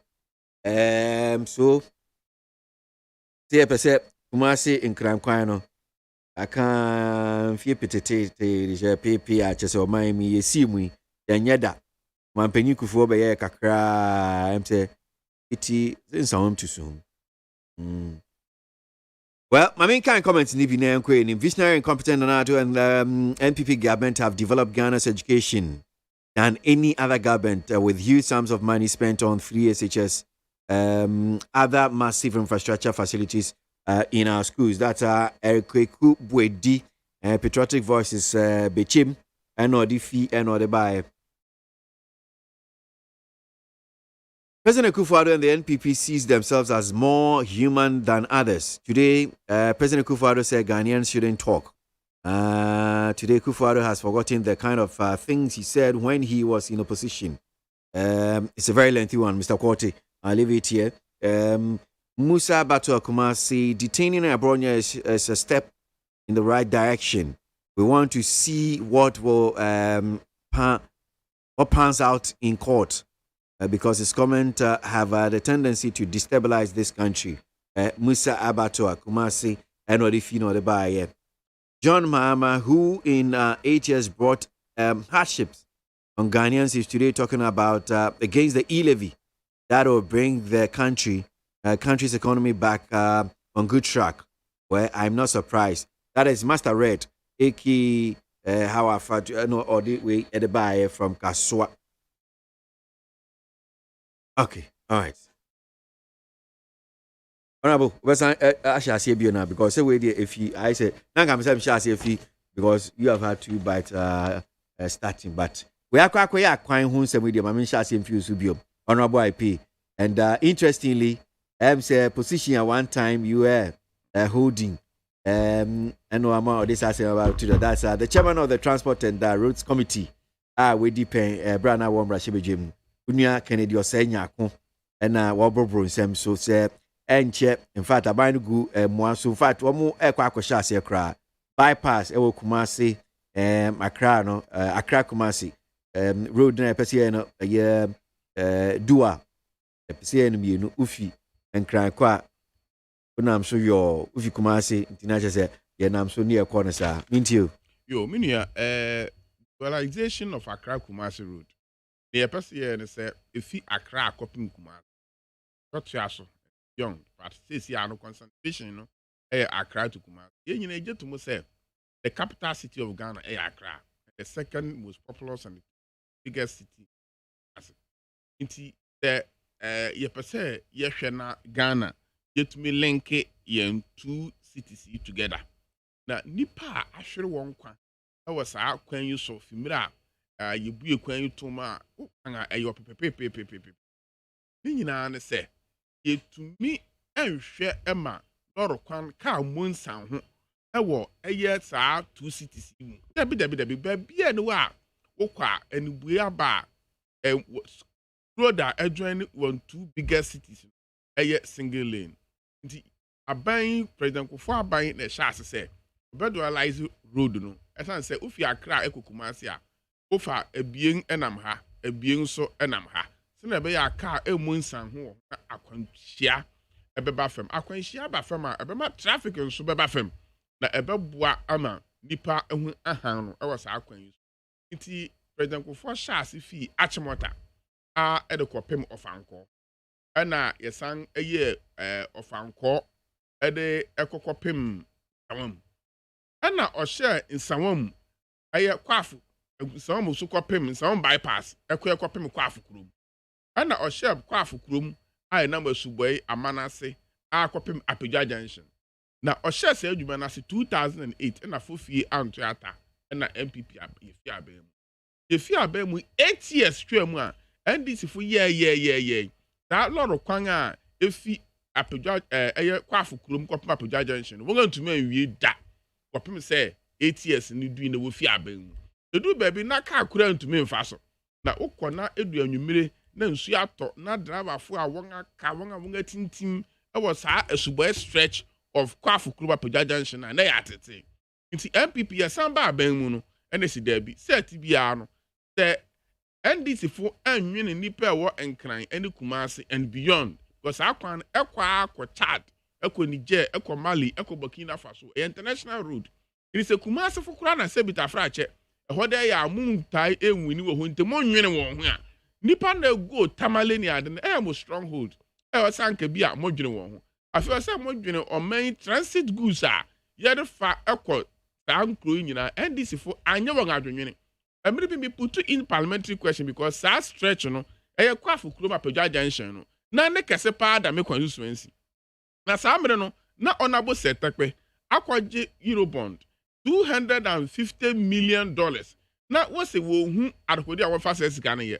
it was the scan koto bank bi Nigerian bank I think UBA or so koto ho se esane se ye ni bribia de se sika no be ntini sika no ena ho ene wo de koto saa mre no na me ne consultant a owo akwafo kroma Pagya junction e di nkomo o si yenya 60 million Ghana cedis a ebetumi awie kwan no because saa kwan no na agin oji nti ye kotu no in cedis na wo hia 60 million Ghana cedis na wo de awie kwan no nso na NDC fo adi sika $250 million akoto banka won hu ade kwede odi se sika no nye enti mebisa parliamentary question asema Rose Minister then oba bema mi mua ne se se sika no de finance ministry and onim ni person this sika no be enti enya no no wode be kwan nti wonya sika wo be yampani ampa won ntuma awie kwan no da na ye bai na do dan kwakufu ado be you know ye say no saa kwafo krom Pagya junction no ye behwe na ye bue e de atom ampani ampa ye wie manano suhum bypass overpass ya ye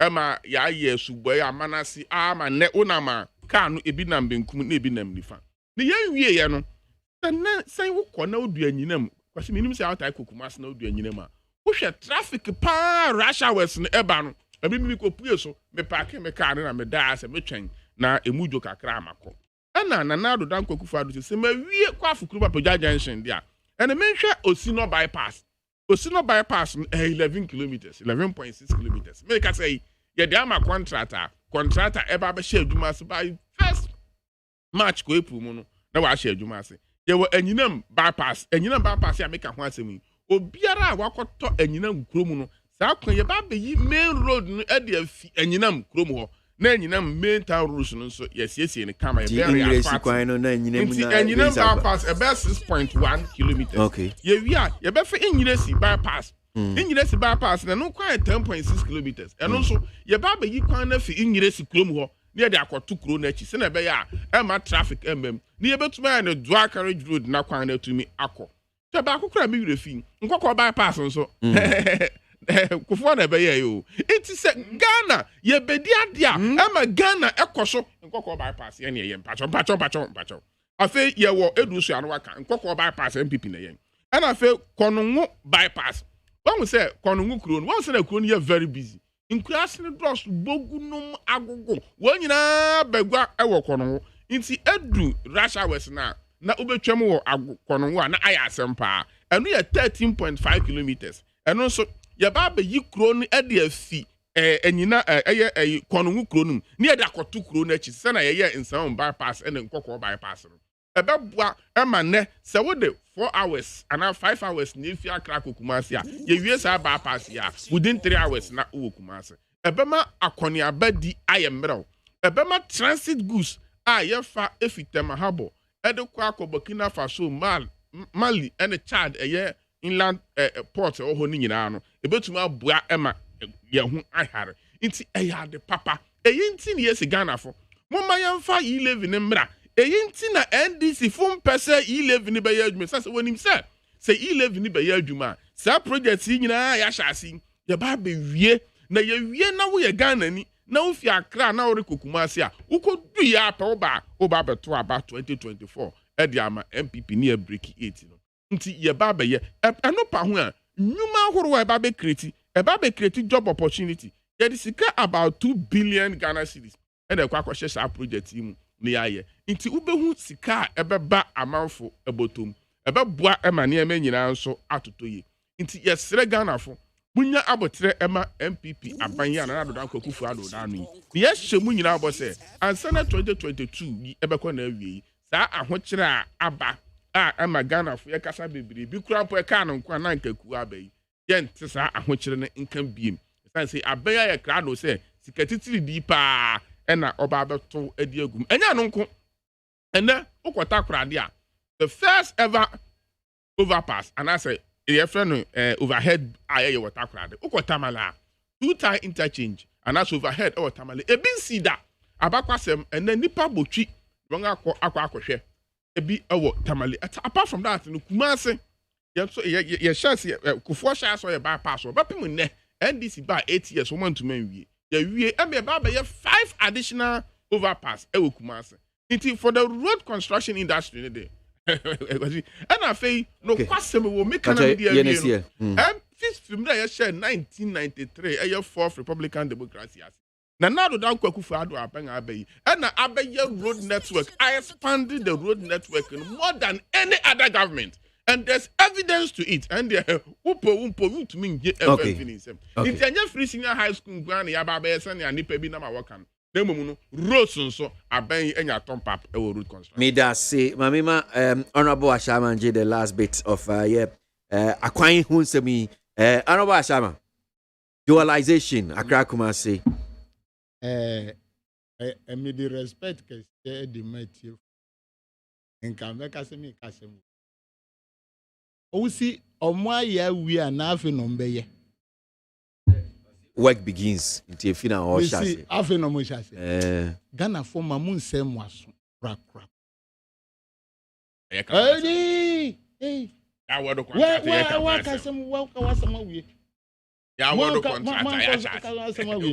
You see, when no more chassis o, ba omiasu ban ni, o ma sa chassis biom. O ma sa chassis biom. Dey na ba omia ka kire. You don't need to take long, you just tow the roads. And then you get the money. Omaka weni na. Onu mini to parliament how many times sir? Honorable Amakwata road minister or catch a year of roads. Na ya bisao. Be careful from ambudi be ya nada dana. Because in Juma oka hani no. We are talking in comparison of Mahama's 60 billion. And you have already taken 220 billion. And then you are giving us this hope. Time away 220 billion. What did you use the money for? ATM for MONTIE na marking to her. Because in Sawam bypass a walk room hanu. I don't think it is MPP who did it. At all. Even as at the time I traveled to North. In 2012, no, ubeka time at time was His Excellency John Dramani Mahama eti akonyaso ebuo ma paya gu ho etie for MONTIE mi is it the first time who pulled that ebuo di eye kwan no at obokro we din kra mami bokro no di in that town who did that job? It was Mahama. In this house omaye 60 billion omaye bibia fa ho 220 billion. You are now starting work. Kona koshe tamale interchange omuka or say man for botry koshe say according to tourism. Go and see the Sino-Hydro Juma Omaka oho. 95%. Movie said this time when before mbesanya senior His Excellency Vice President Baumia lead your mama that domain sa. Do you think you are going to get that free line? You are not going to get it. Complete the work, let us see. And I would be two paper background this politically laced statesman now. Yes, omamu paper, omudi bomb sahini. So please, they should finish the work. But, we have completed the work that we have done. And then we are talking. Let's be fair to the Democrat and say, the chairman of the Transport and Roads Committee, and what this has immediate to so statements as in Central for no, I don't see say. I must be frank. Say baby, I gonna do who can you have the facts there. The Minister of Road, fine. Is the government, part of the government, isn't it? And I am telling you that this statesman too is MVP paper. Who's it mean? No, I'm saying and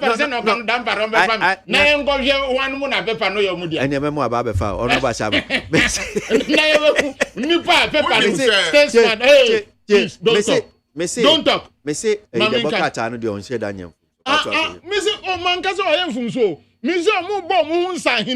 Obi ajoro no nkasa bo hu powder say hwe se no ma bo me powder Meanwhile, one kasa na abo ho powder. That is what I'm saying. Man kasa wa ye boni bia. And secondly, I'm telling Ghanaians that they should listen with to MPP government statements with a bit of pinch of salt. They've signed a contract with some four Ghanaian construction companies. When you sign contract, it is money. Please. Osino. Osino bypass. No, I'm just supplying some. Osino bypass near 11.6 kilometers. Company on First Car Limited. And Josh Moore Construction Limited. Open me poucho. Adia wo kan me see my. Until pay information. Million people for atinache. Million people for atinache. Contract do say o ma sign say enkoso. Contract be no ma sign enkoso. It is money. Do they have the money? Look at him mentioning sorry, not if I say look at him I say look at my honorable member mentioning say 2 billion. 52.5 billion ira or commercial bank. Man koche. Who's it 2 billion? Is that money big to you? No. The money we are not getting it. This is the state money. Yes, the money. Commercial bank. I didn't mention. Please, why are you disturbing me? Let me say my statement. That is it. They should take me off. I'll mention. The report went to KWASI 1. The report went to KWASI 1. 52 point sika ya jiji taxes ya jiji sa abum munfanko you don't know the report, you don't know where the nanu make osi adienu me tantro, so you don't have the report. Honorable IP, why do you do this? You are the government. No, that is not don't. So this MPP government is very, very reckless in handling our finances. That is our problem today. Into Sobika Tem say, Oma sign contract. So what? They've signed contract. But today we are here, the schools are not open. Free SHS in Koda Tifye Nyinyum. They have not opened. Because the money is not there. Akoda Uye secondary JHS from last year, we see April Nobeko school. Is that the way we change the school calendar? That needs money even more. And then we talk about the clinics and the hospitals are uncompleted. Are they doing it? Now every day you cut short. You agenda 111, 111, Usibesi Hospital, 111. Where have you got into? No, so they should stop worrying our ears. Say no, Kruma yeshi, Obiaswa yeshi. Mu sore na mu kofa in some way. I say people say finish the work. The people want the work. They don't want promises. We don't want shortcutting. You signing contract. Agenda 111 signing contract. La General Hospital, mo ambubu agufo. So mo sign contract. Trade fair, mo ambubu anguho. Mo sign contract. Stop telling us stories. Okay. This is not a kidding nation. All right. We are matured and proud. Do you get me right? All right, Juma, go to Ridge Hospital. Mahama have done the phase 1. Phase 2 from 2017. Now we call just 5 days ago. Omudi why a car park. Why didn't you put up? Didn't the contract be signed? MPP should stop disturbing our ears. May I say, if you cannot take care of the nation, if you cannot develop the nation, don't cause injury to our ears. That is what we should tell them in a plain language. Yanko, na honorable IP. That mean no, Yapon, but Bakwa, Ohanum say, comma honorable IP. What is honorable IP saying? That 2 billion out of the e-levy money is what will be used to complete the Accra. That 2 billion out of the e-levy money is what will be used to complete the Accra Kumasi dualization. All the ministries are saying the e-levy is what will make them deliver. And Accra Kumasi dualization alone is going to take 2 billion Ghana cedis. And he says it is the reason opposition parties are resisting it. Ayeka.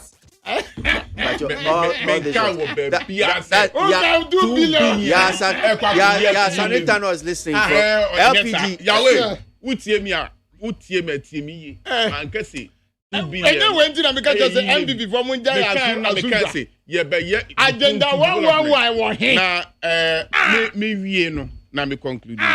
Ghana agenda 111 NDC fu and you go see aban. Wo fani say correct no na ipeti wo. Aye ni guasie. man did you be atem eye ni ngwase se o man Ghana ye man panyi me kati so de saa wunye dwuma no usako kati fufuro wunye dwuma no usako kati fufuro. That is the problem we have. The Minister of Health aka say insurance pen aka wala. Only insurance aka wala. Ewura na every ho. Na dem say aka tell say who ye kwa na mi bon sema. Wa jari wa ko umotro powder. Ko na fa wa se mo fa ko. Mu ye kwa no we a. Ye fa so. Na shortcut in there e ya doso. Ya nation of shortcut. Nation of shortcut. Honorable. Nation of shortcutting government. Honorable. Let's show some respect. Yeah, bro. So much respect. Yeah, bro. Shortcutting no does. Ghana for say. And this for whom you friend. Anye di. Yeah, the national health insurance eba. We say enye ye. Yeah, the free senior high school ba. We say enye ye. Ya the Ghana card eba. So enye ye and Ghana card majority of Ghanaians ever Ghana card. School feeding. Honorable Sama. No. Let's show some respect to the TFO team. Yeah, because people are listening. No. And Pacho, yeah, they need to say, yepe, there be Pacho. Let's. Baokasano Okasana also drew his attention, so we should stop talking.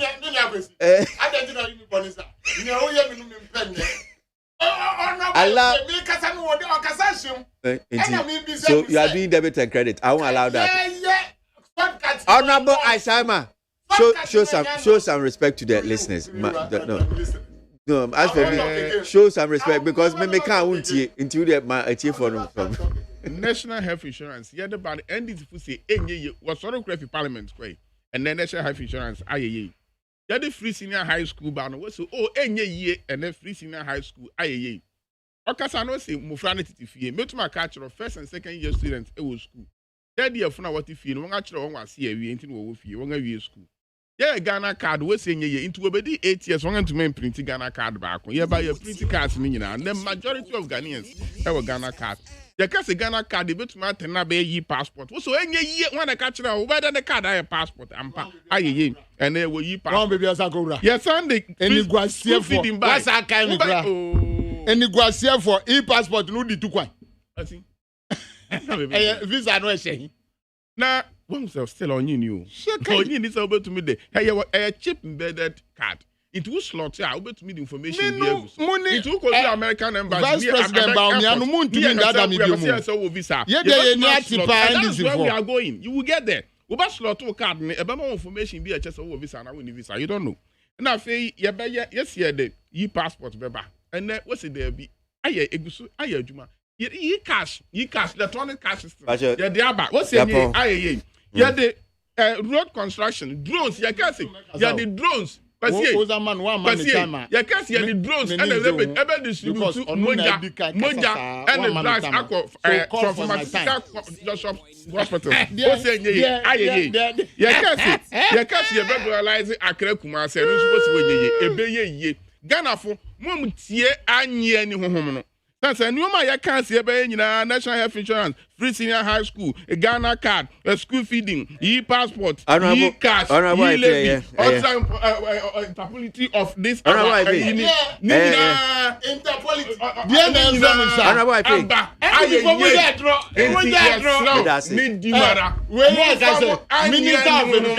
We need enough food and furniture before schools reopen. It's the same if you have this embedded problem. Free SHS, you have this problem. Who's agenda?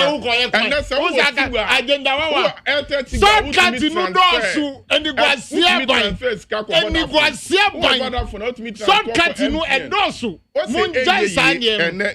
What is Ghana 220 Yes, by what? And Minister of Education. It is Charles that is telling government. Minister of Education. No, Yes.